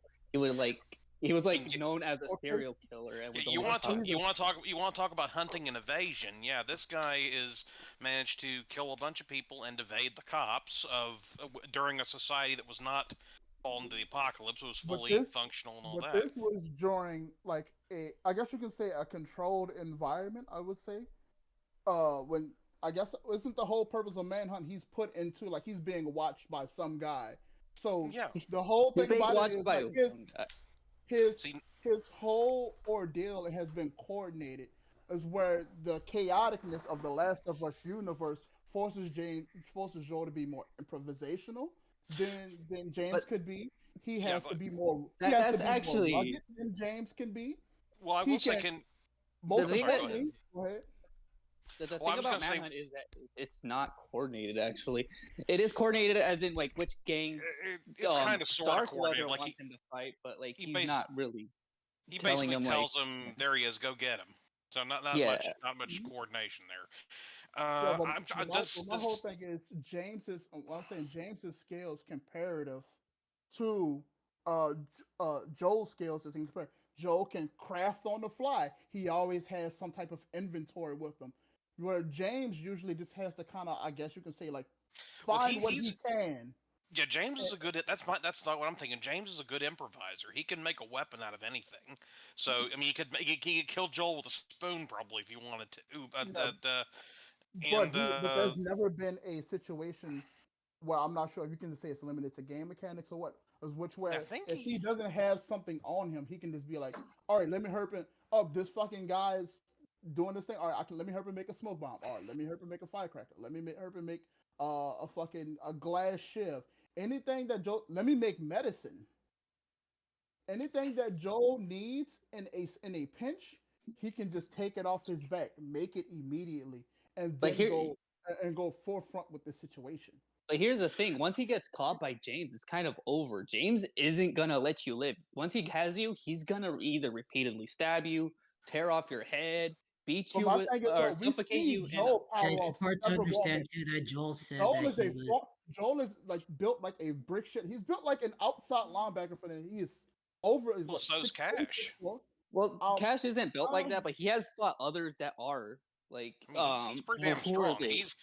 He's strong enough to have beaten bigger guys like with chainsaws and the like. So he's overpowered Pigsy. He like there are multiple members in this gang called the Skins who are like white supremacists, and a lot of them are built like linebackers. They're bigger than James, and he's able to overpower them really easily. That Joel has to fight against infected that don't feel pain. Clickers who, even if you try to touch him with your bare fist, they'll overpower you. He's had to deal with that. He's had to fight multiple people at once. He also mentioned in the game that he's been on both ends. That's another thing. He fights multiple people at once. I don't think James will be capable of fighting multiple guys at once. James has, like, in one of the levels, you're fighting the entire Carcer City police. And he's able to deal with all of them. And he's able to outmaneuver them. He's able to do a bunch just by being creative about it. So yeah, sorry, go ahead. I was about to say, there's another group, the Cerberus, who are military trained security guards for Lion Starkweather, and they come in trying to kill not only him but Pigsy. It is like a thing that he's already killed Pigsy, so they don't know that, and he is able to single-handedly wipe out that entire squad. And there's like supposed to be military trained. So I think Joel's military trained too. In which case, I mean. I mean, that He means took on James the would. entire Fireflies all at once when trying to rescue Ellie. He's done the same thing too, and he had much less weapons than they did. They had machine guns. I think it comes down to. I think it would come down to the environment provided and the ingenuity of each man in regards to traps and the like. I think I think James is very what's the word? Talented in making adept at making traps. Yes, he would be able to. He's very resourceful. That's what I'm thinking of. So he would be able to track and trap Joel just as easily as Joel could hunt him. Because I mean, whether you're in the city or in the forest, it's all a matter of finding them, sneaking around stuff, and setting traps. Like Joel making things. entered a whole city in the second level of the game with Ellie before she started to really make herself useful. A guy had traps all over the place, and he managed to survive all that. So Here's Joel's another thing with James. There's a level, I forget what it's called, but you have to guide this homeless man, and you have to guide him through like this whole entire city, and there's a bunch of psychopaths going after you, and he's able to and he's just very useless. He's like the useless character ever. He's just basically there to make the game harder, and he's able to place him where he needs to place him so that he could deal with the psychopaths. So not only he could live, but also that homeless man could live. Another thing that happens is that he helps a reporter lady during the same level with the Carcer City police, and he's able to get her out of there relatively safe so that she could go expose Starkweather. He has done similar things multiple times with different people. So Yeah, pound for pound, James is. One sec, guys. We got a super chat. In The Last of Us, doesn't Joel get regularly overpowered and has to get help from other people to survive? Yes, that's another thing I was going to go to. Yeah, Joel would probably need other people and all that. James can act on his own. Like he is, if anything, people with him are a hindrance. Yes, thank you. Like the homeless man was. Yeah. And bear in mind, he's kicking all this ass with melee weapons. If you put a gun in his hand or a bow and arrow long range weapon, Joel ain't long for this world. I mean, you haven't seen how skilled he actually is in the use of Joel's guns just or as long-range proficient. weapons, so it's a little presumptuous for you to just say that. And the second thing too, well, yeah, Joel You has. telling me a military trained construction Texan over the past 20 years of killing people is not a proficient marksman? Oh no, I'm not saying he wouldn't be a proficient marksman. I'm just saying that I mean. But what I'm saying is also James has the advantage in melee, and which means he's good at shooting James people too. has And it. he's fought military people and won. You haven't seen it. You don't We've know. seen how in a 1v1. We've seen Joel physically overpower, like tower and physically overpower every man he's been against. But that's the same thing we could say with James Earl Cash, and he's not only overpowering people bigger than him, he's overpowered people that are military trained in like a bunch of CQC. Yeah. And when it comes to range marksman, I'm not gonna say James is quite at the level of Joel, but he has been able to outshoot gun trained cops and war dogs who had military experience with firearms. And he even killed Ramirez, who was the leader of the war dogs, who was supposed to be the best within that group. So let's say the objectives here: stealth, traps, melee, and guns. Like, let's do each of those. Traps. Let's see. I mean, James can evade traps, which means he can make traps too. He knows how to set them and all that. Stealth. James. So does he in the game? Yeah, I'm gonna concede on the trap thing. He could see the traps. He knows how to avoid traps. I'm not gonna say he can make traps, but he could definitely corner people using varied methods. Like you said that Joel has like what traps has Joel made? Can James Earl Cash actually make them? Oh no, I'm saying like he can't make them, but he would be able to sniff them out. Yeah, I'm willing to concede that Joel might be the better trap guy. Has he? I haven't played The Last of Us. Has he made traps in that game? I'm pretty sure he has. Yeah. I know he like he. Go ahead, Fritz. I was also gonna make mention too that in the second game, of course, he sells into community, so he's very much in charge of making sure the securities, traps, and everything are set up for that town. Okay. So he has displayed Frisk, I'm not gonna lie, man. Your voice sounds ability, like so, okay. you're about So, to okay, we poison can my probably say wine. Joel might win in trap. Better watch out then. Yeah, it sounds like your voice sounds like someone's about to poison my wine to take over my empire. I'm not gonna it's just I don't know what it Try is. the wine, Your Excellency. It just like he sounds like I imagine that's like worm tongue, you know, from that's the name sounds like I'm insulting him, but it's like that type of character. That's just the voice. Every time if I close my eyes and listen to your voice, that's what I picture. You're like right there behind the king, and he's like, oh no, the king's just like, no, this dude's great, he's a good guy, and then you just see it over there like clearly just like, and it's like he's not good. Like King, like look at him, he's gonna kill you. Oh boy. Totally interrupted y'all's debate too. Go ahead. Okay, So I do want to know really quick, what kind of traps has Joel made? It's like I think like a little small explosion trap, like I guess like a little bottle thing you can put on the ground. Does he make those or does Ellie make those? I'm pretty sure he makes those as well. I mean, if Ellie can make the little bottle bombs that you can just place on the ground and have like people run over them and fucking blow them the fuck up. Yeah, I think like with stuff like that, it's not gonna be too good. James is like very cautious. He has to be. So if he's fighting Joel, he'd be very cautious. But not stepping over a trap. Not stepping over a trap is just as important as having it go off. Which brings me to my next point: stealth. Go ahead. One thing I do want to say was listening mode for Joel. Listening mode OP, like the little detective shit that he can do. That's true. But like, it might also be a hindrance because James has a lot of stuff that could make that super hearing a little bit of a mute thing. Like he could just throw bottles, bricks anywhere to lure Joel to anywhere he wants to be.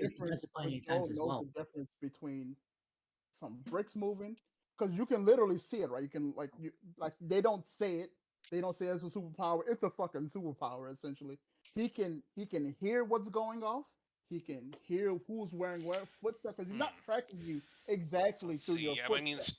He's tracking you through the sound you make. So a constant sound versus like a fucking bottle or a brick being thrown somewhere is totally different than there's a person. He's not a bot. Is essentially what I'm saying.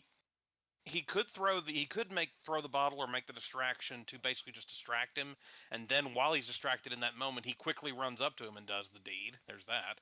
Yeah. Or shoots him from a distance. And be able to recognize it and know how to counter it. And throughout the Manhunt games, Joel also Shiv running or up heck, Joel, put him in a situation where he has to deal with a bunch of clickers. Well, I tell you what, he could wait and be patient. Put him in a situation where he's up against a bunch of clickers or raiders are we in the melee. I'm not gonna add that. I am just like doing Joel versus James, just them by themselves. Okay. Like, Joel if it is in the wild, then yeah, they'll have to deal with Joel clickers, can use smoke bombs. Joel can craft arrows on the fly. Joel, he can't make bullets on the fly. That is something he has to have, but he can make smoke bombs. He can make traps. Well, that goes back to resourcefulness, which again. And also, Joel does have access to silencers and things like that too. So even if he shoots it off, James may not hear it. He can be taken off guard, or he can use it to distract him. Oh yeah, I forgot about the fucking little plastic silencers. Fucking Joel can make all types of. I want to say this: if he's like sitting there needing to craft, I think it might be a little risky for him. James is gonna take any opportunity he has so that he could sneak up on his enemy and kill him. If Joel's right there crafting, that's an opportunity for James to just sneak up on him, slit his throat, stab him, whatever he needs to do to take Joel down. That's true. But that's also a thing. Joel has already done things like that where he has crafted on the fly and he knows when and where to do it. That's what kept him alive so long. He wouldn't just recklessly do it. He would be smart enough to know. But Cash is patient and cautious, so he could go watch him from a distance and stalk. Go ahead. That same patience and caution. Like you can stalk him, sure, but you still have to get close. And when I say these things, like, hey, if you want to get close, let's say if Joel more than likely has a shiv on him, Joel instant counters. There's anybody who has instantly trying to grab Joel, if you have that shiv on you, that's immediately your get out of jail free card. So now you're bleeding and you're fighting a fucking outside linebacker. I don't think James. Well, like Well, with most weapons that James does, he doesn't grab people. Like he has a crowbar, and what he does is like he sneaks up on you and he just shoves that down your neck. It goes through your neck, and he uses that opportunity to kill actually you. brings me to the next thing, melee. That's the next point, and which, yeah, Cash is hands down better at melee than Joel would be. I believe that. Because What Joel makes you had, believe that, though? well, because James has fought his way through multiple trained soldiers and badasses and has killed them with like shivs, crowbars, guns, that sort of thing. If you Joel put him has done the same Joel's exact done the thing, same though. thing, and he's fighting with his bare hands against melee some. weapon, James Earl Cash has been in situations where he had to do the same. Like one of the earliest things is that Starkweather traps you in with like a bunch of psychopaths, and he has to fight him hand to hand. And it has happened like a couple times throughout the Manhunt game. And he's beating just regular gang members, insane gang members, supremacists, military trained guards, and they're way bigger than him. And he's able to overpower them still. so yeah, melee wise, And not only that, but he also has like multiple weapons. And compared Don't to forget, Joel. one of his best feats is that he had to take it by surprise, but he did take down a bloater, one of the strongest infected, with just a machete. So he is able to take down bigger targets as well. Just as trained, even better trained than he is, military, everything. well, what grade of military training does Joel have? Anybody know that? Like, is he standard army or is he army ranger? Like that's where there's a difference. I don't know what detail they got into. I know he served with his brother Tommy for a bit. So I we wish just I assume remember that. just regular army training. Okay. I think in that then he might not be able to. 6 weeks of deployment or what the fuck ever. Okay, like if it was standard army training, then yeah, Cash has folded other guys that have had military training, or at least standard military training. So that's unfortunately that means James wins in a fight. If it comes down to a melee or even unarmed. One thing than those people, since he fights against those kinds of people all the time in more variety than that. Yeah, but has he ever fought against a force? The thing is, like, I don't think has Joel ever fought a force similar to James. James is able to sneak up. He doesn't really make any type of sound. He doesn't. Whenever he's sneaking up on people, he's very light-stepped and makes no sound, sneaks up and takes them out. And Cerberus is supposed to be like the best. Huh? You don't think Joel has had to deal with the same thing? He said he's been attacked. He's done the attacking. You don't think he's ever had anybody try to sneak up on him? That's what I want to. That's what I want to know. What level of silence are those people that are that he's trying to track? Are they actually trying to sneak up on him, or are they just like casually walking around? Well, the people that Joel deals with usually in the Last of Us, for the most part, unless you count maybe the group at the end, I forgot their name, Fireflies, like that sort of people, groups like that. Like he's mostly dealing with clickers or zombos, which have no concept of stealth, or you're dealing with raiders, which are what? See him but they don't see him coming really, so it's kind of easy for him to sneak up on them. Like sneaking up on Cash though would be a bit tougher because, like I said, Has anybody ever tried to sneak up on Cash though? A lot of times, yeah. Like that's like a big part of like the last half of the game with Cerberus and War Dogs is that they try to sneak up on him to take care of him, because during a certain point after he's killed like this white supremacist, Lionel Starkweather's like, "Oh, you're done. So I'm gonna try to kill you off, and I'm gonna replace you with this white rabbit." But all right. So when these people snuck up on him, has he ever been like captured or like held prisoner against his will? You got me there because but that's well, I mean, that's like that's a different thing because like Lionel has cameras everywhere. And he's putting him up against like gang members. Lionel, since he has eyes everywhere, knows where to put these people. And I feel like if Joel was in a similar situation where someone has eyes on him all the time, they're gonna lure him into a trap where like there's gonna be a bunch of military armed trained people, and he'd have to fight his way out of there. And the thing with like whenever he's trapped is that they have lights everywhere. They're closing him off where he can't hide. Yeah, but that's And another thing though. Joe with enough bullets and grit. We've seen I guess you can say the long area when he was pinned down by the sniper. Joel is able to, I guess you can say, fight against a much larger force that has him pinned down or trapped. That's one part of the game you can pull out right there. And on top of that that, brings you us to take their guns. weapons But and I would like use to it know what against kind them. of situation that is. Is it like a situation where he's like was a prisoner and then he escaped? Because at that point they don't know what they're looking for after that. He was pinned down by a sniper and a bunch of raiders trapped him on this block. Basically, this long cul-de-sac. Okay, yeah, I don't think it's gonna be as comparable if like he does have areas to hide. Because Cash was in a similar situation during the War Dog mission. He was at a zoo and they had a military trained sniper tracking him down, so he had to walk around this entire zoo, sneak up on everyone, kill them, and sneak up on this sniper. He had to do similar stuff. Yep. I mean, if you're talking about capture and escape, the whole premise of the Manhunt series is capture and escape. I mean, he got captured somehow, and Yeah, like by the end, he's able to like overpower so many fighting his way gangs. through everybody and sneaking around. 76. You cut off like a lot. Like you've been cutting off, and almost every time you talk, you've been cutting off somewhere in the middle. Nuts. Sorry about that. But I was saying basically, because the whole point of Manhunt's capture and escape, Cash is extremely good at that and would, I believe, beats Joel in that regard. Survival-wise. But he did get captured. I mean, yes, they've both been captured before, and when has Joel been captured? Yeah, Last of Us, or like was it? they've both gotten the drop on themselves.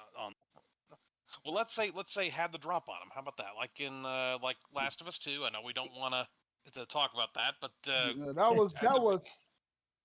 that was some bad writing, so you can get Ellie. It was. Yeah, but because Joel never really but, gives out his I was- real name. Joel would have never given out his real name to a complete fucking stranger.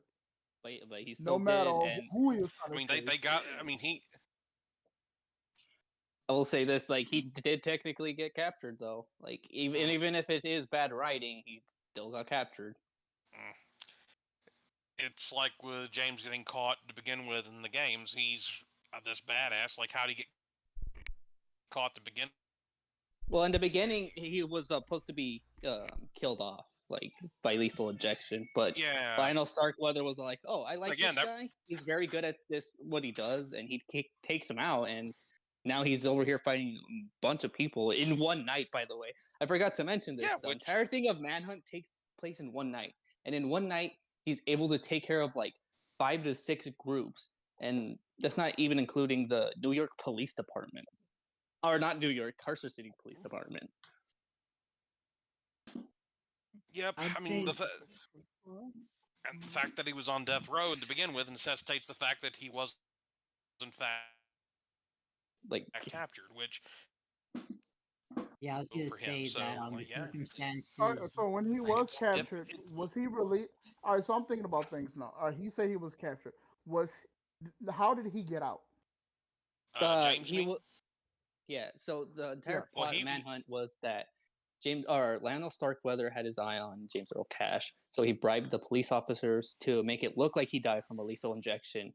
By the end of the night, he manages to wake up James Earl Cash and tells them that you're going to participate in the snuff ring and you could go free. It was a lie, but he did tell him that he could. So he had orchestrated this whole thing and put a bunch of gang members everywhere to hunt this guy. It's called a manhunt for a reason. And in one night, he's able to. But you say he got captured by Cerberus, right? You say the guy who's watching it all. Yeah, but they do it like and got him out. How did he get out after that? He doesn't. They just put him in another location to fight another group. What Joel does is we got a 2,000 yen. Yeah, 2,000 yen from Michael. Wait, what happened? You cut off for a moment. Rouga? Oh, yeah. Sorry, I was doing something on the phone. Okay, once again, in The Last of Us, regular Raider is able to get the drop on Joel and would have drowned him if not for Ellie. Also, Rouga, what are your thoughts on the Strongs versus Chihuai? I don't know what that is. Or have you ever had either? I would Her. say I'm that assuming he's saying heard of either. I don't know who those are. You're gonna have to tell me who those are exactly. Um, yeah, you gotta tell me who those are, and I'll kind of give you a little more detail. But it might be slipping my mind, or I just don't know what you're talking about at the moment. Yeah. So yeah. I need to. I need to thank the people in Super Chat for bringing. I have no idea. I have never played Last of Us, so this is all new information to me. But it does seem like James Earl Cash overall does have counters, and if there are instances where Joel is getting the dropped on by regular people, I doubt he's gonna have anything against Got a dropped man on with because like he had to some. watch over Ellie though, and by that time in the game, Ellie was useless. So I would say that was partly the reason why he got the drop on him in the first place. He had to worry about her while fighting those people as well. Well, I mean, that just gives more strength to James Earl Cash since he's been in two similar situations, and in both similar situations, never got the drop on and managed to kill an entire squad. And he does it relatively without injury. When were people actively hunting Joel? Humans, I mean. I mean, people have been hunting after him for 20 whole years after the apocalypse happened. He's Well, are we- hunted. That's He's like the hunted. smuggling stuff. Actively hunting, like anytime he's like, I guess I you mean, could say pretty much any encounter, right? So, I mean, like dedicated target on his back. Go. oh, they're like, well, there's several situations. There's the one where Ellie's trying to get him to stop for an injured guy, quote unquote, and they say he tells Ellie that he's not injured, and they fucking plow into this building. Those raiders then actively go to try to hunt Joel on where he is. Multiple buildings. Fireflies try to hunt Joel inside of buildings. Okay. I don't want to butt in. multiple- I don't want to butt in on the Yeah. debate, but you are being a little bit dishonest. That he does get hunted, but only for short periods at a time. Yeah, but There's single instances of him being hunted, and he kills those people and he moves on. It's not like he's actively hunted across days or weeks or months. That never really happens. Because it's a game. My bad. I thought they were referring to something else. I thought. Yeah. Yeah. Oh, in Manhunt, in Manhunt 2, I believe. Yeah, I mean he is actively hunted by everybody, psychos, military guys, everybody, and done so over a marathon. Bro, you gotta fix your mic. You gotta fix your mic. 76. You have to fix your mic, man. It's every time you talk, you cut off for a large section. I know what he's trying to say though, because like the entire point of Manhunt is like throughout one night you're fighting, you're actively being hunted by the Hoods, the Skins, who are like just white supremacists, the War Dogs, who are ex-military trained operatives, Cerberus, who are also military trained operatives, the police department, and these guys called the Smileys, which are like a group of insane people. Like he literally goes to an asylum. Just all categories of nutcase. And he is being hunted by people who are also good at hunting, very good at it, like the killers and the like. They're very good at killing.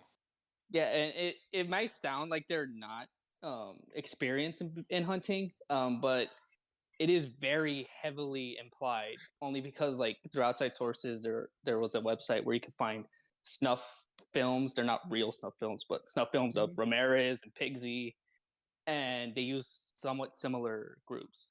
So it does show that throughout the years, these groups are trained hunters. Even the Hoods, who are just like a gang, are trained in hunting.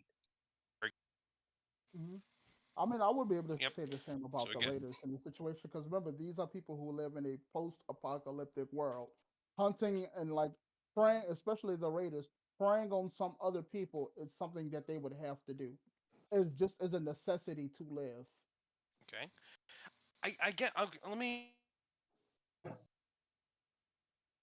Shit, Joel's done it himself. Look at this.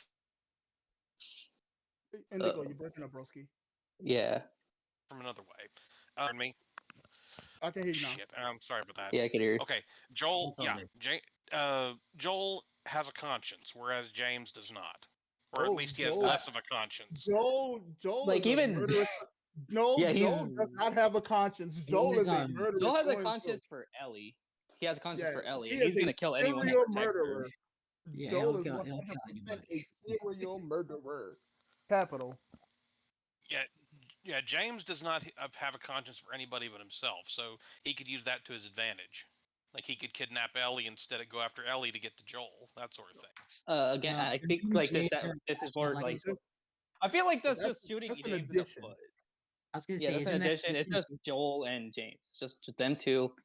And so far, I'm kind of hearing this, and if he's getting the dropped on normal people, even when he's protecting someone, which James Earl Cash is the same, he protected people, never got the drop on.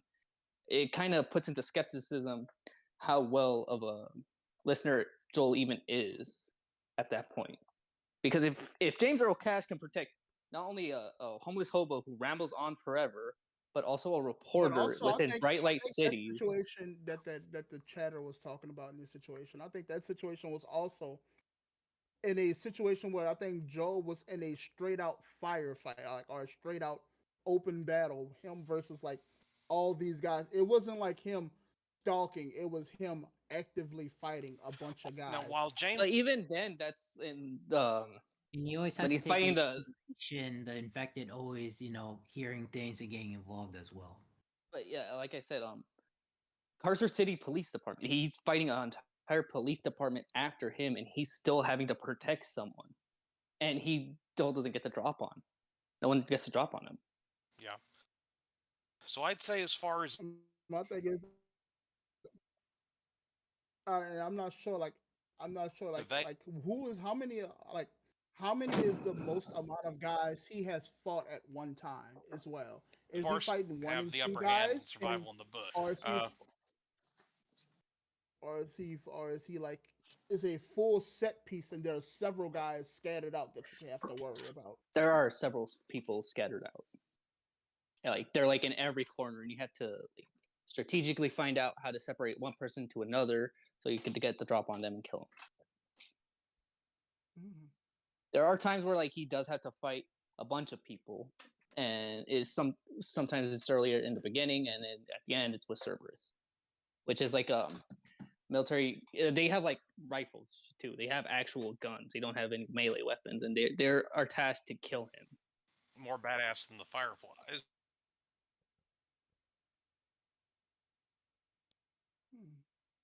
Okay. Like I would say.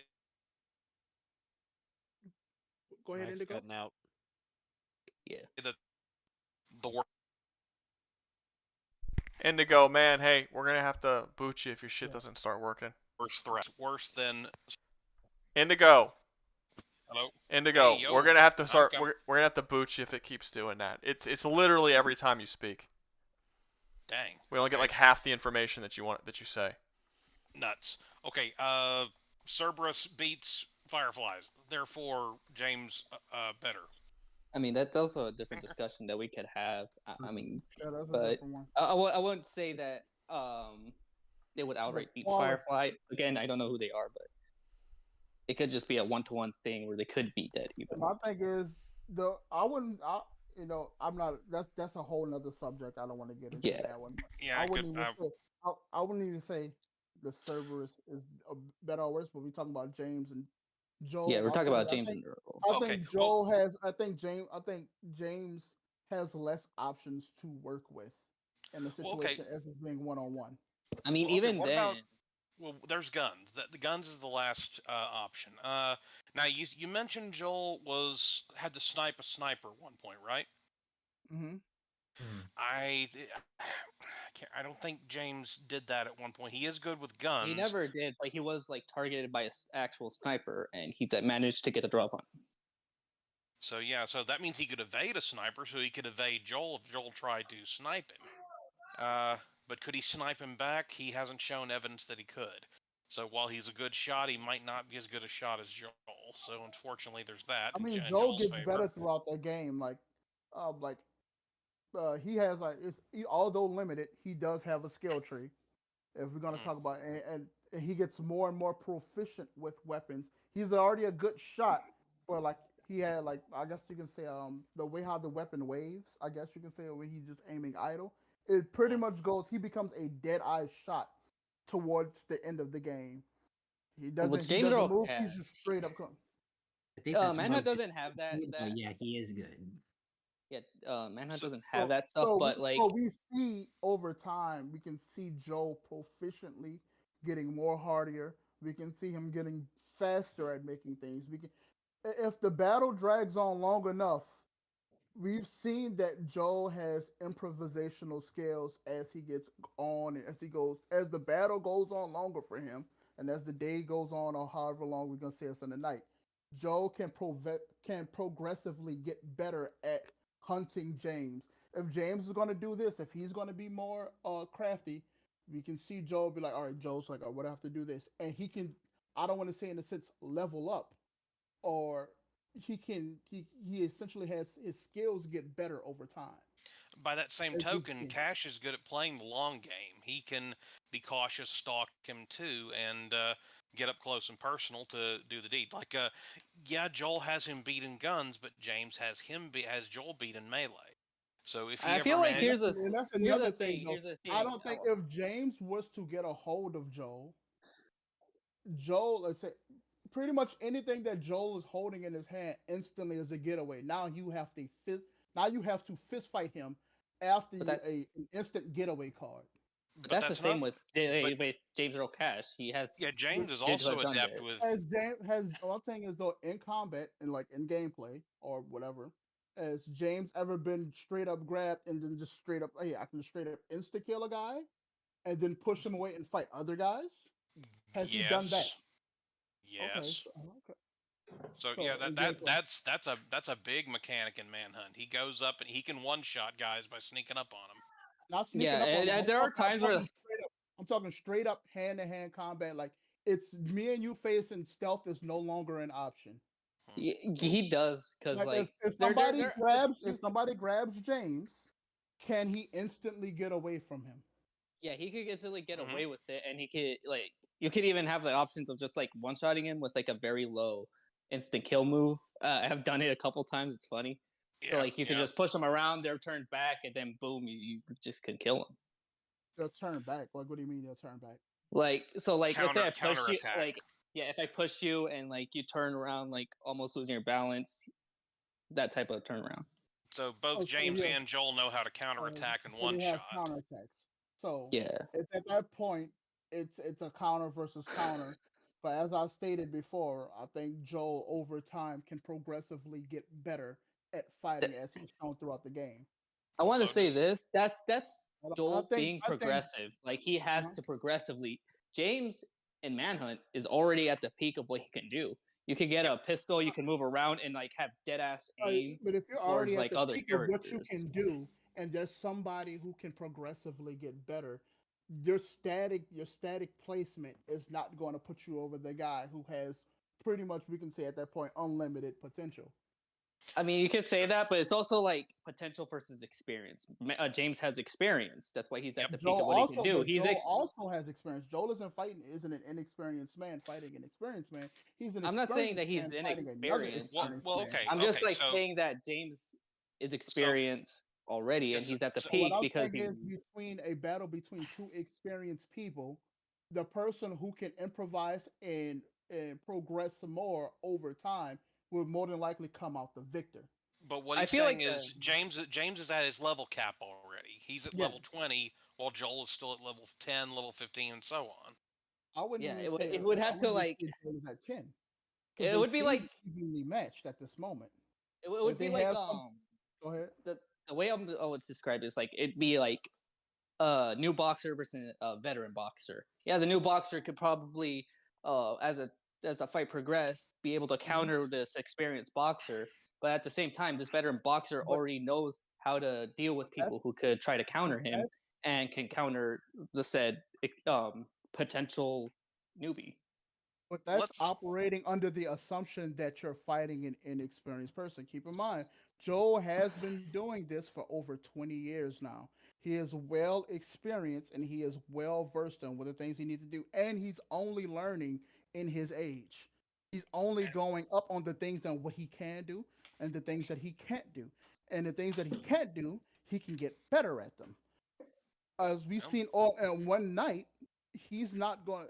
I don't think James is going to be able to keep being as being as crafty as Joel is in the end. And if we're talking about a battle of wits and stealth, the person who can keep improvising faster and keep progressing theoretically should be the winner. Am I Here's the cutting out? thing. We with- just got a $50 thing. Fucking Rouga? hell. Yeah, it means I gotta goddamn do this debate with him. he wants to No, he wants to do Madaka Kurokami versus Doom Guy. Oh, fuck yeah, Madaka Whoa. Kurakami. Whoa, all right. Are we talking War God Madaka? Yeah, you're gonna have to ask I him. mean- Or Kratos or Hulk if I want to swap them out for Doom Guy. Oh, Yeah, I guess we War fucking God do it. Kurakami is good. I guess. Yeah, I'll go ahead and concede if it means listening to this debate. So yeah, we're good. Oh boy. I'll listen to it. Definitely, I'll man. say James is pretty good as well, like I said, but Yeah, I think we'll it's do like it. It's pretty much I think it a is- standstill. They're real evenly Yeah. matched, so it's gonna be tough. It'll be a yeah, hard it's like fight. whoever could And- get. Yeah, I it'll think be in this really fight good. is It'll like be good. whoever could get the drop on the other first. Yeah, it depends And on the situation and the environment, basically. I feel like normal in dudes that fighting. situation, though, like based on what I've seen, Joel has consistently been getting the drop or got dropped off, or I don't know, got snuck up on. He got Yeah. snuck up on more often than James Earl Cash would have. Well, I mean, it's in I've any But it case, does seem it's I'll let see. in any case, it's situational. They're very even in this fight. They're both survivalists and tough as shit. Okay, so yeah, I will go. I'm ready to go ahead and end the debate at this point. Yeah, I'll go ahead and end it. It was a pretty good one. Who's Oh, so? yes. Who I won? enjoyed this. Who pretty won? much. Yeah. We have no idea. It's a stalemate. Yeah, Uh, we A fight don't between really- two regular human men is Can we do never a a vote? stalemate. Well, that's the thing. They're That's both true, masters. They're both master fighters. They're both skilled survivalists. They're both resourceful trap makers and I would've weapon said Joe would've won. improvisers. I would've said and Joe would've I think won I said James because- would have won. So yeah. Yeah, I'm also saying because, like I James went said, only because Joe like can get better. I mean, it there's no depends. progression for James. If Well, like- Joel can over time make his weapon more steady, he can get faster at crafting. He can make better weapons. He can make but better. that's if he has the time. can and get I love James how Earl y'all Cash isn't ended the gonna- fight. I like how y'all ended the debate, but then clearly didn't end the debate. Well, that's the thing. That we're trying. Because you We're want- saying It it's is just- weird. We are You trying want to get to find that a- man who put his hard-earned dollary dues into this fucking thing. All right, yeah. That man Yeah, said we're- he wants yeah. Murakami Modaka, so we gotta put Yeah, this on we hold. All got right. to go. Yeah, we got to go. Okay, and we, Yeah. and at the end of the day, we all know that Rambo would beat all four of them. So, the both of them, yeah. All right, so next up we have Weird. Who are you? What's your name up in the thing? What's your name up in here? I need to know your name so I can invite you in, and we can do this fucking debate that you paid your cold hard money on. Yeah, Cyborg was wanting to do Sora versus Doom Guy with me, Oh, but I it's don't weird. know if we'll get to that. It's weird. Yeah. Where's Weird? Weird. Where's it? Right here. Yeah, Doi. All right, invite to speak. Come on out. We'll fucking do this stupid shit. Come on, Weird. Let's go. Let's go. Let's get up. Let's get it over with. You just bought another debate, sir. Hello. Hey, how's it going there, Weird? How are you today? I wish to say that thank you for giving me the opportunity, and I'm sorry if I inconvenienced you. I was just very excited. It's fine. No, bro, that's what it's for. Like I'm a whore. You can pay me to do anything. No, yeah, no, it's not inconvenience. So I don't know. I don't know anything. I don't know who this character is. I don't know what they're from. I don't know anything about. So I mean, tell me what can he, she, whoever do? I'll try to keep it short. Like I don't want to like over explain anying. I got you. If Yeah, that's all right. just tell me what they can do. Just like what's their powers and shit. What makes it what? Okay, better yet, instead of wasting any time with that, instead of like going through a list of powers, what do you think that he or she can do to beat Doom Guy? She has a ability. I like to think it's similar to the Crucible, where like it kind of not kill. Like how you mentioned how the red sword thing can like temporarily kill a demon, right? It temporarily kills Titans because Titans have true immortality, but it permanently kills everything else. Okay, well, it's not exactly like that, but she has an ability called Bookmaker where she can make anyone she stabs with a screw equally as powerful, and if she doesn't have the ability that the target has, the target won't have that ability anymore because she doesn't have it. Gotcha. And what is this? Is this like some kind of form of reality warping? She has a few. She has a few of those. No, I'm She saying, has, is that particular power reality warping? it worked on someone who can control reality. This So character what? name. So what's the power? Like, what does it? What does it do? Like, It's what is kinda the? What is straight. the? You described like what it does, but like what's the source of the power? Is she like rewriting fiction? Is it reality warping? Like, what is it? It's just, I don't know. It's just like she can just stab a screw into a target, and that's pretty much it. It doesn't really. I don't think it goes in that much detail. To be About honest. what it actually does? Yeah, like there are a lot of her abilities are very straightforward in their descriptions. To be honest, like there's some examples of what other abilities can do, but like some of them don't really have that much to go off of. But we've seen examples of it working on characters that are godlike. Like Najimi is one of the godlike characters who has over 12 quadrillion abilities, being very literal. Like, that's actually Oh. literal. Like, it says 12th quadrillion. I can give you an exact number if I gotta look No, that no, up. it's not. No, it's not. Well, we're talking about that's this character that you're debating. This individual character is 12 trillion or whatever you said abilities. Well, she doesn't have it, but she has the ability to copy any abilities and use it 120% better than our original. How does she copy? If you just use it, or even, this might be, or just keep it simple and say, if she sees you use any ability, she can just copy it just like that. I'm sorry, but is this a magic-based system that Yeah, she's working with? yeah, because you're not giving me a source. You're just saying it happens. If it just Oh, happens, it's usually reality warping. If it doesn't just happen and she's using some kind of magic or sorcery, or like, you're not telling me how she does it. Because if it's reality warping, he has a resistance to reality warping, like a massive, massive resistance to reality warping. If it's magic, he has a resistance to magic. So it's like, what is the power? I don't know. People call it an abnormal. I guess you can call it somewhat of reality warping, but I don't know if that's completely accurate since it's not like she has other things that are not. I will admit, just like it's very unclear. I'm not. I will be honest. I'm not like 100% an expert on this, but You I spent did try to. $50 on a debate that you're not an expert on. Hey, but I appreciate it. I'm not critiquing, but I'm just saying it's.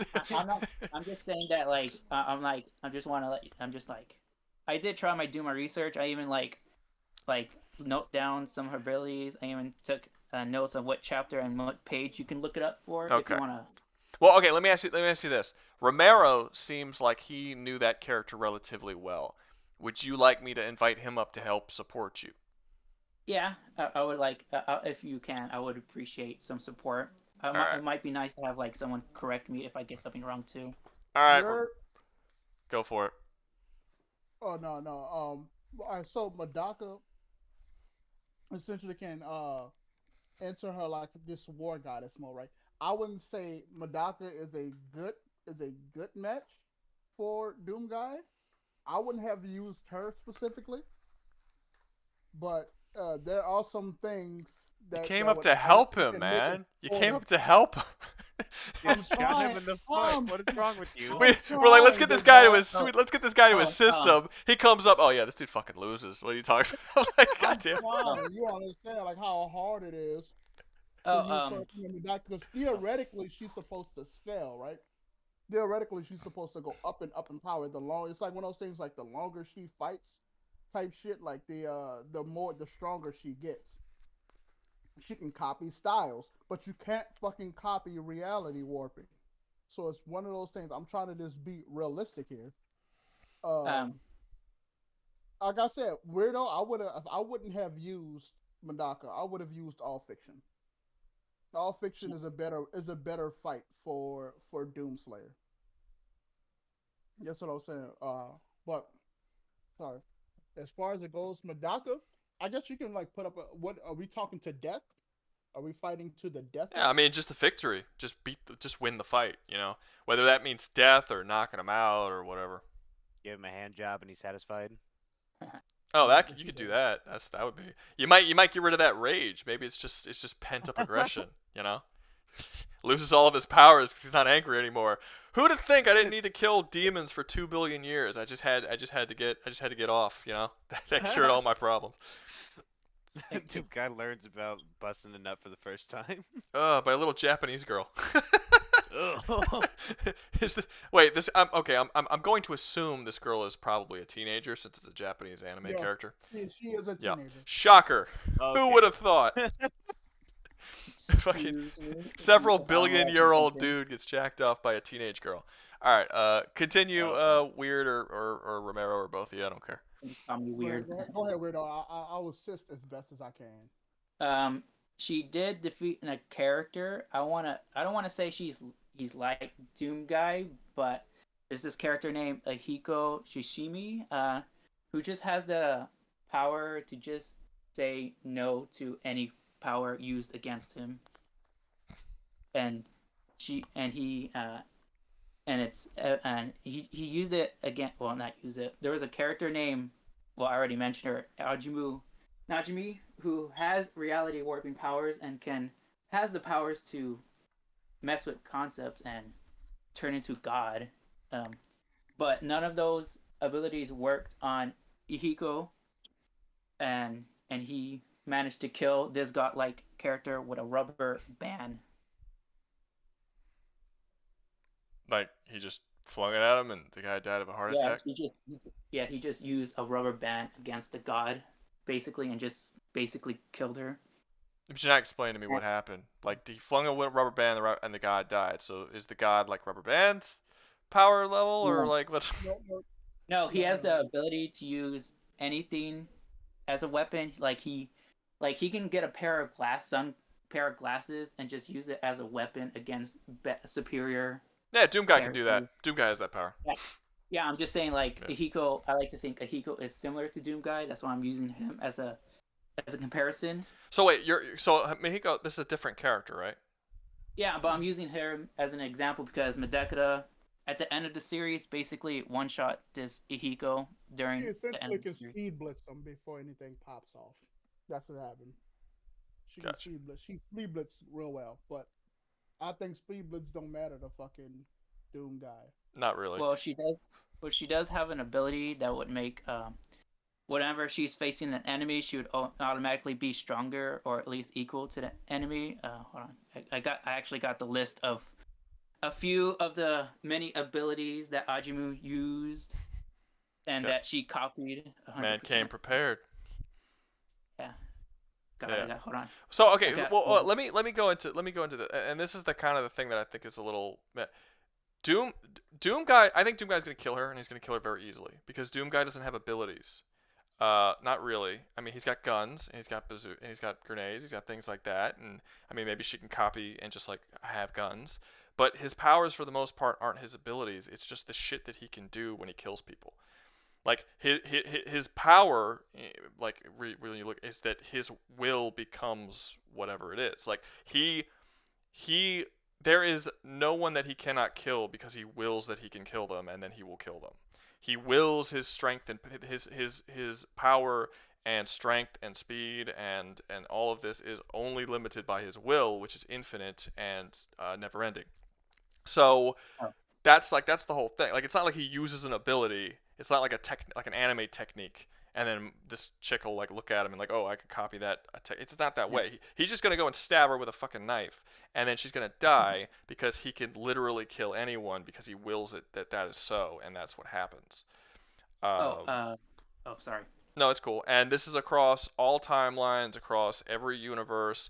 Will Guy is an inevitability. If he wants something to be done, it will be done, regardless of what you do to change the timeline, to change fate, to alter causality. It doesn't matter. If he wants it to happen, it's going to happen. And he kills anyone he wants to kill. Gods who cannot be killed, characters who are conceptual beings, characters who are above the concept of death and reality and all this stuff. He can still kill them because he wills it to be so. So I'm So not my thing sure is, if that's even a. what happens if he meets a will How did he that's come into equal to his existence? own, that scales infinitely just like his? Well, it doesn't matter unless they have the same power that their powers are based on their wills. I mean, his power is his power. I mean, let's say he met someone else who had an infinite will or whatever, which you would have to prove that person's will is infinite. But if they had an infinite will, you then have to link their power and the level of their power to said will. But even then, you would also have to establish that they are capable of overcoming a character who can literally will reality and fate and causality that basically wraps around what they want. Like, it's not just that he has a high will. He's got a high will that's linked to all this other shit. Like the Con Maker looked into every future time, all the timelines across every single timeline, which there are infinite of, and there was not a single timeline where Doomguy didn't kill her. This isn't supposed to be possible because if you have infinite timelines, that means there's infinite possibilities. So that means that literally everything that can happen should happen, but it doesn't matter. She couldn't, because Doomguy is an inevitability. Because he wills something to happen, he was the only inevitability across an infinite number of timelines. So Madaka, or that's her name, right? Madaka? Or am I thinking? Yeah. Madaka would have to have the ability to essentially completely overcome the concepts of fate, causality, time, like all of this shit, and just completely ignore it entirely. Like, she would have to get over the fact that he is inevitable and his will become fact. And that's not really a power that you could just look at and copy, because it's not a power he uses. It is just what he is. He's a primeval. It's just his place in existence. No one created him. He came into being because he was a necessity within the multiverse that was the Doom universe. So like he just sort of came into existence, and he just has this ability because it needs to be done, because he needs to be there to correct the multiverse in the direction that it was going, which was that Davith was fucking it up. It was made by the multiverse, or he was? We don't know his origins yet, but Hugo Martin said he's going to dive into it in the future. But he said basically he came into being because he was a necessity to be into being, and he implied strongly that no one created him, that he was just came out of, because the idea of a primeval is that they are essentially they're like greater forces. I'm not really sure the best way to define it, but the best way to explain it. But it's basically they're there to serve a particular purpose, and they will exist because that purpose is needed, and they will exist until that purpose is completed. And what's up? Wouldn't that make all their abilities and everything determined by the universe? Like the universe made them, they made that happen? No, because we don't know. Like I said, we don't know what created him, and we know I mean, no, I don't think so, because a primeval, what's his face? Davith is a primeval as well, and he was going to erase all of existence, but he wasn't going to be erased when existence was erased. Like, I don't whatever it is, it's above the concept of something just like as simple as a universe, because they're actually stated in the art book that they are beyond concepts like time, space, and dimensionality. Like, if you're still talking about dimensionality when you're talking about a character, that's you're talking about concepts and ideas that can't possibly touch their highness. I don't like it's a strange. I don't like getting into dimensionality. I think it's a bullshit concept. But the idea is like they are above what is possible to be in existence. They're beyond all of that shit. So I don't like using Doomguy. I've said this so many times. I don't like using Doomguy in a debate because he's specifically designed to be unbeatable. So he doesn't really work. It would be like if we were debating with the one above all in Marvel. It's one of those things where it's like they're literally created to be this untouchable godly being, except with Doomguy, he's the main fucking character of the series. So it's just sort of weird. Let me see. Michael sent me. Excuse me? One sec. Michael sent me a thing. Wouldn't the only way to beat Doom Guy to be erase all evils or demonic influence? He'll just go to sleep or something. That's true. So at the end of Doom Eternal, once the demon threat was dealt with, Doom Guy passed out. And he just passed out, and they put him in this little coma thing, and he just stayed there. He's sleeping in the sarcophagus. And Hugo Martin said that the reason why that happened is because he fulfilled his purpose. So without his purpose, he passed out. But then we would have to bring in the demons and Davith and all that into this conversation, and it would have to be like Doom Guy and the demons and Davith against Madaka, which would never happen, and then it would just be Madaka and Doom Guy versus the demons. But yeah, technically, if you remove his purpose, he would just like pass out. But the moment he was needed again, he would wake back up. But I honestly think if we're doing a fight between Madaka and Doom Guy, defeating Madaka would be his purpose. So it's like...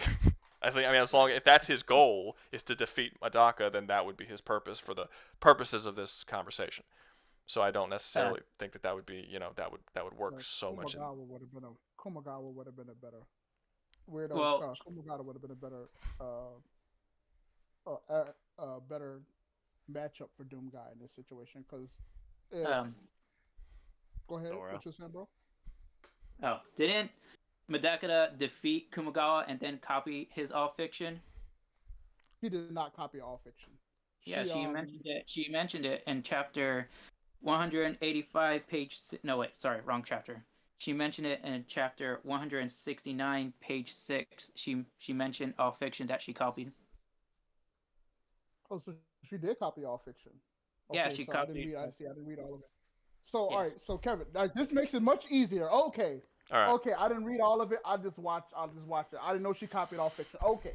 This makes it this gives me something to work with. You buried the lead, weirdo. You buried the lead. Not to sound rude, but I feel like I still had more to say, but like you Go ahead, talked about. My bad, bro. My bad. You son of a bitch. Go ahead, weirdo. You were burying the lead. Go ahead, finish your thing. Go ahead. Use all fiction. All fiction would help you in this situation. Would you like to describe it? I feel like you might know it better than me, since you might. All right. So Kumagawa's power, if she uses that would have been fucking hilarious if you're like, I feel like you know it better than me. He's like, oh no, I don't know it that well. Like, what the fuck are you getting so goddamn excited for? So all fiction is this thing like you can if Doom Guy will is like I guess you can say it's not exactly attached to his will, but it is exact reality warping. It's all it is. It's not. Doom Guy's not reality warping. No, I'm saying all fiction. Oh, okay. All right. Sorry, I thought. Go ahead. My bad. He can erase with I guess you can just say his thoughts, or you can just say it, and he can will things into existence or out of existence, rather should I say?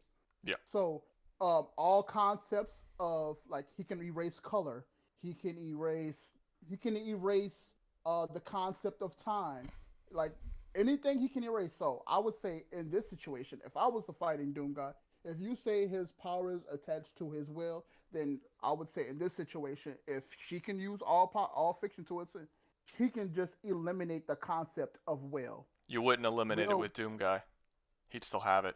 This is because this is shown in the story. So Davith created everything. He created all concepts, reality, everything. He was going to erase it all. He could not erase Doom Guy. He couldn't erase anything, any aspect of Doom Guy. Doom Guy can't be affected by any power. He's fought gods several times. He's killed gods. He killed the creator of everything. You can't erase Doom Guy. Doom Guy, it cannot be affected in body, mind, or soul in any way. You cannot affect him on any, whether it's conceptual erasure, whether it's mind control or destroying his will. You cannot affect him body, mind, or soul. That's like one of the major parts of his power. Yeah.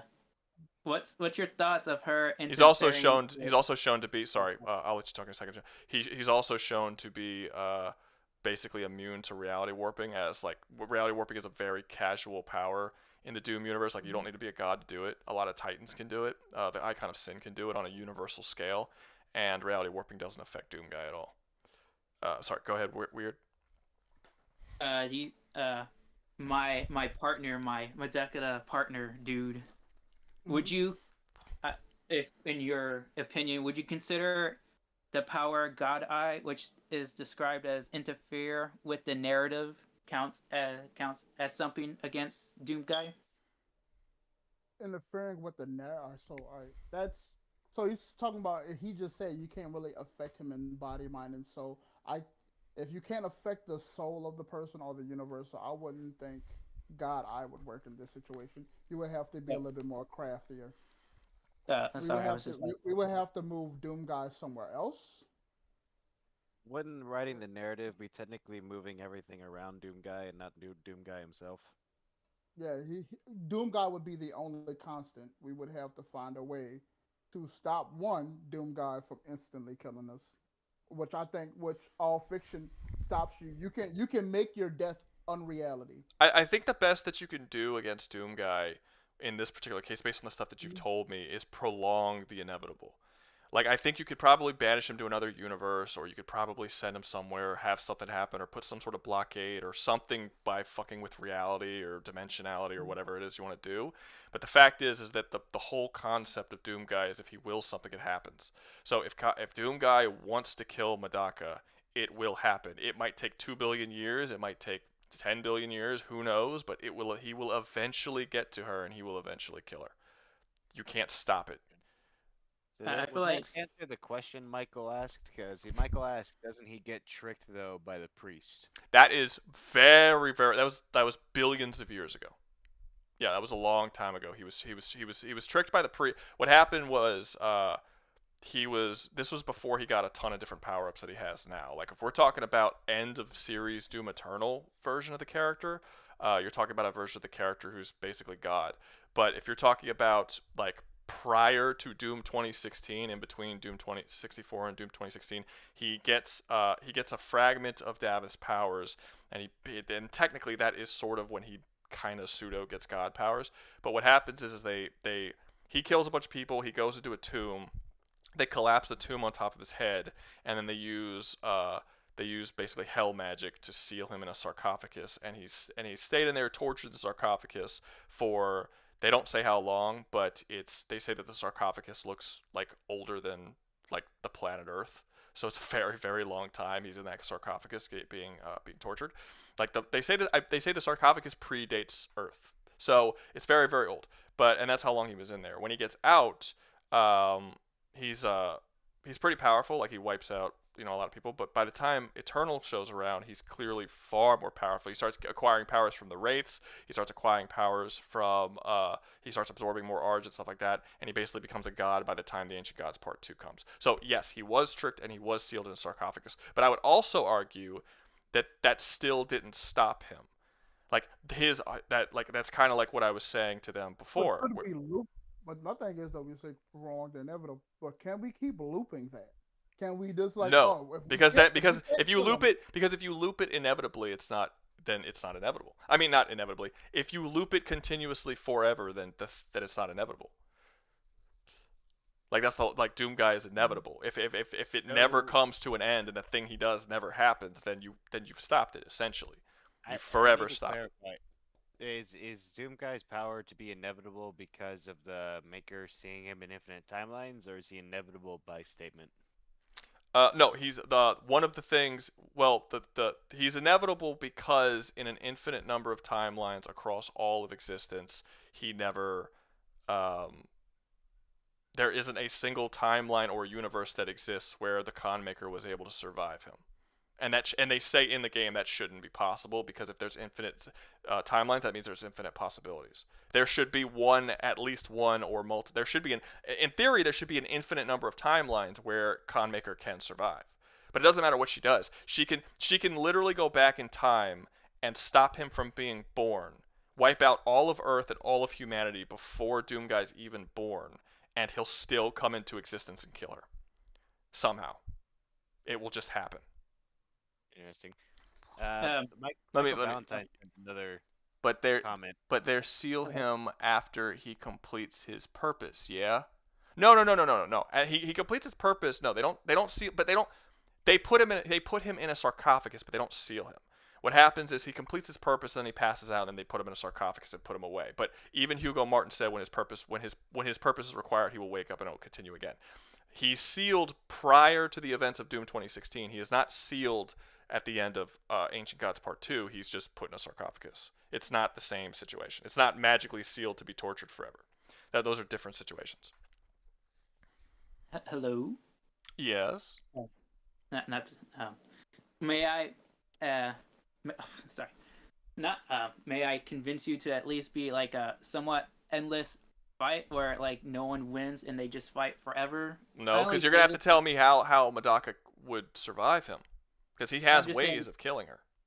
I'm just saying that, like, I'm not saying that. I'm just saying that because she has like a lot of abilities that controls fate, reality. I know you said like it doesn't work on Doomguy, but I'm just saying like David has the power to. David has the ability to control truth, and so what David says becomes reality. Like that's a power that David. It's the same. It's along the same lines. She has, like I said, she has all fiction. He essentially has at this point a David-like power. So yeah, like David. Well, David died to Doomguy. Doomguy killed him. But David has the power that what he says is willed into existence. So he couldn't just eliminate Doomguy by stating it. Like I said, Doomguy. The thing that makes Doomguy such a pain in the ass to deal with is that he basically resists every god power you could think of. Nothing works on him. That's nothing works on him, and all of your resistances become irrelevant. Like any kind of crazy god power, whether it's truth manipulation, fate manipulation, reality warping, all this shit, it's all been used on him at some point in his series, and it doesn't do anything. And even though you're a conceptual being who cannot be erased, is a primeval, you can exist no matter what, he can still, for whatever reason, come up and stab you with a spork, and you'll fucking die. Like that's like things just happen because he wills them to happen. It's like the best thing. Like it's not a good character, and that's one of the reasons why when you were like saying it, and I was like, oh god, okay, let's do it, because it's not a good debate. Doomguy is never a good debate. It would be like if we were standing up here debating the one above all against somebody. It's literally that type of thing where it's like he can literally do anything he needs to do to overcome any challenge. Hugo Martin, the creator, has said he will become as strong as he needs to become to overtake any challenge that you introduce to him. It doesn't matter what it is. He is a power fantasy character that can do anything and can overcome any challenge. And he's not the type of character that works in these sort of debates. And people keep wanting to debate me with him for some reason. It's just, it doesn't. In my defense, I'm only, to be honest, one of my main reason I'm using her is because I like to think she fought a similar character like Doom, who basically, well, he didn't fight all of hell, but like he basically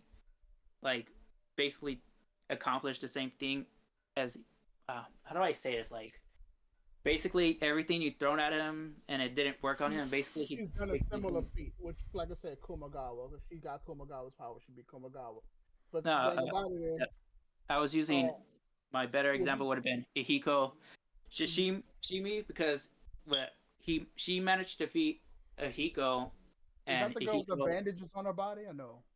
Huh? That's the girl with the bandages on her that old boy saved. I forget his name. But no, he's the one that kind of looked like a demon. This is Madaka. I mean, she sounds like she's really powerful, and she would probably do really well against a lot of different crazy characters. I just think Doomguy is not the right one to put her up against. Yeah, because if he can, that's a fucking hard thing. That's got to be a fucking way to get around that will shit. Well, there's a way to get around anything, but the fact is that when the game itself says that he will overcome any challenge, he will literally invent new powers on the fly to overcome someone who shows up that's more powerful than him. His power level automatically becomes more than whoever he's fighting. Even against characters like David who have infinite power, he overcomes that infinite power with his infinite power. That's the kind of character he is. I think. Not gonna lie, that's some. I think that's some. It is. That's some bullshit. It absolutely. It is. That is the fight that you have with your younger brother and being like, yes. Oh, I got a guy, and it's like, don't worry about it. I got a fucking guy that can hit even harder. Yes. Now that's no fucking fair. You're starting to understand it. It's not meant to be fair. Doomguy is a power fantasy character. He doesn't work in these types of conversations. He is meant to be played with, and for you to like just fucking, oh my god, this is awesome, as you just slaughter through people without any without any problem whatsoever and just brutalize so many people. And the lore is so over the top exaggerated with the power levels. It's insane for a fucking shooting game where you go around and shoot demons. Like it is that way, and it's meant that way on purpose.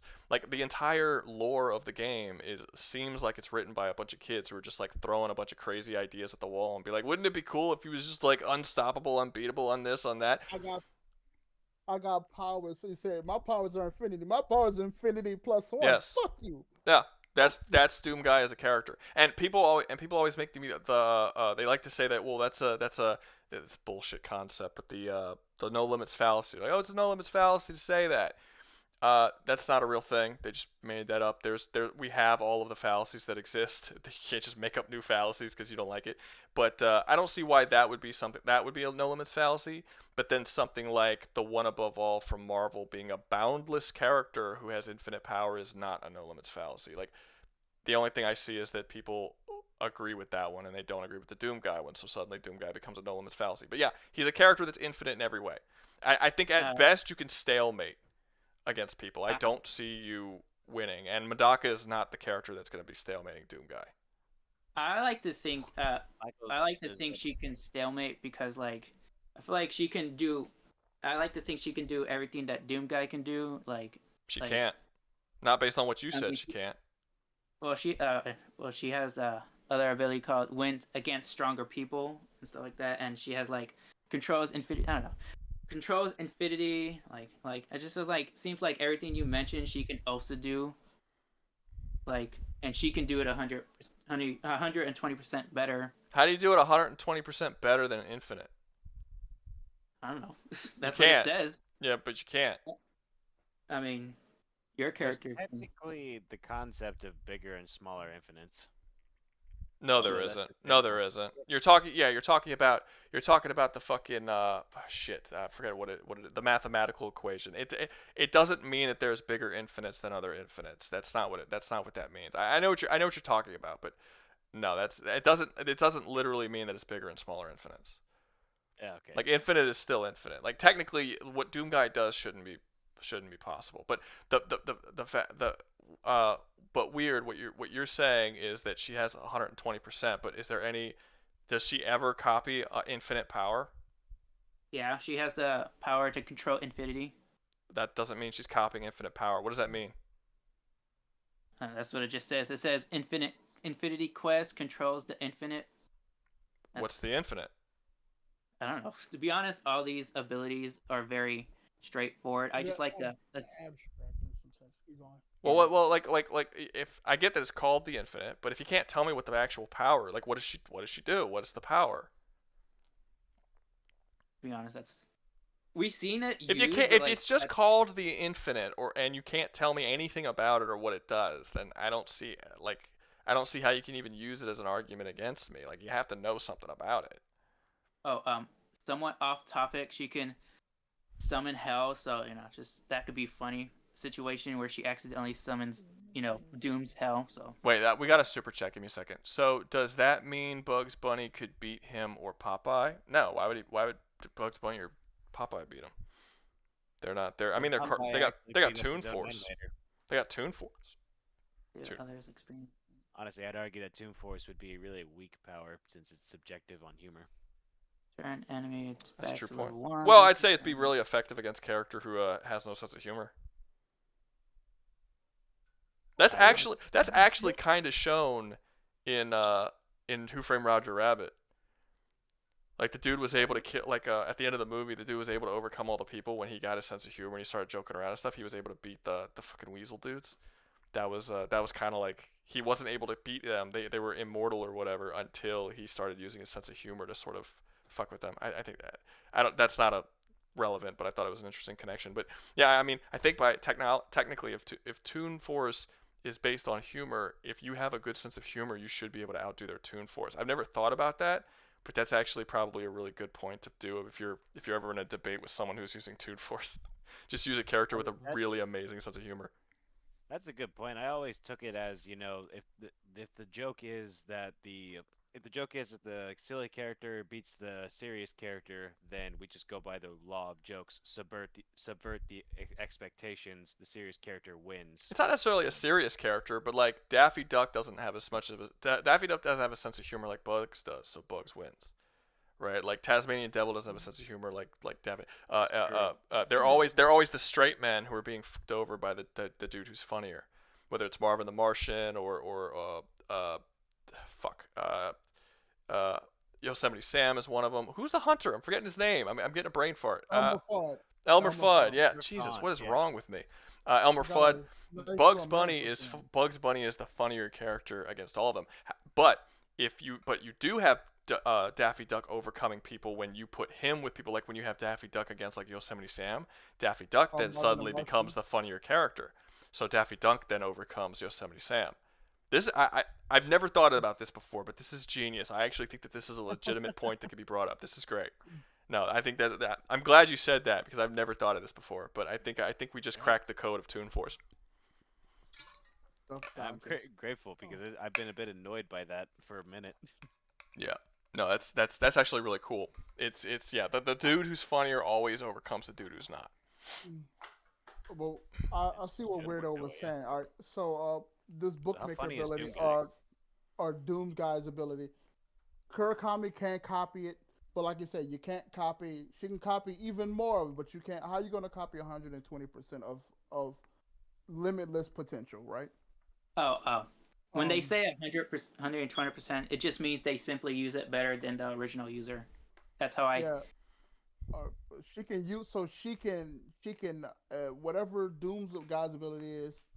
But that's what I'm saying. It's not an ability.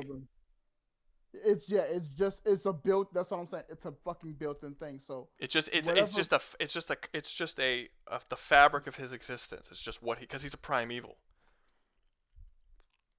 Because he is a primeval and because it is his purpose to do this, that is why he is what he is. It's not like an anime where he goes off and he's like, I'm gonna use my will power up and then Kaioken times what like it doesn't work that way. So it's not like an ability that he's copying. Doom Guy is just a dude, and then things just happen. Like that's just kind of how it works. So Like that- she would even have if to we- she would have to even if we erase the concept of prime evality, he still just pops into existence. Is what you're just saying. No matter what. yeah, based on Concept of darkness, the concept of light, just the shit like that. Prime evil powers. based on the Right. series. Well, more so than that because Davith created the concepts. He's over the concepts. He made them. He predates them, and he was killed by Doom Guy relatively easily. And he couldn't affect Doom Guy in any way with any of his powers. I keep telling people this is not a fair fight. This is not a fair fight. That's some Yeah. fucking Now, isn't call Davith- shenanigans. I'm not Call gonna shen- I'm not gonna sit here and say this is gonna make Doom Guy any more fair, but isn't Davith stated to be weaker than some other characters? Like there's other characters aside from Doom Guy stronger than him. No, not really. Well, it's unclear. We know that there are other gods outside of the Doom. Like everything that exists within the Doom multiverse is Davith's creation. Like everything within that fiction of that game series so far, that's Davith. Hugo Martin has said that there are other gods outside who have created other multiverses and other locations, and there's like they got their whole own sort of pantheons and shit going on outside that we haven't seen yet. Whether or not those pantheons are above him or below him or the same as him or whatever, we don't entirely know. But I'll say it's possible, but we haven't dove into that yet within the story of Doom. Okay. Yeah. Michael just threw up a comment, which I'm glad he's giving you a lot of money. He's single-handedly keeping the stream going. So would it work against Doomslayer or not? The funny side. So would it? Well, you're talking about the Toon Force. No, because I don't think even with or without the Toon Force, I don't think Popeye and Bugs Bunny are at that level. There's no multiverse in the Popeye or Bugs Bunny universes. Like it's just there isn't. Popeye. You're right, but Popeye did at one point actually attack his own animator. Yeah, that happens all the time because within the universe of Popeyes, within the universe of Popeye, he is a fictional character. Within the universe of Bugs Bunny, he's a fictional character. Within the universe of Doom, he is not a fictional character. I don't like it when people say this, when people do this, because they're like, oh well, well, Deadpool jumped out of his fiction and he was aware that he was in a comic book and he can like play. Yeah, but in his own fiction, he's a fictional character. Like if you go over to something like Doom or anything, that 70s show, within the universe of those series, they're real people. So like people want to bring us, like us real people into it. Be like, well, no, because Doom is a game series in our real world. That means it's actually a physical. That means within the universe of its own sort of understanding, it's a fictional place, which means that someone like Deadpool could jump out of that fiction and fuck with Doom Guy from the outside. But just because within the comic book of Marvel, because like the writers of Marvel, right? They're in the comic. So are those and then like Deadpool jumps out of the comic and interacts with his own writers, but they're still in the comic. So obviously the comic itself is not the fiction within its own universe. Like within the universe of Marvel, Deadpool is a fictional character. Within the universe of Doom, he's not. He's a real person. Well, wouldn't the ability to go from fiction to turn yourself from fiction to nonfiction, wouldn't that be a form of transcending reality, similar to how Doom Guy came into existence outside? Well, why would it? We don't know how. Well, because there was no higher power, nothing. It's just this toon character by the power of humor just becoming real and interacting with reality whenever he was. Yeah, but that only works if you're counting our real reality as existing for Doom, but not for Marvel. So, like in the comic book of Marvel, Deadpool jumps out. I don't know why I keep going back to Marvel, but I'm just using an example. Deadpool jumps out of his own comic book in Marvel. He doesn't enter our real world like where you and me are. He enters a real world that exists within the comic book still. In order for him to affect Doom Guy, he would have to jump up into where we are, which he can't do. You're trying to like include us as a part of it. Doom Guy, in the universe of Doom Guy is not in a fictional world. He doesn't jump out of a fictional world into a real world because he's not in a fictional world in his world. In Deadpool, he's in a fictional world. Jumping out of that into the real world is still a fictional world within his comic. Well, I don't know if that's... Well, for Popeye's case, I'm certain that he actually stepped out into our world and straight up hit his own animator, like the actual... No, because what you're watching is a cartoon on TV, so obviously it wasn't our real world. But well, if that was... It's a fictional... It is a fictionalized version that is within the television. It's a fictionalized version of our world that he can enter, but it's still a part of the Popeye's fiction. It's still fiction. What happened wasn't real. So like you're like pretending that Doom Guy, like when you're going, do you see what I'm saying? You're like adding an extra level with Doom Guy. Wouldn't be saying though that like wouldn't that be the author saying though that I guess it is a fiction. It's not the real world, but wouldn't that technically be saying that the author's character can transcend into the real world? Yeah, of his universe, but in the Doom universe, there is no real world greater than the Doom universe. That is the real world there. In Popeye's world isn't real. He can come to the real world. Cool. Now you're in the real world. Now you would be equivalent to that of Doom Guy. Congratulations, y'all are now in the same world. But you're trying to say that there's an extra world outside of Doom Guy, of Doom's world, where you can come out of that into the real world. But Doom Guy's world is already in the real world. Well, then that's become the question, well, what if Popeye is bringing his own logic, which I'm pretty sure is the idea. What do you mean his own logic? Well, the idea of cartoonish logic. Well, no, it's where you put them. Like, are you putting Doom Guy inside of a cartoon? Or are you putting Popeye into the real world with Doom Guy? I guess I was saying that Popeye and Doom Guy would end up in the real world, but Popeye would make the world act as a cartoon in his advantage. He can make it act as a cartoon, sure, why not? But it wouldn't mean that he can transcend and jump out of the real world into another real world that's outside of that real world. To get to Doom, he would have to be in the real world to begin with. So it's like, now you're both in the real world, now you can fight. If he wants to affect things in a cartoonish way because he has toon powers, yeah, he could do that. Why not? I'm not fighting against that.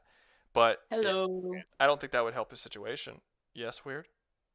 I'm the I kind of just want to list some things, and I just want to hear you say yes or no if it'll work or not, I guess. Okay. And then, okay. There's this ability called Encounter, so any damage you do on her will just be reflected back no matter what. Okay.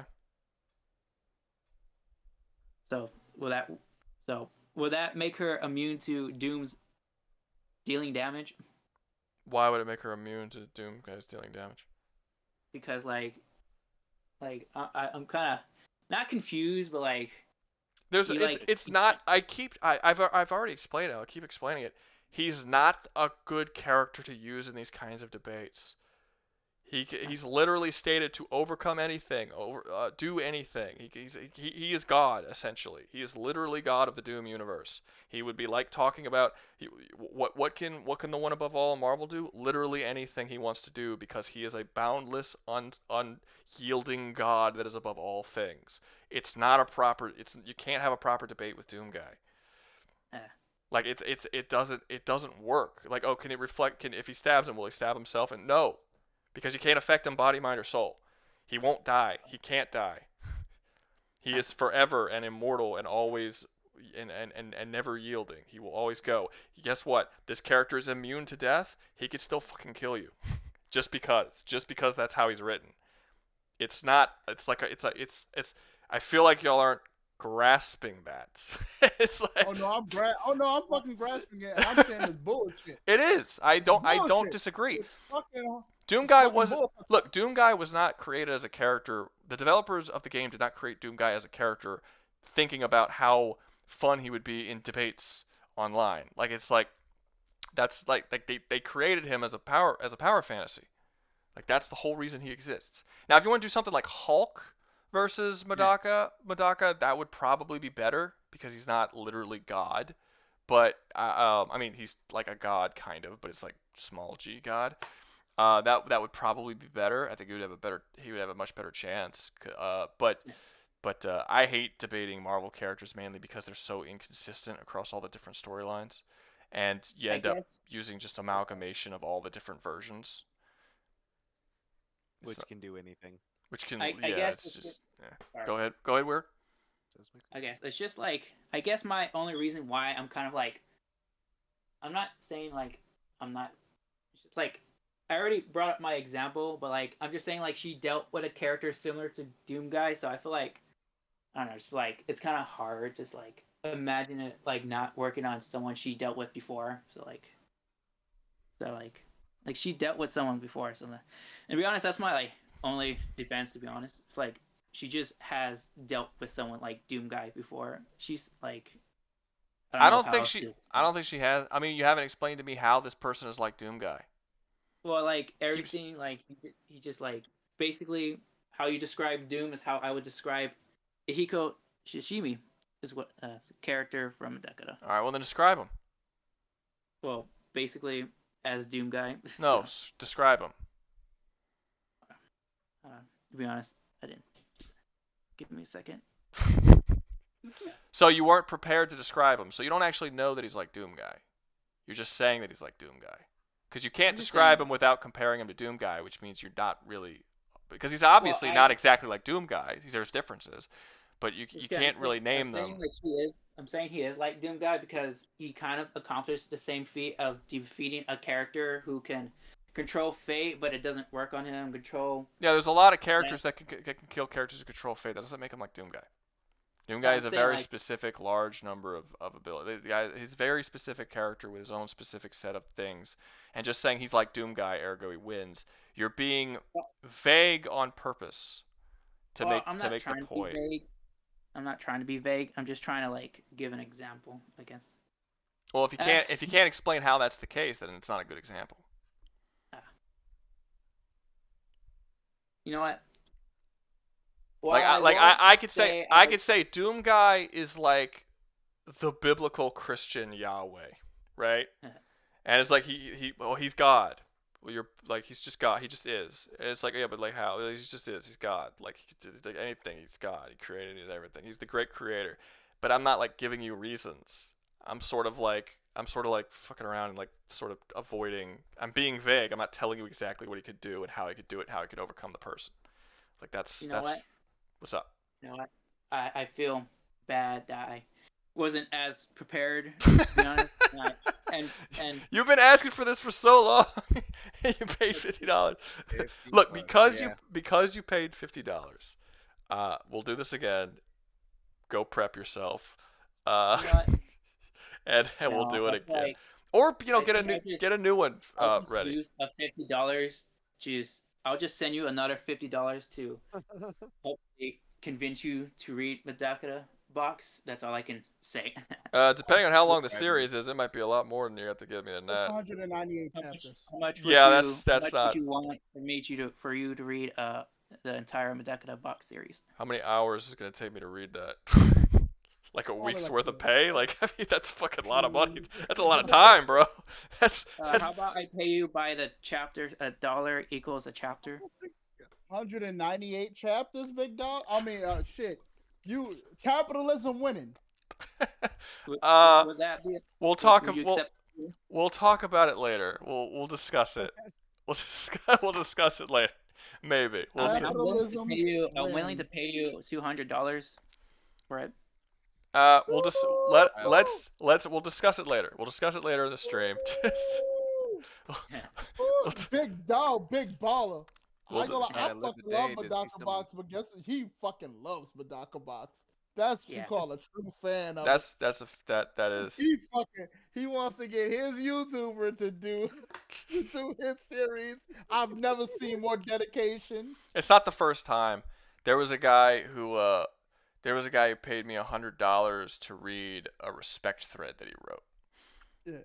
Now, fucking now, once that man gives you that money, get to reading. I did.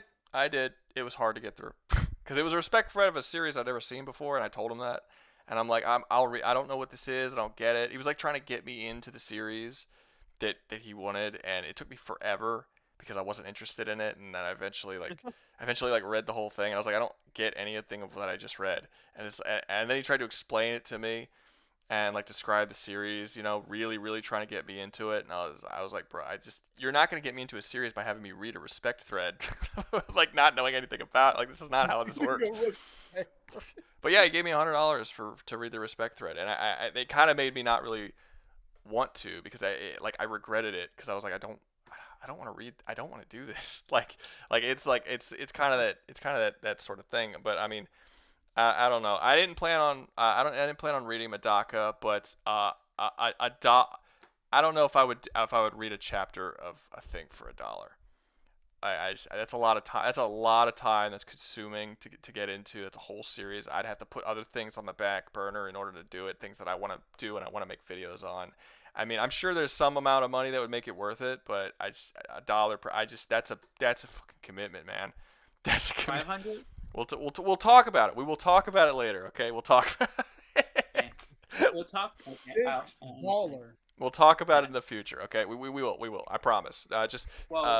What's up? Well, you know my Discord, I guess. So if you want to talk, yeah. Send me a DM. We will talk about it later. Okay.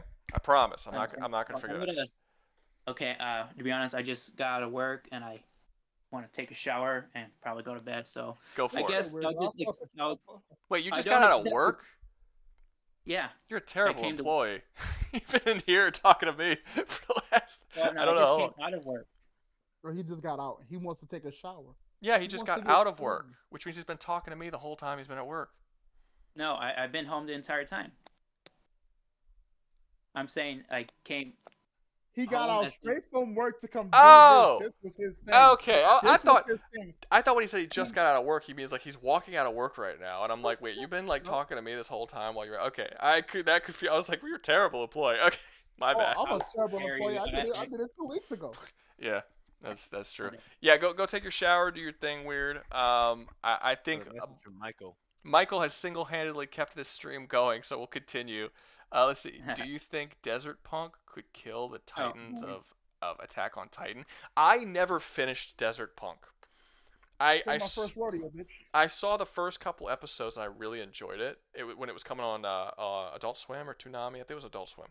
I was watching it, and I was like, this is really cool, but just something happened, and I just never finished it, so I can't tell you that. I don't know. But I thought it was kind of cool the first couple episodes I saw. Because I was watching it on a weekly basis because it was coming out. and then there just got to a point where I couldn't catch it anymore, or I missed a couple episodes because of some stuff, and then I couldn't go back and watch it because this was back when people didn't watch things on stream; they actually watched them on TV. This was like a while back. Yeah, so I can't tell you. I don't know. Does anybody here know AOT and Desert Punk that can answer that question better than I can? Ooh, no. AOT is awesome. I watched that very recently. I watched all the seasons. I thought that shit was great, and I'm so glad I didn't go online because I liked the whole show. I liked all 4 seasons, and then I went online and I found out that everyone hated season 4. It was like trash fire or something, apparently, according to the community, and I was like, I don't get it. I really liked season 4. It was like it made, like, I think that there was information that they gave in season 4 that should have been given earlier. So there was a lot of like weird info dump things that happened in season 4, but some of the best scenes in the whole series is in season 4. Like the scene where I almost called him Elaine. It's not fucking Elaine. Aaron is talking to the Rainer, and they're underground, and Oh yeah, that's fucking little such boy, a good scene. That is such a good scene. Oh man, motherfucker go crazy in the club. it's such a good scene. It's such a good scene. Disposable income. I appreciate it, Michael. I do. 200 yens, like, it's like, I think that's like 75 cents or something. He's just like, whatever, man. It doesn't matter. That's not pocket change. Yeah, but yeah, no, AOT is awesome. I actually watched AOT. I convinced myself to watch AOT because I was like, I could probably turn that into a challenge, because nowadays everything that I watch and all of the stuff that I absorb, it's almost always shit that's I can turn into a challenge because I'm sort of I sort of have to kill 2 birds with 1 stone. Like for instance, I'm watching Peaky Blinders right now. I will probably put that in an Oz challenge at some point, just to like give myself a reason for actually watching it because I spend so much time doing the YouTube shit.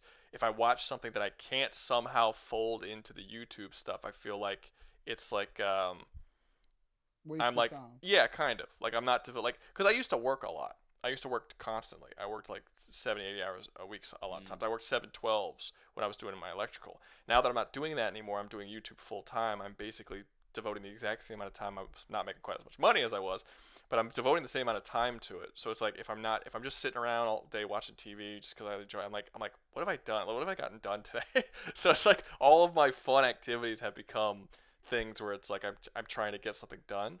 So there are things that I want to watch because I already wanted to watch Attack on Titan. I already wanted to watch Peaky Blinders, but there are also things. Basically, if there's 2 shows I want to watch, and one of them I could turn into a survival challenge, and the other one I won't, I'll choose the one that I could turn into a survival challenge so I can kill 2 birds with 1 stone. I won't just watch something just because, right? Also, should I? This is a good question. Should I make a to the chat? Should I make a survival challenge about the Invincible War that happened in season 3? I feel like that would make a pretty good one. I think that would. I think, but all the marks. Yeah, I've been told. Yeah, I've been told not to. I've been told not to by people, but then I've been told by a couple people that I should because the algorithm's really liking that right now. So it's like, oh, I don't know, maybe I will. I think it'd be a great idea. You could have people saying don't do it just because of spoilers. A lot of people for some reason are heavy about that with the Invincible series. Oh, did I tell you guys? You should know, Doug, because you're on the Discord. Some dude went on the Discord an hour after a specific episode that happened in season 3 and literally spoiled a major spoiler an hour after the episode released in the Discord. I timed him out for a week for doing it, but yeah, it was literally an hour afterwards. It was crazy. Oh damn. Oh yeah. I hadn't seen it. Which gang would win? Peaky Blinders or the Dutch Vanderland gang? Is that the gang from fucking Red Dead Redemption? Yeah. Red Dead Dutch's Redemption. Gang Red Dead Redemption. They can fucking shoot in slow motion. Yeah, that's not fair. It's a video game versus what's supposed to be a realistic show. Yeah, no. You can literally slow down, nearly stop time, take out 30 dudes. As many bullets as you have, you can headshot them all immediately. They don't even have time to react. That's not fair. One person from the Dutch gang can kill all of the Peaky Blinders, all of them, as long as he has enough bullets in the gun. I would raise. How far are you into the show before I start saying anything? Don't say much. I'm at the very beginning of season 2. I just started it. Are you at the very beginning of season 2? Yeah, very beginning. I will say that I feel like I'm about to fucking smack the shit out of you. No, you're not, bitch. Through the computer Shut up. screen. Shut up, bitch. Let me talk. There are some things. Tommy is very crafty. Let's say that. And You don't have to tell me Red that. This Dead- is not necessarily information. I'll get there. I get these crafty. Cool. I'll get there. No, you get no. Saying he's crafty. But what I'm saying is the Vanderlyn gang have fell into their fair share of traps in Lemoyne, and the bank robbery was just unlucky. Well, then you'd have to give the Pinky Blinders like basically setup time essentially. Like if he's talking about just a fight where you just throw them in a room and they got to go off, you can't really craftiness doesn't matter if I shoot you in the face. Like that would like if you give the Pinky Blinders like a day or two to prepare beforehand, then sure maybe that might be a thing. But if he's just talking about a fight, you give me a gun, I give you a gun. I don't give a fuck how crafty you are. I'm shooting you. You know, it's not it doesn't really work that way. Let me see. Peaky Blinders versus Alfred Pennyworth. Okay, let's move on to the next debate. Did any people set up any debates while that was going on? No, not that I was seeing. From what I was seeing, people were really just talking about random ideas without finding any partners. I mean, that's wonderful. Yeah, I know that Cyborg he wanted to do a Doom guy versus debate. I don't. Oh my god, I'm so Yeah. sick of Doom guy debate. They're not fun. They're so not fun. They're just. Well, he's thinking of a character who might be able to quell his anger with some sort of ability, as opposed to killing him. Though I don't know if that would win the. I don't know. Maybe. Who cares? I don't. Sure. Why not? I just so. Yes, it's the kid from fucking what is it? Kingdom Hearts, or no? Is it the kid with angel? Sora? Yes. Sora's from Angel Hearts. I'm Angel not Angel Hearts. Fuck. Kingdom Hearts. What you just said. Yeah. The angel guy is Pit. Okay. I forget the name of the game. It's Pit. Anyway. Well, I know that you wanted to debate Fulcrum earlier, didn't you? Yeah, but that was when the two guys were up here. I don't think Moloch is here. Well, it doesn't. Well, I mean, Moloch. it could be versus a different person. I don't give a fuck. Like I said, Michael is single-handedly prolonging the stream. I would have ended it a long time ago if it wasn't for him. So, actually, Michael, do you want to debate? Since you've been fucking. I know there were people a long time ago talking about Power Rangers versus the Helldivers. And I'm assuming they want me to debate for Helldivers. Maybe. I'm a person, guys. I like more than just Helldivers and Doom. I like all sorts of things. I'm a fully fleshed out human being. I feel like they use me for my Helldivers and Doom information. I asked Dan this. What are your thoughts on the idea of Captain Rex from Star Wars fighting Sergeant Johnson from Halo? You asking me? Yeah. Oh, I'm sorry. Say that one more time. I was reading. Captain Rex from Star Wars versus Sergeant Johnson from Halo. I don't do Halo. I don't really know Halo very well. Fair And yeah, so you'd have to ask somebody else that. I mean, I kind of think the Stormtroopers are shitty.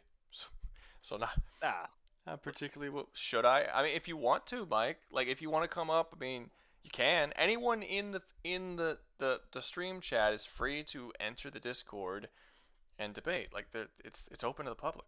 That's what the pinned comment is. The pinned comment is a link to the Discord. Come on in. Let's see. Someone said they will. Who was that who said they will? Trap. You said I'll do it. You will do what? You will do the Evangelion, Jesus, versus Gundam. Asterion missed another one. Lol. He was finally going to get his shot and got cucked. Asterion what does he keep leaving in the middle? Of like when debates end, he keeps leaving? Because that'll do it. Apparently he says he's been waiting for 2 weeks, but I feel like Asterion's been up here in the before like it hasn't been 2 weeks. Like I feel like he's been up here. Oh, DeBoy, where the fuck have you been? Oh, you told me you were working tonight. I'm sorry, you did say that. I'll try to set up a mic. Yeah, just make sure that your mic works before you come up, because we do have a rule that if you come up and your mic doesn't work, we boot you out pretty quickly because it halts the stream. It's if you want to. You ain't gotta force yourself. If you wanna like get all your shit set up, you could do it another day or whatever next week. We do this every weekend. Although I will say this, I made a community post in the on YouTube and on the channel, and I said what my next stream should be. Should it be a debate stream, a tier list stream, or an interactive D&D session? And the vast majority of people have voted for an interactive D&D session. So we might not even do a debate stream next week. We'll come back around to it. It's not like we're done with them, but we might. I don't know. Depends on people really want. I want to try new things. I don't want to get to the point where we're doing the same thing every week. I was actually going to swap it out to a tier list because I was going to do a tier list next week, and it was going to be most caked up gaming characters. I remember that. Weren't you also going to tier list see who could sling the most cock or get the most pussy? Did I say that? Yeah. Whenever we were debating I don't between think Commander so. Shepard and Master Chief, you mentioned that. No, that wasn't a tier list. That wasn't a tier list. That was a joke I was saying. Where I was like, you could put like Leisure Suit Larry and 007 and like just like all of these dudes and be like who could sling the most puss if you put them in like in a night or whatever. And like that was a joke though. I was never gonna do that. But the caked thing was also a joke. But then it was a joke that everyone said I should do. So I might do it. But if everyone wants the interactive D&D session, I might do that. Actually, you know what? While we're here, I know people. I guess y'all are already here. If y'all go to the community post, you can actually vote. It's there right now with the thing. You can vote on the thing. I mean, I could do a vote here, but it's not gonna mean anything. But yeah, you go to the thing and you can vote, and it says D&D session, community debate stream or tier list. That's the options. Anyway, who wants to debate? I heard Trap say he wanted to do something. Well, if you don't have anything there, Cyborg wants to come up here, and I don't even know if this is worth the time. Cyborg wants to still discuss Sorg against Doom Guy with me, if we can't find anybody. But I thought you didn't. But you don't really know Doom Guy, huh? I mean, I know enough. I know enough to say that Sorg ain't beating him, and you're right there. Yeah. So I feel like I wouldn't cheat and just be like, Rouga, get him. I'd ask you to clarify a thing or two. Yeah, and Trap is saying Power Rangers versus Helldive. I'm more than just a Helldivers guy. It's the same two shit every single time. Yeah, at least you're not Tekken guy. No I've already debated Helldivers tonight, and I've debated Doom tonight. Everybody wants to debate Doom and Helldivers with me, and occasionally Tekken. I've had to debate that a couple of times. But I mean. What about Minecraft? Honestly, I don't think that would be a good debate. Helldivers versus Power Rangers. Like Power Rangers individually, like the characters individually, are far more powerful than the foot soldiers. Like I mean, maybe you can no, because even their ships and shit, they have planet busting ships. They have characters that can alter the universe and shit. They have like devices that give limitless power. Fucking Zed, what's the Emperor Zed or whatever?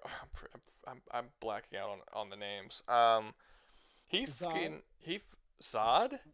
No, not Zod. No. Brain, the Gimp man.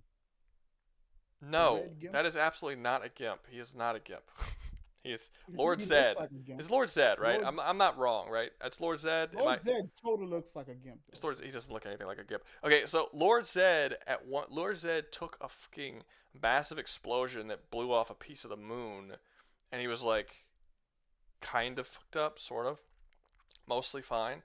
Like that's a totally different level of power than what the Helldivers could do, and you have a large army. I mean, maybe you could say that the Helldivers, there's more of them. Maybe. I don't even think you can necessarily argue that. And then you have shit like all of the monsters in Power Rangers can literally become several 100-foot tall monsters that could like destroy whole cities. It's like it's not a fair fight. I don't think that's even close to fair. Honestly, figured you would have said that the other way around. Yeah. Why would I have said that the other way around? They're fucking. It's a series with planet-destroying kaijus that are commonplace. Like it's not a fair comparison. I was not aware that these were planet-busting kaiju. No, not each. I'm exaggerating. The kaijus aren't planet-busting, but they do have planet-busting stuff, and they have characters and like artifacts and shit that can give power that can endanger the entire universe and like destroy it. And they're the universe of Helldivers is just one galaxy, whereas the universe of Power Rangers is an infinite multiverse that covers like giant universes that span tons and tons of galaxies. It's a totally different level of shit that you're dealing with. Powers have died. Curious about that one. Have you ever thought about Jim is asking about the idea of Atom Smasher versus Raiden? Someone mentioned that last week. I think Raiden's sword makes it a pretty instant win. I think without the sword, it's a close fight because I think like physical wise, Raiden's stronger, arguably stronger, but I think that he's less durable and speed is close. I'm not sure who would be faster there, but overall, I think they're actually physically pretty comparable, more or less. But Raiden's sword completely like one hit and he wins. Yeah, it's not. It's with the sword makes it unfair. So but I think if you take the sword away and just make them like box it out, I think you'd actually have a relatively decent fight for the most part. Let's see. Unlucky to understand. I think not sure. Evangelion, Pacific Rim, myself, blah blah. Rouga, me and Indigo got a debate. If there ain't anything else, you got to tell me your names. You got to tell me what the debate is. Random and Indigo. Wait, Indigo. Yeah. Indigo, did you fix your fucking mic? Because that's important. Yeah, I'm sorry, Cyborg. It seems like Doom got debated out tonight.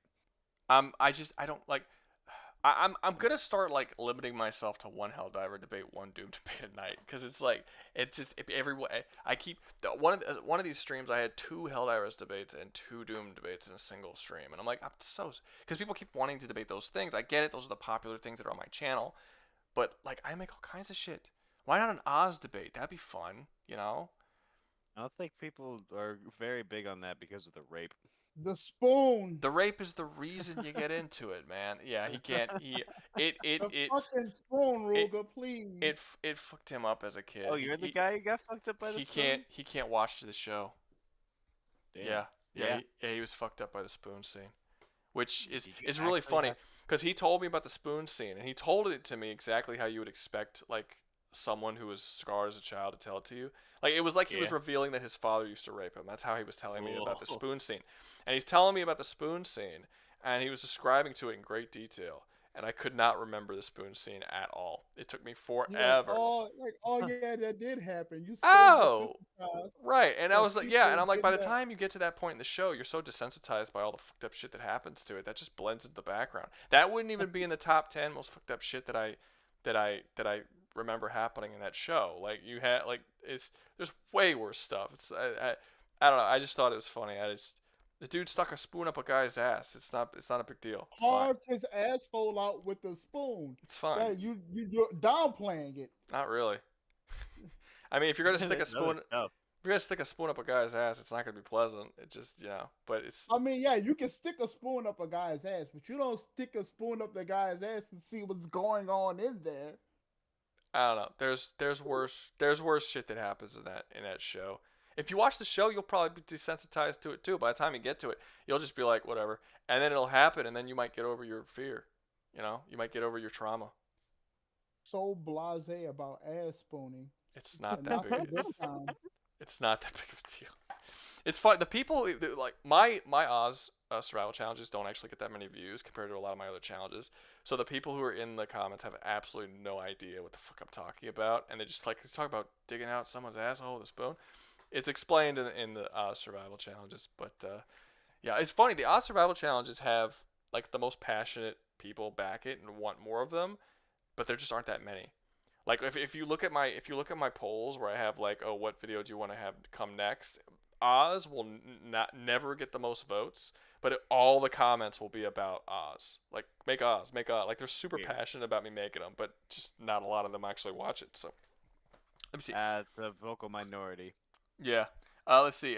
Michael Valentine. Is there Is there anyone how can help me in Discord to make sure my mic is good? Discord is Hobo Mic. Wow, that grammar is fucking terrible. Okay. No, it's Japanese. I don't know if anyone can help you. Usually Dan does that. I mean, hey, Doug, or do one of you guys want to go into another chat with him and try and see if y'all can see if his mic sounds okay? Or I mean, I guess you can come in here. We can let you up. Or you can just try it. I mean, you've like funded my week pretty much. So, are you? Wait, let me see. Your name is Hobo Mike. Are you in the thing right now? No, you're not. I don't see you. Enter. You gotta enter the You gotta enter the dojo. Scroll on down. It's in the debating dojo. Go down to the dojo and enter, and then I'll let you up, and then we can test out your shit.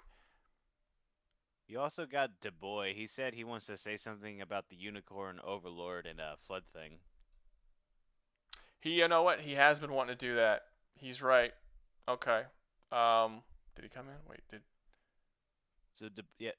I don't see. Oh, there he is. There's Hobo. Okay, we'll bring up Hobo, and then we'll bring up DeBoy. And who was the other? Who was the other person? Random Gaming 101. Did you ever answer my question earlier that I asked you? I'm sorry, I kind of got sidetracked. Okay. You two had a debate. Is this good? Say it. Speak. I'm sorry. Is this good? Yeah, we can hear you. I'd turn the volume up a little bit. Let me see. Yeah, you're a little quiet, but you know. All right, speak again. Is this all right? Yeah, that's pretty good. That's should I pretty do good. something? No. That's good. That's good. Wait, do you? So but you never said what you wanted your debate to even be. I mostly I was just thinking of like Desert Punk. I don't know why. Okay. Well, we had it. Okay. Well, how about this? We know your mic works for future. I'm gonna send you back to the audience. Try and try and figure out, like, go to you could talk to people in the chat or whatever. But we also have the debate preparation forum that's gonna be up. It's a couple down below the debate sign up. I think I see it. Yeah. I'm not good with this. No, it's cool. You go in there, you click on it, you can make your own forum, and you could be like, does anyone want to blah blah desert? But make a post, and then people will comment, and you can try and find a matchup for the next debate stream we do. So Oh, tight. Yeah. Okay. So yeah, I'll see. I'm in the Discord all the time. You'll see me tomorrow and shit. It's cool. But yeah, up to you. If you want to keep watching the stream, you can do that too. It's yeah. But It's hard for me simply because of time difference. Where you at? Japan, Okinawa. Oh yeah, right. Fuck, you've been paying it up. Are you Japanese? No. Crown Eater. Gotcha. Okay. Yeah. No, I understand. What time is it where you are? It is currently 2:55 p.m. You're only 2 hours ahead of us. Yeah, it's p.m. Yeah, it would be a.m. They'd be way more than 2 hours ahead of us. They're on the other side of the planet. Okay. All right. Yeah. Let me let you down. Like I said, if you want to watch the stream or whatever, do what you gotta do. I'm gonna see what DeBoy needs, but just get yourself prepared for next week or whenever our next debate stream is. All right. Tight. All right. Talk to you later, man. I'll try to think of a good one. All right. Cool. All right. DeBoy, what do you want? Wait. Oh, before we start, back to Random Guy 101. Goofy the Discord. Evangelion versus Pacific Rim, me and Indigo. Alright, and you're Goofy. So, hold up, where's Goofy? Okay, Goofy, you got your hand up. And Indigo, you need to fix your fucking chat, dude. Cause, like, if it's like it was last time, I'm just gonna end it, because, like, no one could understand you throughout most of the time you were talking. Alright, DeBoy, I'll invite you up, because I don't think this DeBoy one's gonna take very long. DeBoy, what were you saying? It's just two things I wanted to mention real quick. All right, this will be fun. So I remember, like, during the whole unicorn overlord thing, like, you were talking about how, like, flood forms can, like, get possessed by souls and stuff. And the thing is with that, during one of the books during the Forerunner Flood War, one of the Forerunners tried to transfer somebody's consciousness into another body, and that had no flood in it whatsoever. And it's never outright stated to be the soul, but I know I'm this. pretty sure. I've heard this, but you just kind of gave it away. There's nothing stating that it's a soul. There's no magic in Halo. There's But no it souls in isn't. Halo. There's nothing. Just because something doesn't have an explanation for it doesn't mean you could suddenly assume that it's some sort of level. It's some sort of power that doesn't even exist in the universe. They don't have a concept of souls in Halo. They never touch on it at all. They never touch on magic in Halo. So I you mean, can't. it is. I mean, they do call it a soul, like the consciousness, like they call it A a soul consciousness in isn't some a of the. soul. A consciousness is the mind, not the soul. It's two different things. All right. I suppose, yeah. Yeah, the consciousness Well- of mind. Like I said, just the thing about the way Halo actually describes the Forerunners, the Flood, and all that kind of stuff is that it's so technologically advanced that the UNSC doesn't understand how it works. So it And the shit seems looks as like so magic. that it's so advanced that it looks like magic. But Halo makes it very, very clear it's not actually magic. It is science. So like I've heard this a lot, not with that one as well as other things, where people will try to sort of manipulate information when it comes to Halo to convince people that what is happening is indeed magic, but it's been established they don't have magic in Halo. It's just science that the people don't understand. But just because you don't understand it doesn't suddenly make it magic and soul and spirituality and all that kind of stuff. It's not. He places the consciousness into a body that's not the same body. It's like it's like, how does it happen? I have no idea. It's not explained. Doesn't mean it's magic.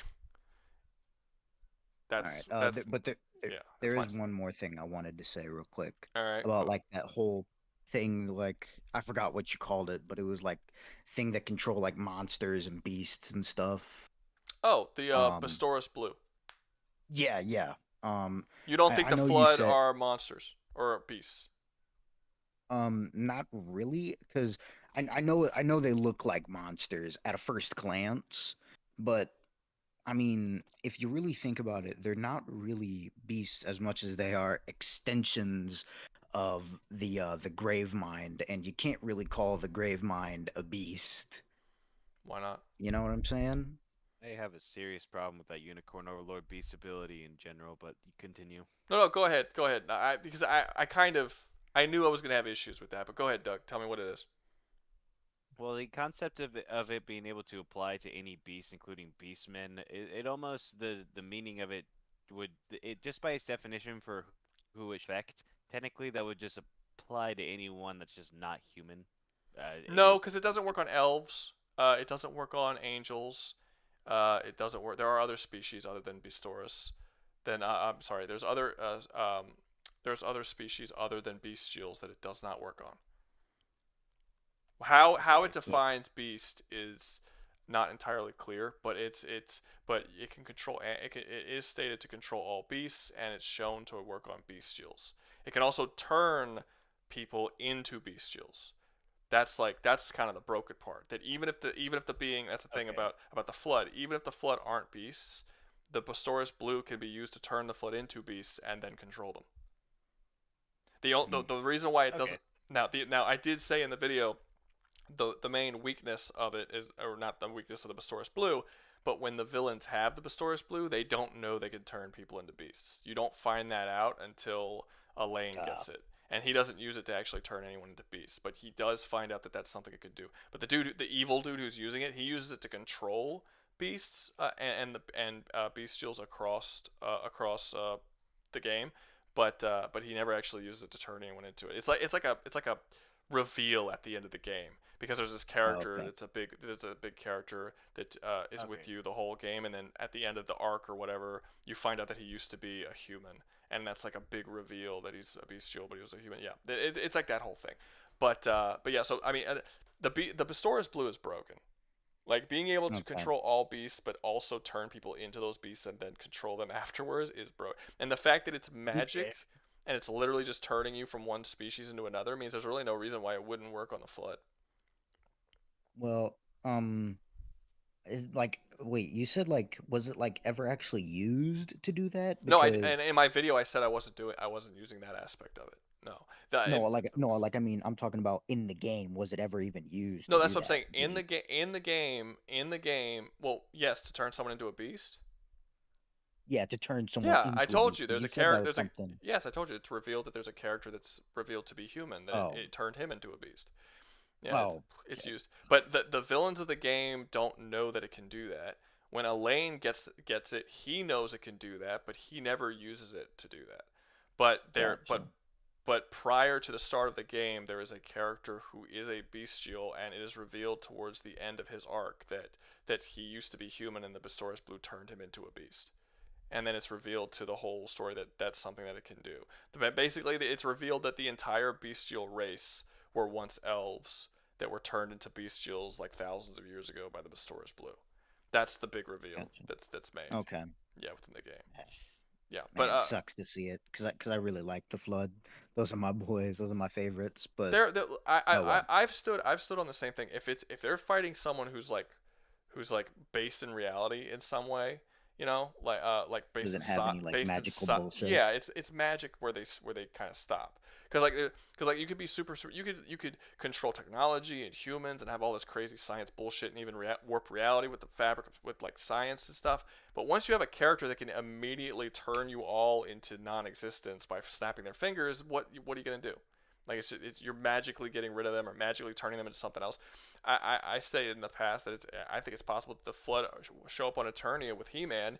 They could just use magic to cure the Flood and just turn them all back to normal people because they have a similar thing in He-Man where there's like this there's this magic infection and they're capable and people are literally turned into monsters and they just instantly turn them back.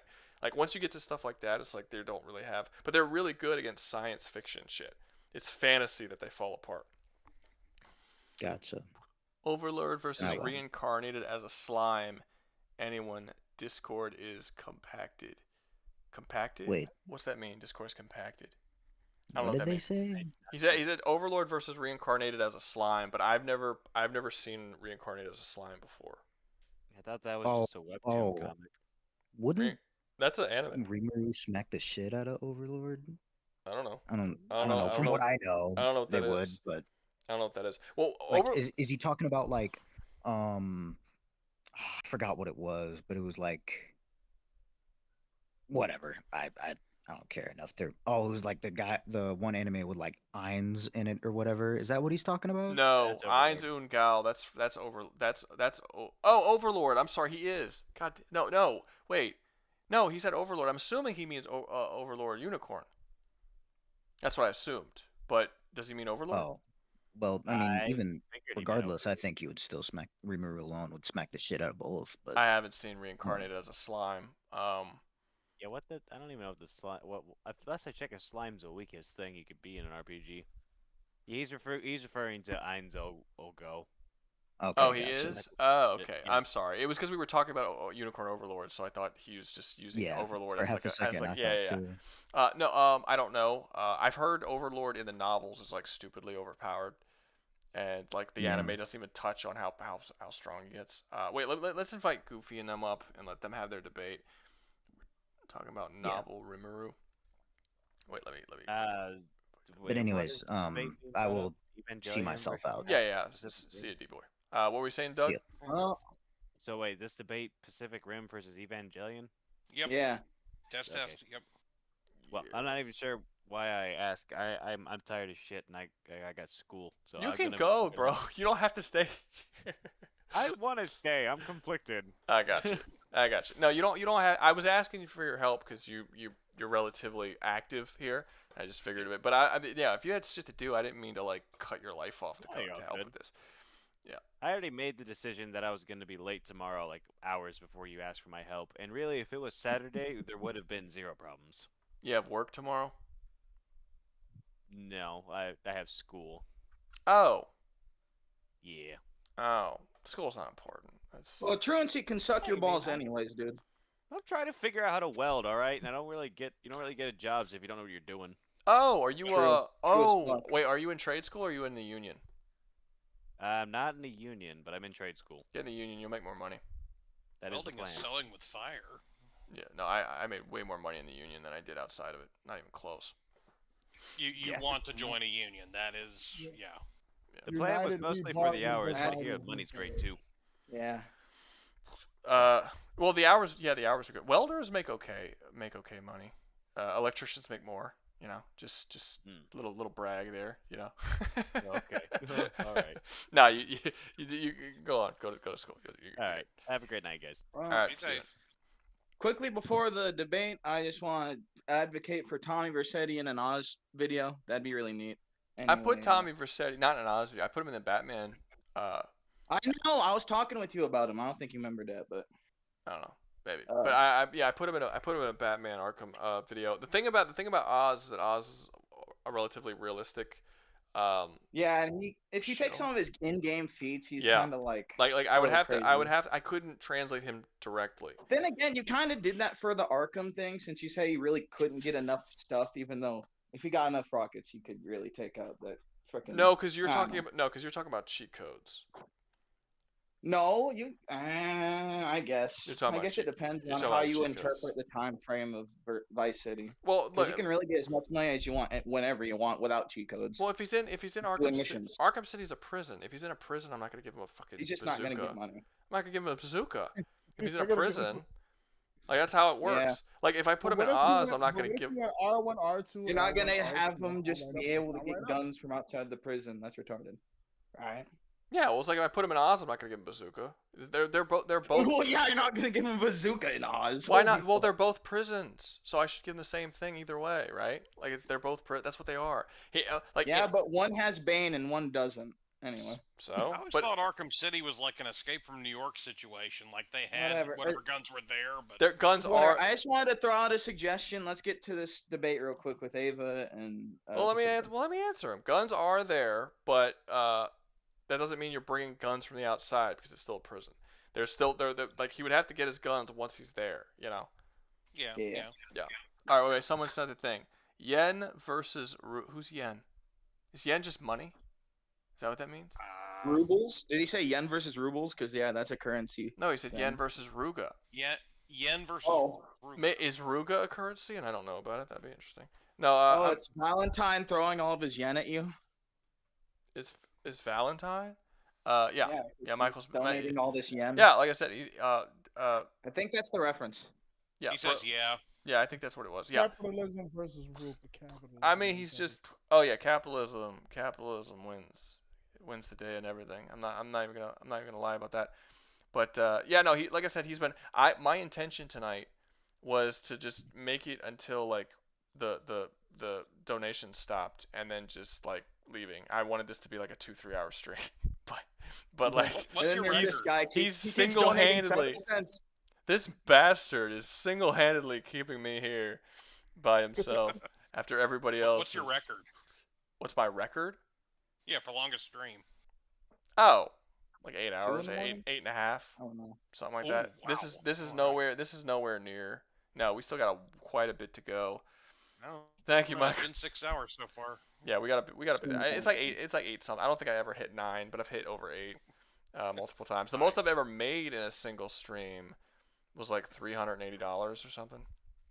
And he just gave you another 200 yen. Yeah, 200 yen is like 75 cents, I think. he's just like, here you go, mate. Some chump change, you know. No complaining. He literally said that. Tossing coins. That was one of his messages. Chump change. That's funny. Yeah. All right. Get to y'all's Evangelion and not Evangelion debate. Evangelion. No, that's right. Right. Anyway, yeah. So, I believe the Jaegers would win because, for example, the Evangelions, they are... The pilots, for starters, are children. They are very young teenagers, which means they are... Very true. They're emotionally linked to their mechs, so mental breakdowns can happen, and these kids aren't terribly sane to begin with.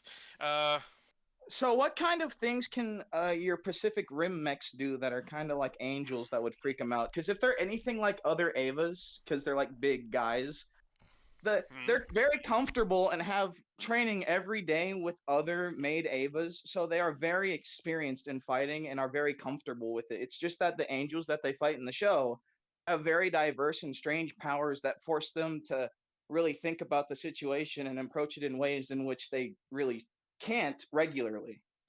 So you see them have these freakouts and shit because they plunge their hand into a pit of darkness and they can't get their fucking hand out and they feel all of it. Which actually, yeah, which brings me to my next thing. They are because they're organic, they can feel pain and be physically crippled, which is That's not true. a good thing. Do you have anything more powerful than like missiles? Well, the Jaegers have the advantage of variety too. There are multiple different types of Jaegers with different kinds of weapons that range from missiles to plasma blasters, even to Yeah, nukes. but an Ava's AT field is able to block all of that very easily without an Ava even paying attention. In which case you would need to use strategy. The way to do that would be because you've got the Jaegers. The Jaegers have 2 pilots apiece, so that is an advantage because you have 2. Because of course 2 minds are better than 1. So strategically they'd be able to Though outthink. all the Ava pilots, when they are disposed out on the field, are all controlled by a central command system and have a captain. But are they? But they're linked by communication, not necessarily. Their brains are not linked up. Not exactly by mind, but they're perfectly synchronized with every cell in their body to their Ava. Perfectly synchronized. There's no delay. Every thought that they have to move is the movement that the Ava will take. That's the same with the Jaegers too. The only but it's 2 there guys. is that well, yes, they would have to synchronize themselves. That's true, but the Ava Rather than pilots an are Ava not. where you just have to synchronize within yourself and the Ava. Yes, and Which, again, two minds are better than. May I take a second to acknowledge that Shinji's Ava is literally his mom, so he has perfect synchronization, especially when he goes berserk. Well, yeah, but again, that's they even though they have perfect sync with their with the Evas, they do not have that sync does not extend to central command. So they're not entirely, no, but they do have a wireless system that goes directly, so it's like an earcom. It shouldn't really get disrupted unless you have like EMP shit. Well, in which case it's the same thing with Jaegers. They also have a link, the same kind of link with their headquarters, and like I said, you've got 2 minds there, which are adults, so they are usually soldiers or fighters. Wait, can I take a second to step back? Are we taking the whole Pacific Rim Corporation versus Nerve, or are we just doing a mecha battle? Well, just a mecha battle, but I'm just saying that Jaegers have the same advantage of backup communication with other people as the Eva, I would say if we had the Nerve communications, the Magi could probably very easily hack into whatever the Pacific Rim control database is and ruin all of their commands. And the Magi is a highly powerful supercomputer that can like take over other AI and shit. It's 3 composite AIs in one, but that doesn't really matter right now. I think the Jaegers are self-contained systems. I mean, they had a problem. The Jaegers themselves, yeah, but the control, the bases that they're communicating with, I'd figure. Okay, and that Do they might not be have an issue. commanders? In which case then it becomes Nerve versus the world government. Which it's beaten before in its own universe, but it's whatever. Now, also, but again, that comes back to strategy. You're dealing with not 1 but 2 pilots per mech, and each of those pilots are adults and they are experienced in combat and warfare. That's true, but you haven't presented me anything that gets through an AT field effectively when an Ava has a highly trained vibration knife that can go through just about any material like butter. So if it makes material contact with any of your Jaegers, they should just be Swiss cheese. Well, to beat that, you would need to. They would have to go to extreme measures. The plasma casters that I think Gypsy Danger's got that one. That one would be. That one could possibly breach the field, and nukes are an option. Though nukes have been thrown at Avas, and their AT fields have withstood them.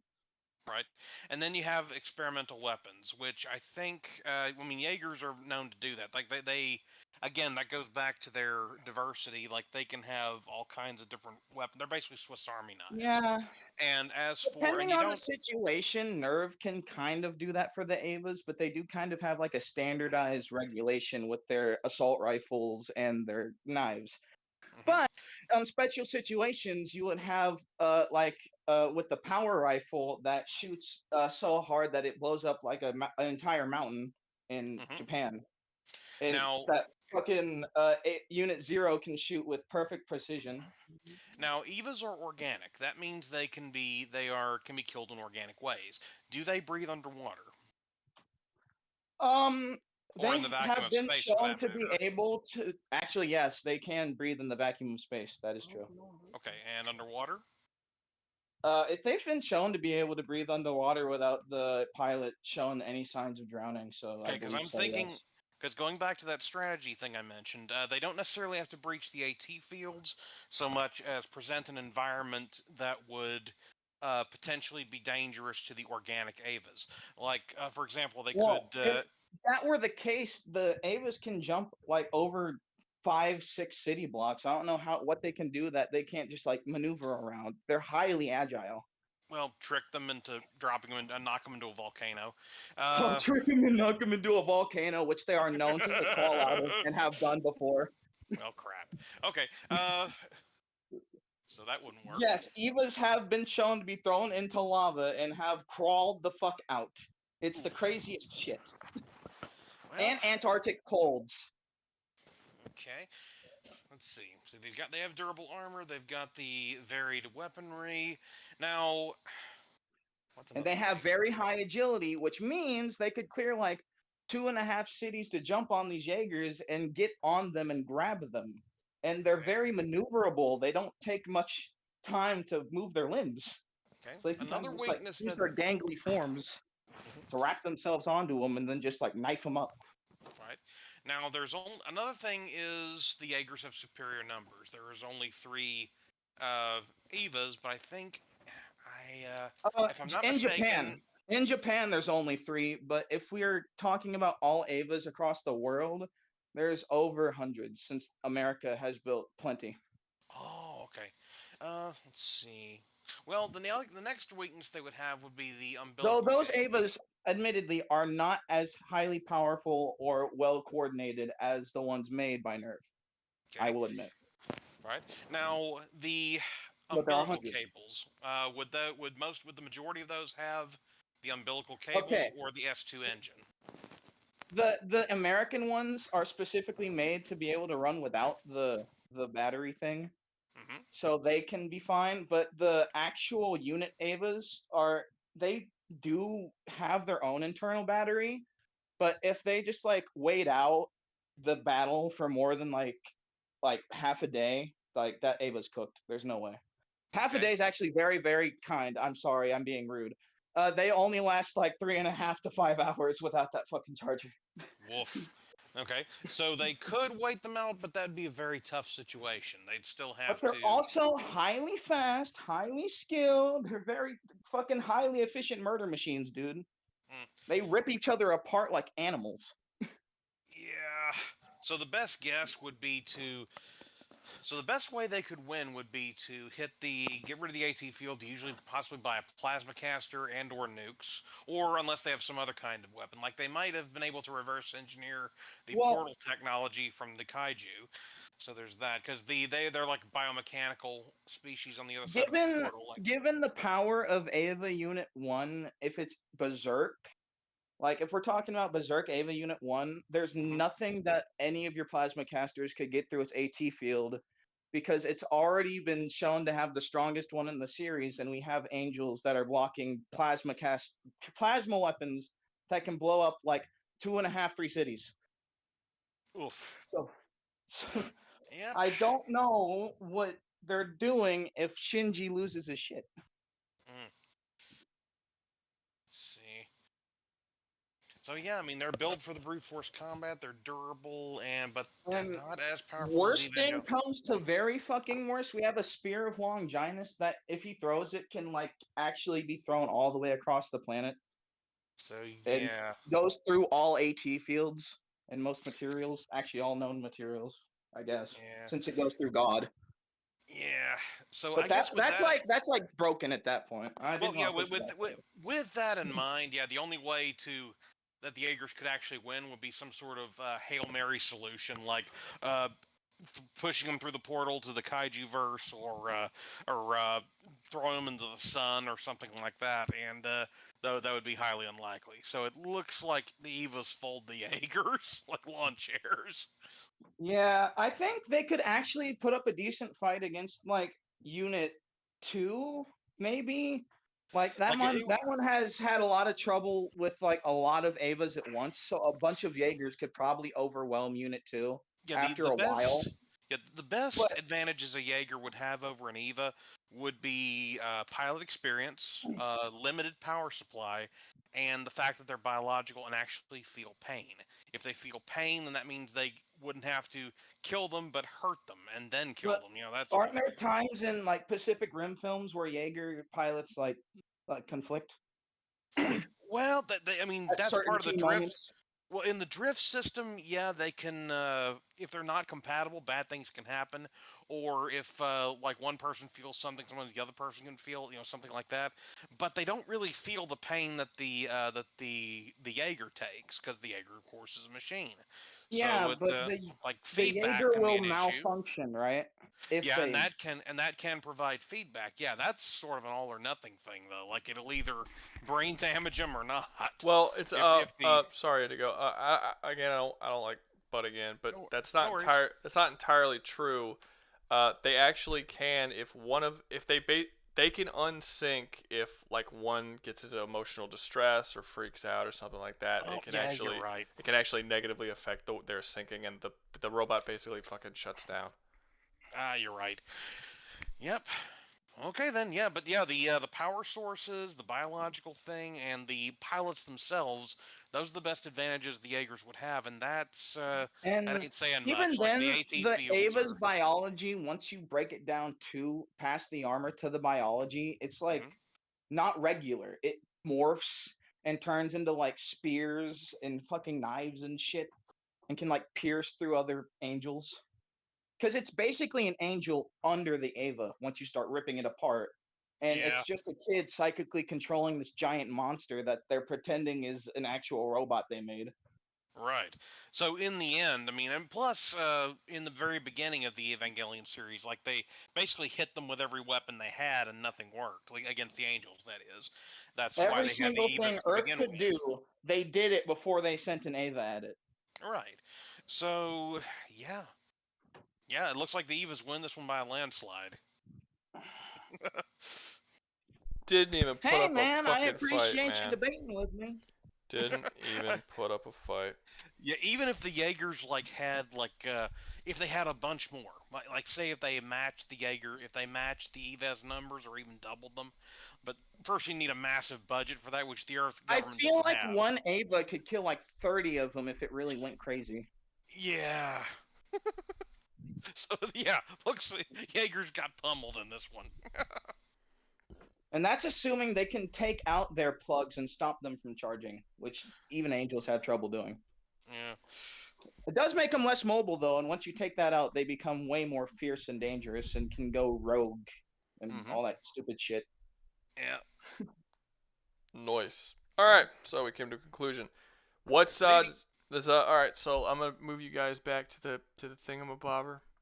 Roger, Tommy Vercetti and Oz. James Cash could beat Oz. James Cash. I don't know about that one, man. Member for 4 months. Hey, Fishy, you've been a member for 4 months. Look at you doing a member for 4 months. What does that mean when that pops up? Does that mean he just became a Rouga's rat, like he upgraded? Or does that just happen? That doesn't happen anytime he messages. Or does that happen the first message in the thing? I don't know. I don't know what the rule is. Anyway, good to see you, Fishy. I All right, so it is 1 o'clock in the morning for me. Should we do one more debate? If we have a good debate, I'll do one more debate. If we don't have a good debate, I'll just end it here. Does anybody have a really good debate for me? Anybody, anywhere, at any time? Let me see. There's only 30 people even here. Does anyone have a good debate? Anywhere? I'll give it like, I don't know, 20 seconds for people to come up with something or say something or do something, and then if not, we're gonna move up. We're gonna move it. Androids versus androids from what? Fucking oh, Detroit versus the Last of Us. I don't know. Romero, you still here? Yeah, I'm right here, bro. Did you want to? He wants to debate androids from Detroit become human versus the clickers from Last of Us. Did you want to do that one since you already did Last of Us here? I don't know much about the androids from Detroit, but I'm sure You don't have to if you only have to know your side. I'll do a little bit of clicker action. Sure, why not? Fuck it. A little bit of clicker action. All right. Does anybody else want to join in and have a and be on a clicker side or an Android side? Do you care which one? And yes, Indigo is absolutely coming up because he was the first one to reply. That's how that works apparently when we get this late into the stream. It's the quick that make it. I'll be clickers. Okay, Michael Valentine would like to be clickers. Who are you again, Michael, up here? You're are you hobo? Hobo. Boop. All right. Hobo, yeah. All right. Well, clicker with the hard R, crazy. Yes, very crazy. All right, and then Indigo, you are somebody. Who are you? Sorry. Disgusting. Indigo, who are you? Sick. He's not replying. Indigo?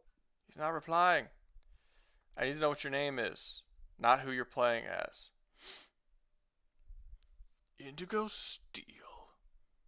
Right. Shit. God, why do I keep... That's so obvious, but I keep forgetting. He was just up here. All right. You've been invited. God, I'm here. You've been up here. You've been up here 3 times. I know. I love it. Oh man. All right. Yeah. So we got. Does anybody want to do the androids? Because I think we have. Androids. You're androids. So there's 2 androids and 1 clicker. Right. Yeah, I'll be clickers. I just have one question. Are we talking like clickers as in in placement for just the fungal infection itself? Yeah, the fungoids, yeah. It's actually a weird debate now that I think about it, because the fungoids shouldn't be able to affect the androids. Actually, I'm thinking they could They're because still there's biological. I thought we were talking about that. I thought we were talking about that. there's this thing in science now that they're making fungal computers. That's a thing. Yeah. So theoretically, the Last of Us fungal infection could affect androids, but it's there's zero evidence that they can. There's zero evidence that they can. But well, someone said you said the androids are biological. How? They're not biological. They're androids. They're not biological. They mimic mechanical beings designed to be entirely biological in function. What I mean by that is how, like, as we see in The Last of Us, if for some reason an android, let's say, was incapacitated, the fungal infection itself, or we're going off the video games and not the TV show with the tendrils, would, like, take over its body, not because of, like, the brain or anything. No, because it's just not because of what biological. the fungus wants to achieve. No, because it's not biological. It doesn't. They mimic biology, but it's not biological. You're right. It's not actually biological. The cordyceps infection affects biological creatures. The androids aren't biological. If the cordyceps. I got that reversed. I'm sorry. I'm talking about the TV show, not the video game. The actual tendrils themselves and spreading out and taking over objects and shit. Yeah, like a fight between the cordyceps virus and, well, it wouldn't be the virus because the virus wouldn't affect the androids. It'd be the clickers. So it would have to be how many clickers, how many androids? Yeah, it would have to be an equal number on both sides, and then they fight and see who wins. The scenario I'm thinking of is that at the end of Detroit Become Human, in a lot of the endings, Detroit becomes the android nation, quote unquote. So, like, hundreds of androids would be populating the city, if not a couple thousand. But at the same time, the rest of the world, there's cordyceps fungoids all over the place. So yeah, I think it's weird because I think it's weird. I think it's a. I should have probably said this before I even brought you guys up here, but it's a very one-sided fight because for one, are we giving the androids guns or not? That's a big factor. That's what I wanted to bring up. But also what is the gun level the of fact that the Detroit clicker become human? the fact that the clickers can't infect the person that they're attacking because they can't infect the androids. That means you took away the main thing that makes them dangerous. The thing that makes them dangerous to Joel is that one bite or one scratch and he's infected. Well, also, if they reach a certain level, they get pretty tough against like. I was getting ready to bullets and say stuff. like the Rat King or and other things. Unfortunately, androids are polymer based. They're kind of squishy. The I mean, military grade, I can't count for military grades, but I would assume they'd be polymer plastic based too. That's fair, Maybe but wearing combat armor. But that's fair. But like, look, if we're doing 50 clickers and we're putting up against 50 androids, and the androids all have automatic guns, they're gonna beat the clickers. Okay, yeah, so let's. I can concede to that, but I was thinking more of one android first put in the same situation as, say, Joel or any of the movie characters at all. Well, then it would. Why did I say movie? I'm talking about the TV show. Yeah, well then it would just be an easier challenge than what Joel went through. It would just be it would just depend on how skilled that android is compared to Joel. Like who's the main one? The police one. Connor. Yeah. Connor's whole gig is that he can either die repeatedly and a lot, but he always has like copies of himself. Yeah. Yeah, that's like a backup thing. Yeah, that's true.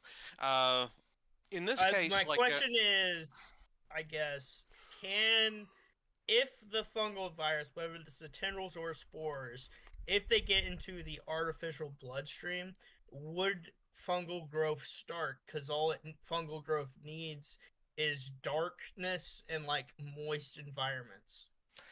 While I'll concede that an android might be plenty moist because they have blue blood, therium, that sort of thing, it's also contained, the therium. Sure, but like lungs of the android, because it's trying to mimic a human being and not just a robot, and instead of getting completely rid of the lungs, it has the organs, even if they don't function the same. I mean, there's a remote possibility, but that's Well, even if we're not talking about taking control of the body, I'm just talking about the pure horror of the fungal mushroom. I would say building up in and of itself. Well, I see what you're getting at. You're saying could the mushroom grow inside the android and restrict its movement or damage it in some way, right? Yeah. I mean, they would need to latch on, so to speak, and that'd be highly unlikely. Though we're talking spores versus tendrils at this point, because the spores, it doesn't matter what, so long as it's like in real life. You know, we have thousands of fucking mushroom spores in our lungs currently, and we've just learned how to deal with those through evolution and shit. So now what they I'm might. getting at, Well, yeah, they could. They could. I mean, the potential exists that they could grow inside of an android for a time. Once the android discovered there's a problem, though, they could perform maintenance and get that out. That would be the tricky part. Would that not destroy the android? Not necessarily. I mean, you can disassemble them and like remove whatever lungs, quote unquote, are there to remove the virus, which requires a process of them getting dismantled. Yeah. Yes, which they can theoretically survive because they're androids, and but who does the dismantling? Another android or a human that is well protected and trained in fixing them. I mean, what happens if in Detroit becomes human? The humans who are responsible for upkeeping cease to exist. Well, again, you'd have the other androids there who are trained in maintenance. I mean, theoretically, the androids would have knowledge of their own anatomy. But we're talking about an airborne virus, and now we're talking about mushrooms growing inside of mechanical bodies causing disruptions. How well like with how it's a fungus. It's not like I the mean, I Evil could. Dead or anything where I mean, it's I like could a be rabies overthinking virus. this. I could be overthinking this. All they may need to do is just open them up and spray some fungicide in there, and that'd be the end of it. They wouldn't have to really dismantle them. Just open a few select areas up and spray some in there. Well, That'd be the end. that's true too. But like, if we're talking about like they have to actually go through a maintenance process, there has to be some form of that maintenance process still up and running. Whereas we've seen in The Last of Us, the fungal growths themselves can take over entire buildings and both support and collapse. Whether we're looking at the games or the TV show. Like in the TV show, it's tendrils that can dig actual like whole underground tunnels and bullshit. Well, in that, I would say that theoretically, I mean, it depends. I guess it would depend on the building that's been infected. If they could maybe move the tools out of the building, like if they found, like, But say it's if not a just a CyberLife, building. say if a CyberLife facility was infested by this, they Wait, could. are you arguing that the cordyceps can control the machines, the androids? No. I'm talking about the fungus itself and its growth of pure biomass and how it somehow, whether you look at the spores or the tendrils from the TV show, they somehow have like an actual intelligence hive mind. Maybe, but the will cordyceps that never spread out and collapse buildings. So on and Sure, so but that's forth. over the course of human-ish activity. But that's over the course of a lot of time that it grows. That's not like a combat applicable thing. It's not like the tendrils ever attack Joel and like the giant monster tendril monster. Don't they like, though? No, he walks in the all. TV show. Well, Not you, Joel well, specifically, but don't you see the tendrils spreading out in between each of the individual infected? Not in the way that you're describing it. No, not in the Well, way yeah, that not in the way that it's going to attack I'm the looking androids. this up. Not in the way that's going to attack the androids. No, like the tendrils don't come to life and start attacking people. Like Joel is. Isn't that the whole plot point of Dallas in the Last of Us TV show? Is the Well, okay, first tendrils- off, you keep talking Oh, about the TV show. Are we talking about the TV or the game? Because I thought we were talking about the game. We are talking about the game, yeah. Okay. I was under the assumption of both. Well, they work totally different. They work totally different in both series. There's well, not totally. There's slight differences, but important differences. But no, in the actual game, the tendrils don't. They grow and they spread, but they're relatively normal. The only fungus that moves is the one that's inside of people. And yeah, the cordyceps cannot control androids unless you were to use that far-fetched theory of fungal machines. No, because if that was the case, we would start seeing the tendrils like control or we basically start seeing like construction equipment and like machinery being controlled by the cord. We never see that. It's only biological creatures. I don't even think. Do we ever even see like cordyceps dogs? I thought we did. Or is it just humans? I can't think of. I can't remember a single moment where there's a cordyceps dog. It's been a while since I played the game, but anyway, I thought we get like infected rabies dogs. I didn't know if they were cordyceps or not. Well, yeah, controlling the machines not doable. It will not corrupt. The worst thing that that's the not even what I'm cordyceps talking about, though. I'm just talking about the pure fungal the- growth interrupting machine process. Blade Man makes a good point. Would the clickers even go after the androids in the first place if they're attracted specifically to biological creatures? We see the clickers and other cordyceps like virus stuff. I'm sitting here arguing for Last of Us, even though I'm very clearly Joel would lose. We see the cordyceps interrupt and interfere just because of the biological growth of itself, interrupt mechanical processes, whether that be generators or like drawbridges and bullshit like that. What I was getting at but is that's more because of, like, you're taking a what very about the build up itself? You're taking a very slow growth. Just because no one's fucked with that bridge for a long time and the fungus happened to grow and get into a position that fucks up the bridge's drawing thing, that doesn't mean the cordyceps like can move their vines at will and specifically attack things. Like, yeah, if you leave the growth long enough, it'll start fucking up mechanical shit. But it's not something they could just do. It's something that if left for long periods of time, the growth can affect things. But that does. Sure, but how many humans are in the city of Detroit and Detroit become human? Well, what's the don't- challenge? Is the challenge that like what happens if the cordyceps enter the Detroit in Detroit become human? Essentially, That's what I mean, thought it was. well, Was the it not? challenge. Well, the challenge is this. I mean, there are some humans in Detroit, but most of them are evacuated, and there are some humans, but mostly androids in that city. They number in the hundreds, or maybe even the couple thousand, and they're trying. They are they're basically surviving in the Last of Us universe. I mean, a couple buildings might be infected, but that's doubtful because if this were set immediately after the events of the game, then they would probably be sweeping Detroit, making sure that the buildings were not infected to begin with. And if a horde were to attack, then the androids are smarter. They can use tactics. They're immune to the infection, and they have guns. So theoretically, they would dominate. If I a don't think horde this is were to even attack. close. I don't think this is even close. I think it's pretty obvious. Well, I think Blade's right. I think it's possible the cordyceps won't even attack them because they're not living creatures. So the cordyceps attacks things to spread the cordyceps virus to other people. If Well, it sure, can't but we spread, also see it attack things that make noise. I mean, I guess maybe, but it can't do it. Even if that is the case, well, no, it goes towards things that make noise. That's true, but it doesn't necessarily attack anything that makes noise. I mean, we don't see like he throws the bottle and then it runs to it, and then when it gets the bottle, it stops. Like, but there's never. It's not like constantly chasing the wind or like shit. Like it's that. And when it gets there, it's not like it starts clawing at the bottle that he threw or the brick that he threw. They're not fighting inanimate objects. You can just distract them with sound.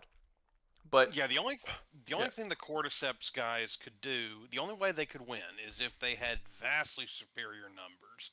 And yes, then they could overwhelm them and take them out because vampires are squishy. Or I'm sorry, but androids are squishy. Just add a whole new faction to the mix, man.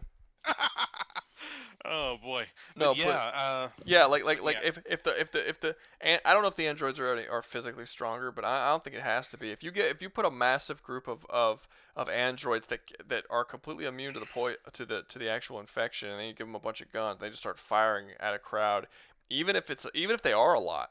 I mean, if you look at something like how many of those fucking things Joel can kill by himself, and I know Joel is a particularly skilled fighter, but even the not as skilled fighters, like dudes with guns, are capable of taking on quite a few on their own. I don't think Joel ever faces just a horde of pure Yes, he clickers. does. Yes, he fucking does. Of pure clickers? Yes. I know he faces multiple clickers at the same time, but I've never seen it go above like 5 clickers. No, there's a whole top. Okay, are you talking about specifically, like, are you talking about all of them? Or are you talking about specifically the one that can't see the Joel, Joel, yeah, there's 100% yes, goes against like hordes of infected. Yeah. But I've never seen in the games or the TV show or whatever. I mean, they're mixed in. They're mixed in. Like there are times where he goes up against whole hordes at a time, and a lot of times some of the people within those hordes are clickers that come after him as well. Like, yeah, when he fights the fucking bloat, I would argue that's probably a clicker. There's one where he's in this underground sort of tunnel where a bunch of them come after him. He's fighting a whole horde there. There's one I remember. There's like this car and a gate. I don't remember what part of the game it is, but like they all come running out of like a school or something at him. And yeah, there's multiple instances where he takes on like dozens upon dozens upon dozens at a time. But those aren't always clickers. No, but they die the same way if you shoot them in the fucking head. Yeah, I mean the androids are stronger and more durable than humans. They have much higher intelligence, and they can have weapon proficiency too, or at least the ones that are programmed for military and police would have weapon proficiency. So you have even then.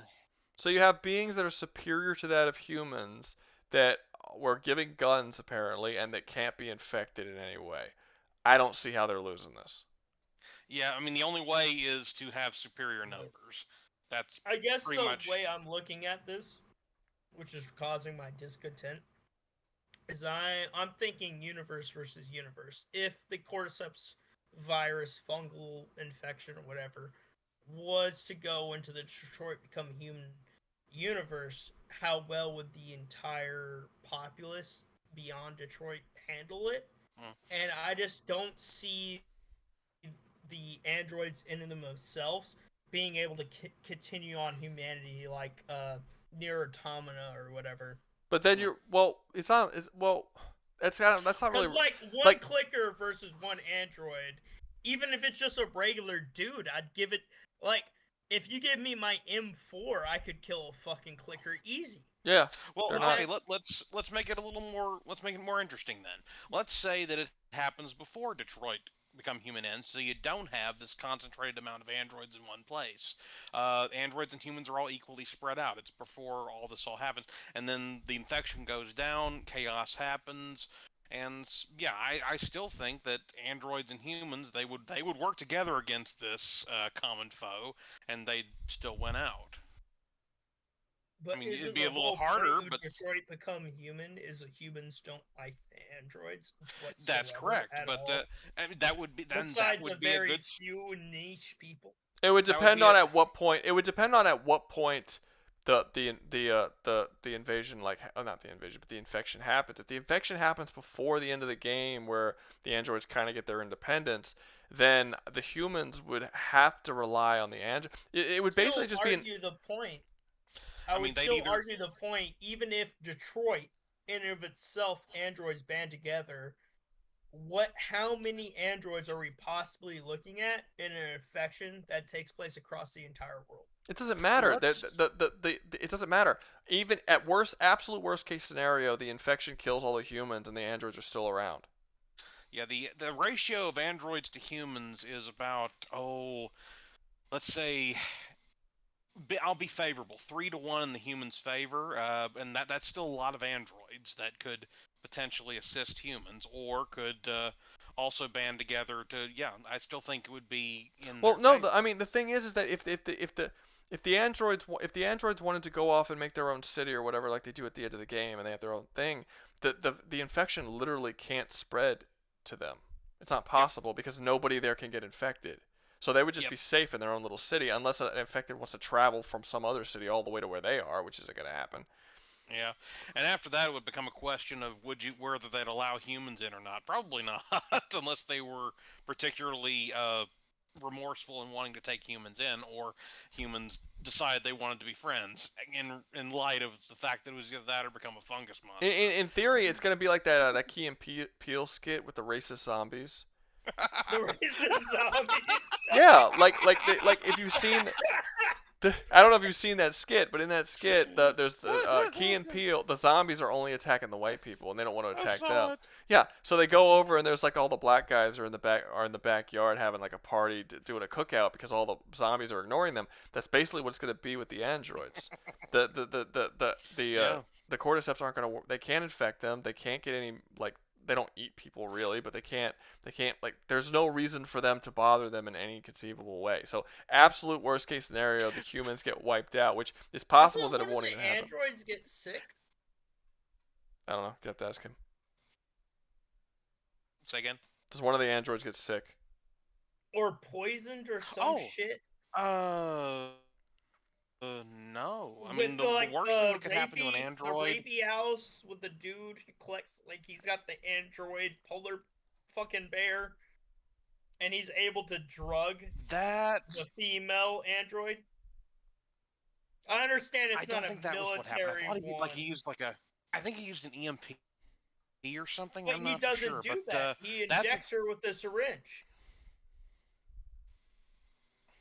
I mean, know. The only thing I could think of there would be if something would interfere with their therium or blue blood. That's what what powers them. You'd have to figure out what it is. Also, that's also a long-term problem. You'd have to figure out what was in the syringe and how it affected them. Like if it was the flu, then you have an argument. But if it was like something specifically meant to fuck with their technology in some way, that's not really relevant to what the cordyceps can do. You have to find out what was in the syringe. But I don't see why anything biological would affect androids that are not biological. Well, if you can give an android a fucking cold by injecting it with a syringe, it would depend what it is. You'd have to see what is in this syringe. Crown eater has to be like, okay, get shot. You'd have to see what was in the syringe. You couldn't just say just I'll because. have to come back to this one. Yeah, it's So fine. I need to find out what this blue Ethereum But is. I don't. I think What Ethereum- it is. Ethereum- Is it mimicking human biologically in itself, or is it like artificial completely? Something like that. The way it works, Ethereum is blue blood. It's a phlebotinum thing, like the fake compound they introduced in the game. It works as a power source and like I guess a lubricant or something like that, a conduction thing for androids. Sexy. They need it to survive. They need it to survive. It is, yeah, I know, right? They need it to survive. They can bleed like humans do. It's like battery fluid. If they run out of it, they die, though. Yeah. Yes, correct. That is right. They can bleed. So they have some sort of like system set up to mimic biology. This is where yeah, I have to come back to this. I have to figure out what this dude injects inside of the bitch android that bitch android. makes her have a cold and a fever. Not the female, the bitch android. This yeah. I'm sorry. Nah, dude. I'll agree to It's this. one Yeah, of I those will. things. Is this androids? Are I they think- like? I think it's a weird Alien versus matchup. Isolation, Alien versus Predator androids, where they're like completely, they are mimicking human life. I in think its it's a entirety? weird matchup because you're just like humans can fight back against the clickers to a decent extent, and you're putting someone who's superior to humans in every single way cannot be infected. All that, like, it doesn't make any sense to even have this as a matchup. They're not superior to one humans. side. They are. He said they're stronger, they're smarter, and they're more durable. That makes It them. is kind of Connor one-sided. gets So. bushwhacked by regular dudes.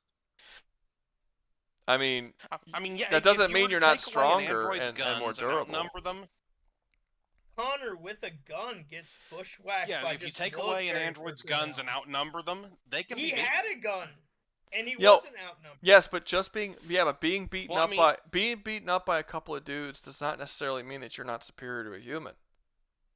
Well, I'm not talking about that. I'm talking about the fact that Connor does not display, nor do any of the androids display, physical feats more compounded. I don't know. than I'm a going by regular what human. Indigo said because Indigo said they were superior. What feats? Okay, I mean, if you look at them in the game, they do fight. They fight pretty well. I mean, that Sure, said, John it's Wick true. I'm fights not well seeing as them fuck. throw people across the room or Well, anything like to that. be but- fair, John Wick is not a human man. John Wick does actually have superior abilities to what a human could do.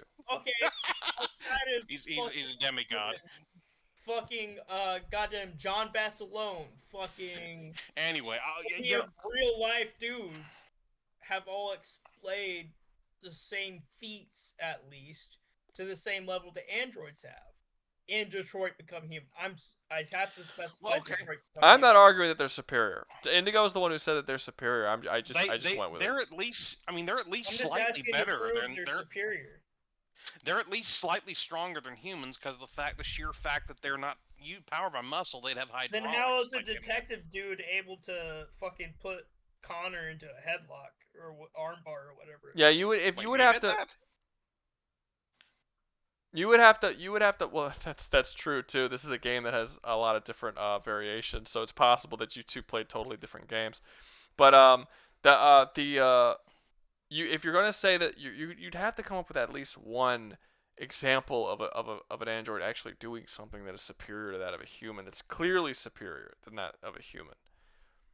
I just never. You can't saw just it you in can't just my own assume way. because they're called android. I mean, I would assume an android is stronger too, but it doesn't necessarily mean that they are in this particular fiction. If the only Well, okay, evidence is that they are androids. If you go just Because we see clickers and bloaters and all the above. The bloaters are dudes clearly stronger than humans, for sure. Rip.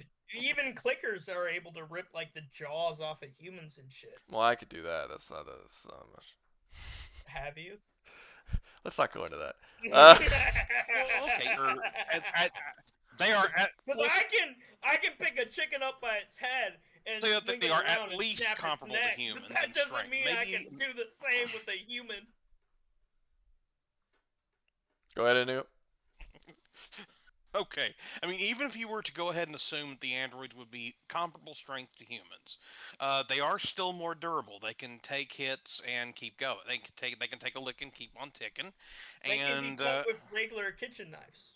yes, but but they could still move and still function until they bled out anyway. But there's Because they that. have to have the blood, the blue blood. And because they are machines, yeah, that's right.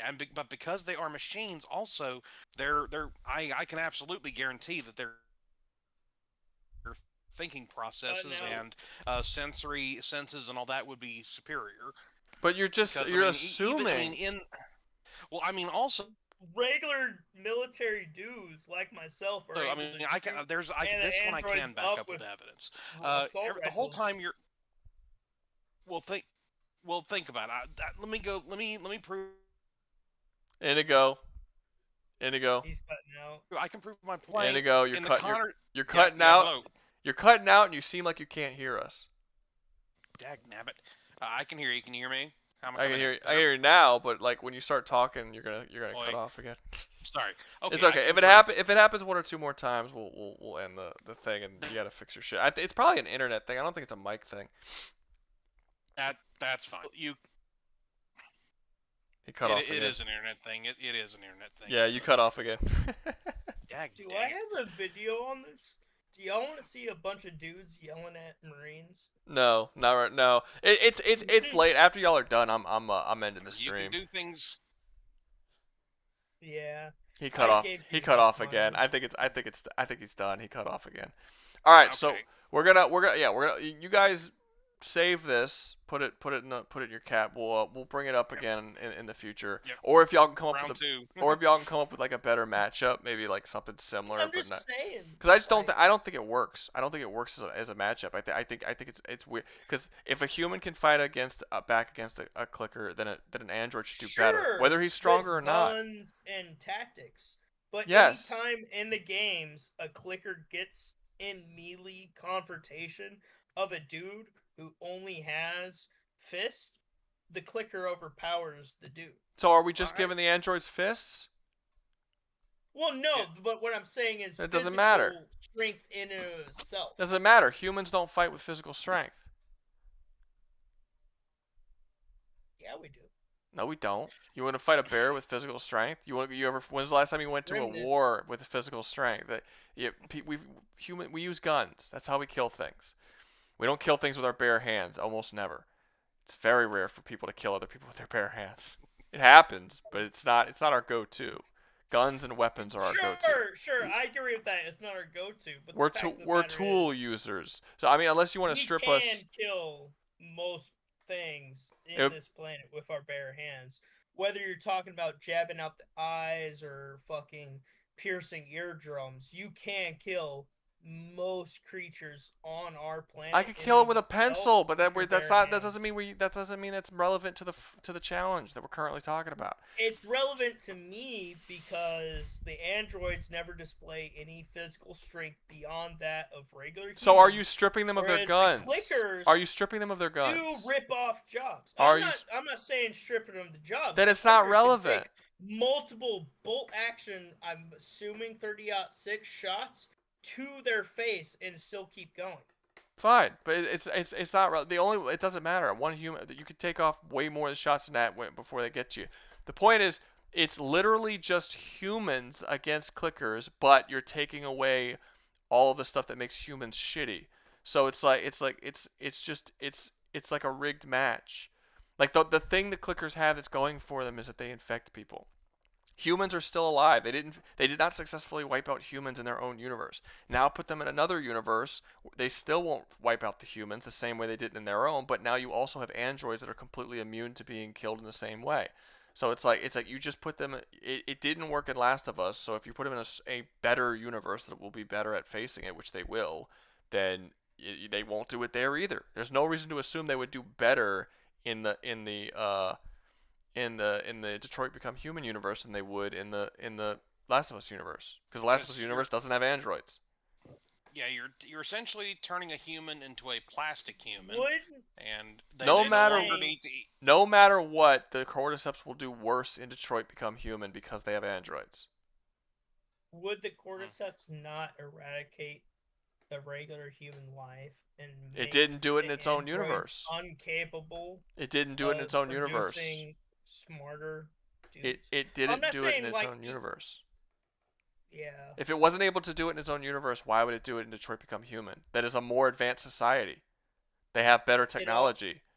In its own universe, it did make it to where progression of technology ceased. Yeah, but it doesn't matter because the technology in Detroit Become Human is better than the technology that The Last of Us ever had. The technology in The Last of Us is modern technology. Detroit Become Human is from the future. They have better technology.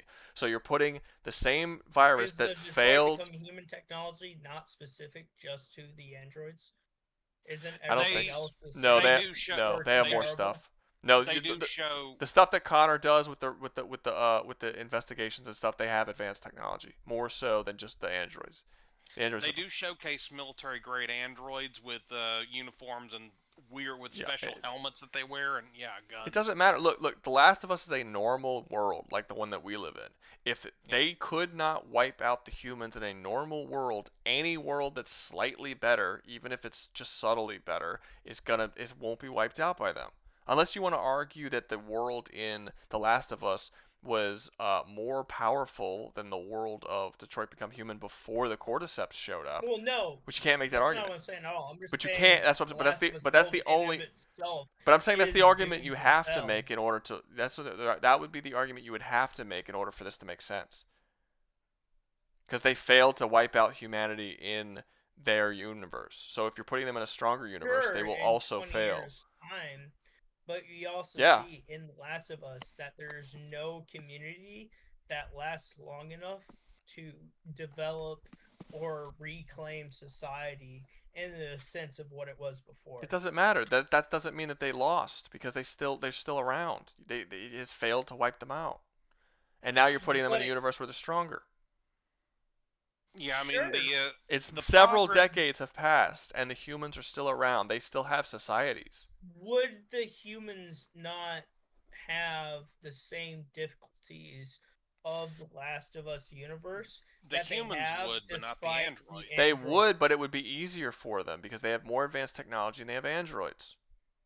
The androids would be working with humanity to cure the cordyceps virus, so they would have made more progress in the Detroit universe. I don't understand what your argument is, Hobo. Because are you saying that the cordyceps are suddenly going to do better if put into a universe that has better technology and androids now that they did in a universe that didn't have those things? Because outside of those two things, the only argument I'm looking at right now is the fact of the matter is that the better technology, that the only thing I can see in playing the game in and of itself and all the game's lore, the only better technology they have is the ability to create artificial life that has the same functionality of a human being. That's not true. Meaning, we see better technology when Connor's doing his there's like holograms and shit. We see all kinds of better technology.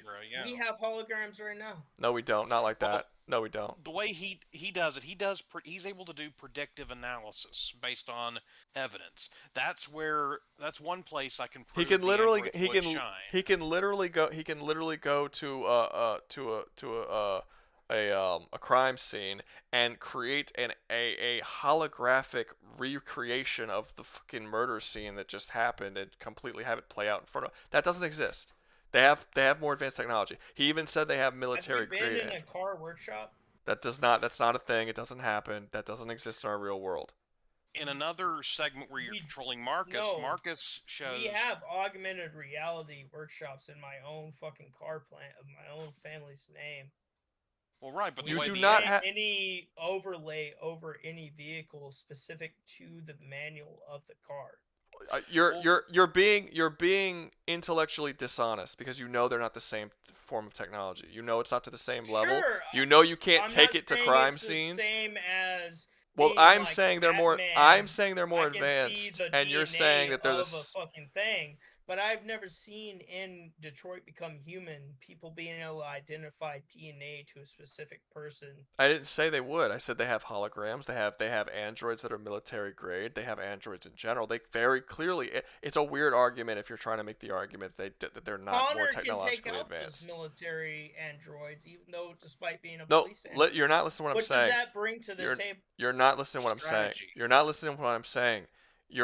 The argument you cannot make the argument that their technology is not more advanced. You can't make it. I'm not saying that at all. You did. You said the only thing that's more advanced. You said the only thing that's more advanced is the androids and nothing else. That's not true. Not true. I said that in comparison to other Detroit Become Human.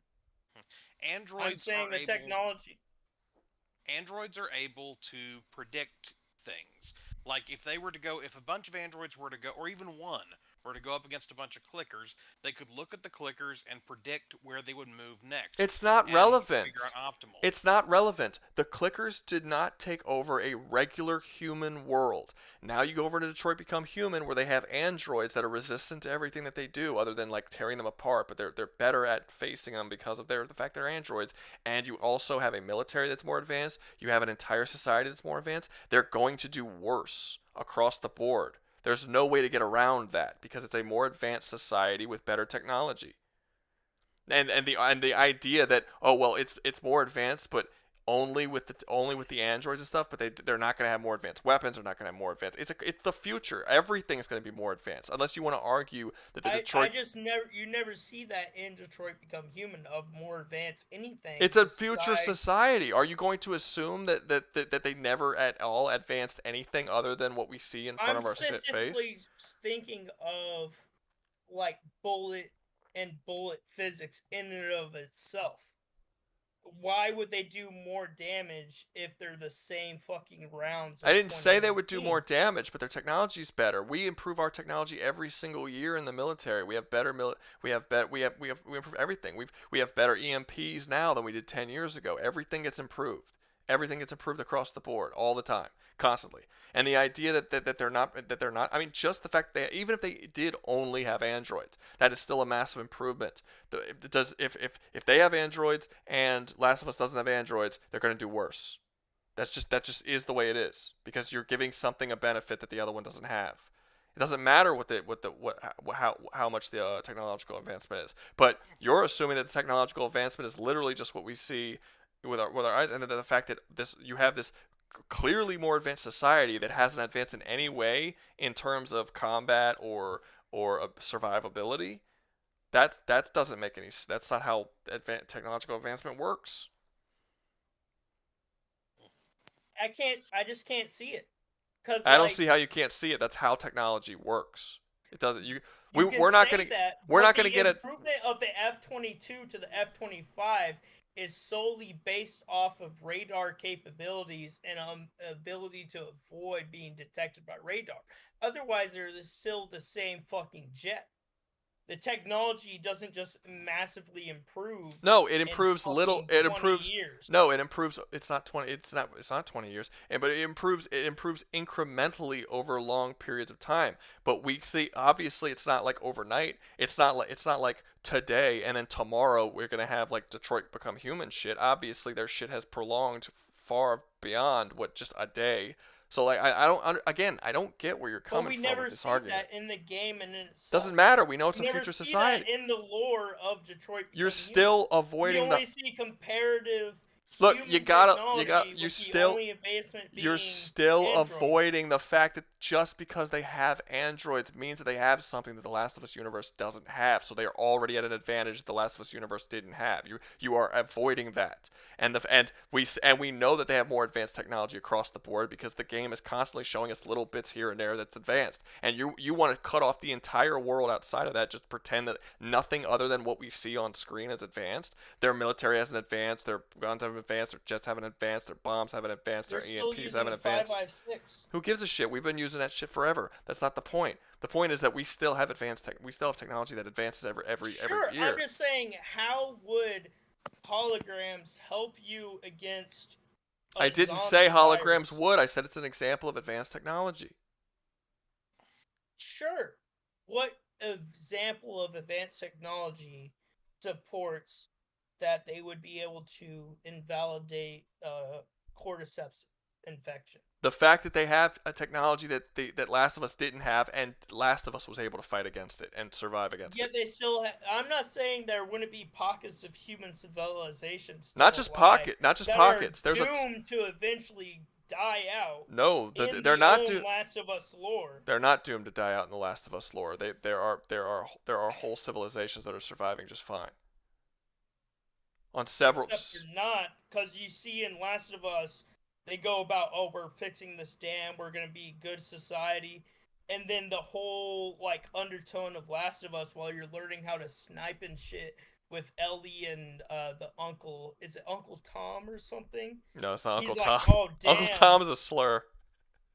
Oh, I'm sorry. Who's the guy? Who's the uncle? Who is Joel's brother? I forgot his name. Well, in the future, in Last of Us future, this own society that's built up and is successful, has electricity, has a somewhat decent modern society level of community, is already talking about, hell, eventually we will die because these clicker hordes, the cordyceps, is now hunting down more people to infect. This is in Last of Us 2? Yeah. Now, if you had this in the Detroit Become Human universe, say you had a bunch of androids working with the humans, the androids would be able to predict where the clickers would go, develop strategies faster, and be able to outflank these guys and take them out strategically. Even if you were to get rid of their guns, they would still be able to formulate strategies, use the environment to their advantage, make traps, stuff. And if there's Again, I don't. going to the city, that's even better. I don't get how. haven't seen anything. I don't get how this is. I don't get how this is still a Trump conversation. that of the modern military. I don't get how this is still a conversation. The Last of Us is still alive. They're surviving. They're fine. And you say that they're getting smaller, but the community that we see at the beginning of The Last of Us 2 is bigger than the one that Tommy is his name. I just remembered. Tommy, the society. Well, that's the whole point of The Last of Us 2 when you're training with Ellie, is that there's the overarching tone of, oh hey, there's these roaming hordes of fucking. Overarching tone, infected. an overarching tone, a vague idea of an overarching tone does not mean that humanity is going to be wiped out. The Tommy's community is bigger in 2 than it is in 1. We see that clearly. It's gotten bigger. It hasn't gotten smaller. That I am aware The Last of Us has a general hopelessness to it. I get that, but the fact is that we do see pockets of life thriving outside. I mean, hell, the game literally ends with Ellie and the lesbian chick that going off to live peacefully on a farm, and the only reason why it fails is because Ellie leaves and her family abandons her. But if she had stayed there, they made it very clear that they were going to be able to live there in peace without having to worry about the cordyceps virus at all. That was made very clear in the game. There were several pockets. They had an entire military thing plotted out with the chick with the doctor. They grew since the first game, where the Fireflies were wiped out by Joel. They grew even bigger in the second game as well. All the societies that we saw in 1 were bigger in 2. They were growing, not getting smaller. People are still having kids. People are still getting more people. They're having kids faster than they're dying. And this is a society that does not have advanced technology like they do in Detroit Become Human. And your entire argument is based around the idea that all of this advanced technology has happened, but they haven't done anything in terms of weapons, military, or anything else that would help them fight. They've just stagnated in that one category. That's a bad argument. That's a really bad argument. I just never see anything. That's fine. You don't have to see it. That's not how technology. But technology doesn't stagnate. There's nothing in the lore of Detroit Become Human that suggests that they're androids. Outside of androids. That's a thing. Which are arguably just at the same level of regular humans. They're not, because they're immune to the virus. You understand? Sure, you understand immune. that? You understand that? Physicals you understand and technology and the weapons in themselves. Yes, because all the humans of Detroit. You gotta let me talk. You gotta let me talk. You gotta let me talk. I've said this several times, and you're ignoring it entirely. Ellie has been able to do everything that she does because she's immune. If someone is immune, that completely changes the entire game. That completely changes the threat that is no longer the threat that it was. Now they're just shooting dudes who are coming at them. They have no threat of being immune. You have an entire according to Indigo, a third of the population that is completely immune to the virus that could fight back, that won't be killed immediately. Ellie has not died simply because she is immune. They're immune to it. Doesn't her infection slowly keep on progressing? Doesn't from The Last of Us 1 to The Last of Us 2? You're changing the subject. You're changing the subject. You're changing the subject. The idea is, yes, you are, because it's not about that. The point is that this is a strength that the androids have, and you're pretending like it doesn't exist. You're pretending that the idea of the androids isn't a massive benefit over what Last of Us had, and that it's not going to be a complete fucking throttling, because the androids, literally the main thing that the cordyceps do, which is infect people, won't work on androids. Ergo, you have an entire army of people who could fight against the cordyceps that really aren't threatened all that much by them. Not to the same degree. Yeah, this My might have argument, though, is for the person, Indigo, who's more invested into the Detroit Become Human universe. How do the androids generate power? How do they generate their source of energy? That would be the therium. As long as there's therium going. How do they produce? They do use it up. I will say. Sometimes they do need to be refilled on the stuff. Like it works as a power. How do they produce Ethereum? It's produced synthetically. It's purely a product of the fictional company CyberLife. So that can be, in the very, very long term, I'm talking years down the road, that could be a problem unless they manage to learn how to produce more. Because they do need to refill and restock on Therium every now and then. Because it is their power source, and it does circulate through their body eventually, fully. Doesn't matter. The cordyceps are never going to spread to the same degree that it did in the original, because you have an entire section of the population who's completely immune to it.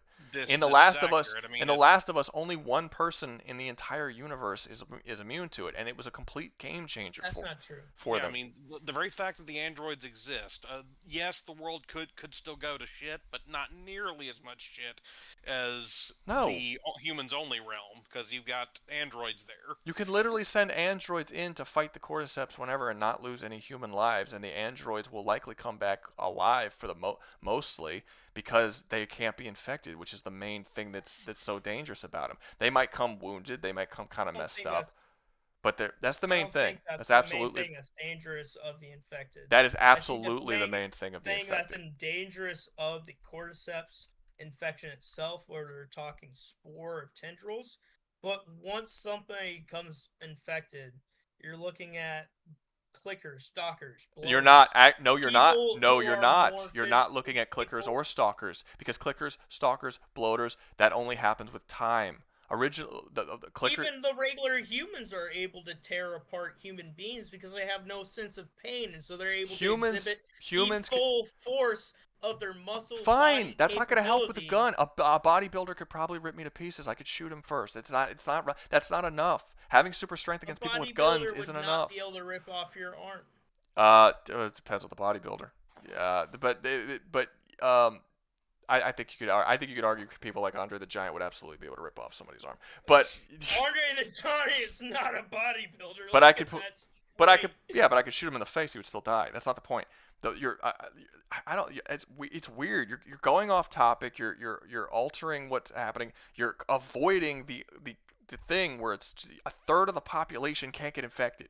It's crazy to say. It is insane to say that because someone that the infection is not the thing that makes them dangerous. The Last of Us game is that Ellie's immune, and then you finally get to the Fireflies, and they're trying to do surgeries to make a cure to the virus, but it turns out that there's plenty of people that are immune to the virus. No, that's a lie. That's a lie. That's a lie that he tells. You didn't get the ending of the game. That's a lie that Joel tells to Ellie to make Ellie feel better. No, I'm not talking about Joel. I'm talking about the journal entries, the tape recorders you can get from the doctor himself and other Firefly members, where they done that procedure and they've done the surgery to try to make a cure multiple times before with Yeah. other people who displayed immunity qualities, Yes. which are arguably never displayed as pure immunity. Because you Yes. see the infection still progress through That's the true. body. Yeah, that's true. But it's extremely rare. We don't actually see it outside of Ellie, and it's not an entirety of immunity. I don't see what this has to do with the androids who are entirely immune and would be a third of the population. The part I'm getting at is what the androids have to rely on artificial shit, right? Fishy. Are any of the androids in control of the factories themselves? And if the humans disappeared, would they be able to control those factories? Hobo, I'm gonna start muting you, dude. If someone's talking, you have to stop, dude. I'm sorry. Fishy is saying that no, that it was a lie and that it was not. They were not actually thing. I thought it was a lie as well. I was taking your word for it that it was, but I thought it was set up very clearly that was a lie and that was not something that was actually true. But and Fishy's saying it's a lie as well. I don't know if someone can confirm whether or not that's actually a lie. But I mean, again, Googled it here, and they he cut off. Look, we're going in circles. You're still avoiding the technological advancement. The fact that a third of them can't get infected. Like the fact that you're just like you're completely disregarding that's even a thing is crazy. I don't know what you're trying to do. You're avoiding the things that I'm saying. To just argue the androids not being infected. What I'm trying to point at is how much of human society in Detroit Become Humans is based upon of keeping these androids running, and how long could they operate? It doesn't matter. You are going away from. You are ignoring the points that I have already made. The Last of Us is still around, thriving and growing, and it doesn't have androids. If you add androids to the situation, they're going to do better. And androids can take care of themselves in addition to humans taking care of them. You have avoided that every single time I've brought it up, and you've made this entire argument constantly go in circles because you're not Have I not pointed out that Last of Us is a doomed universe? And then we talked about how that's not true because all of the societies have grown. And also, Last of Us being a doomed universe, even if that was true, would not be the case if a third of their population was androids who couldn't be infected. So yes, you are absolutely avoiding the things that I'm saying. Damn. That's why I've repeated myself like 8 times. Because every time I say something, you start saying something completely irrelevant to what I said. Like, touch on those points if you want to touch on those points.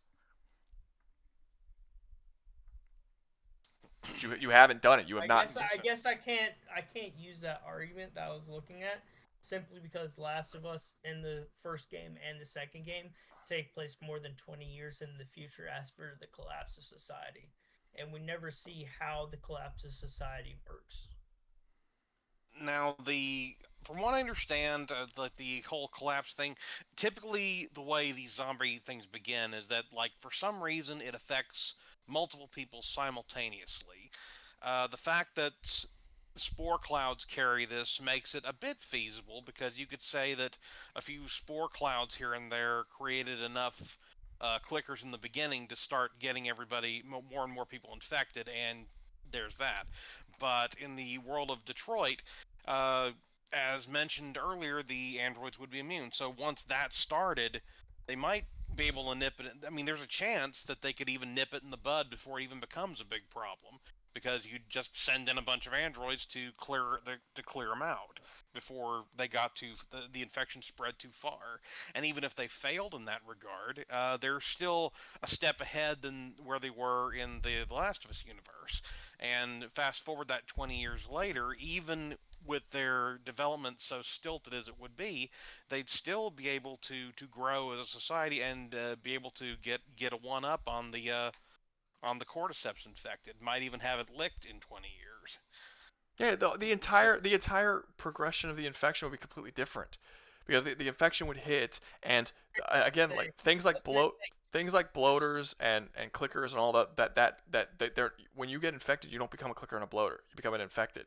It takes years and years and years before it progresses to the point that you become a clicker, and even longer until you become a bloater. Some of these take over a decade or two in order for you to become that.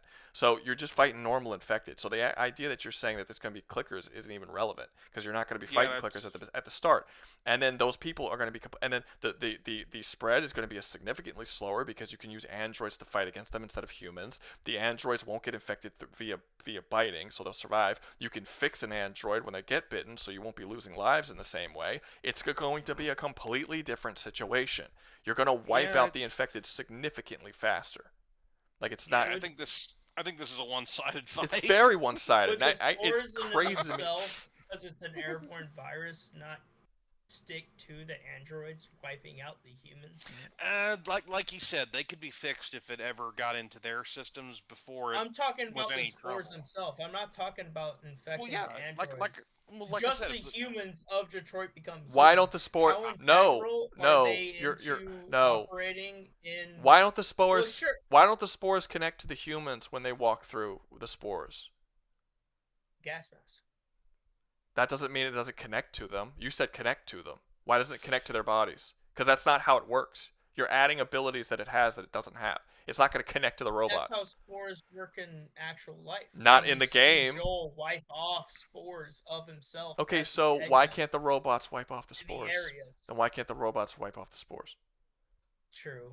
Like it's like I feel like you're like looking for you don't I don't think you have an argument here, and you're really badly looking for one. I really don't. I'm just trying. But that's what I'm saying. You're prolonging the debate longer than it really like the entire chat's been saying, like, it just seems like you're trying to make the debate longer. Like you don't really have an argument. This is a very one-sided. I've been saying this is one-sided from the start. Like I can't imagine how long this debate would go if it was actually close. I just don't think that with the technology displayed in weaponry alone and physical capability of Detroit Become Human, that if an infection were to Sure, but you're just repeating it. You've already said that.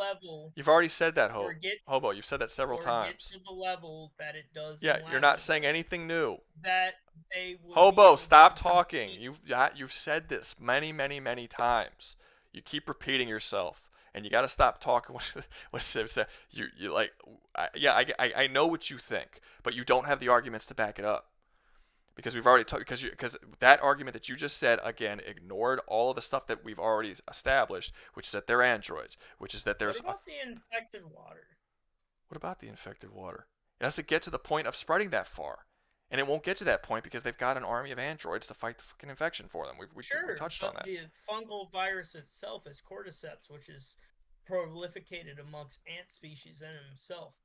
Can the Detroit Become Human universe kill ants in the entirety? Why aren't the humans infected by the cordyceps water in Last of Us? They are, though. No, they have You water see it in the sources. sewer mission. I understand, but they have water. They have water sources. They have working water in all of their different places. A lot of places they've cleared out the water. There's creeks and rivers and valleys that you go in that aren't infected. You can find a couple of sewers that are infected. Again, you're reaching. Yeah. I'll stop giving you money for now. Okay. All right. Let me see. What are we doing? Okay. Yeah, and I just Unless there's another one coming up that's better. I'm sick as a dog. I got you. No, it's cool. It's cool. I'm gonna head out too. It's 2:30. It's 2:30 for me, and I'm about to end the stream. So, you guys have a good night. I'm gonna send you guys down. But thanks for coming. Yeah, no problem. Thanks for coming in. Great topic. Yeah, you too, Elbow. Yep. I'll see y'all next week. Okay, bye. Or just like in the stream later on. It's fine. All right, that's gonna be it for me. It's late. I gotta go to bed. I got work to do in the morning. So it's gonna be it. You guys have a good one. Hey, Rouga, would you survive? You came like it's too late, guys. We'll talk about it later. It's the end of the stream. I'll see you, man. Bye.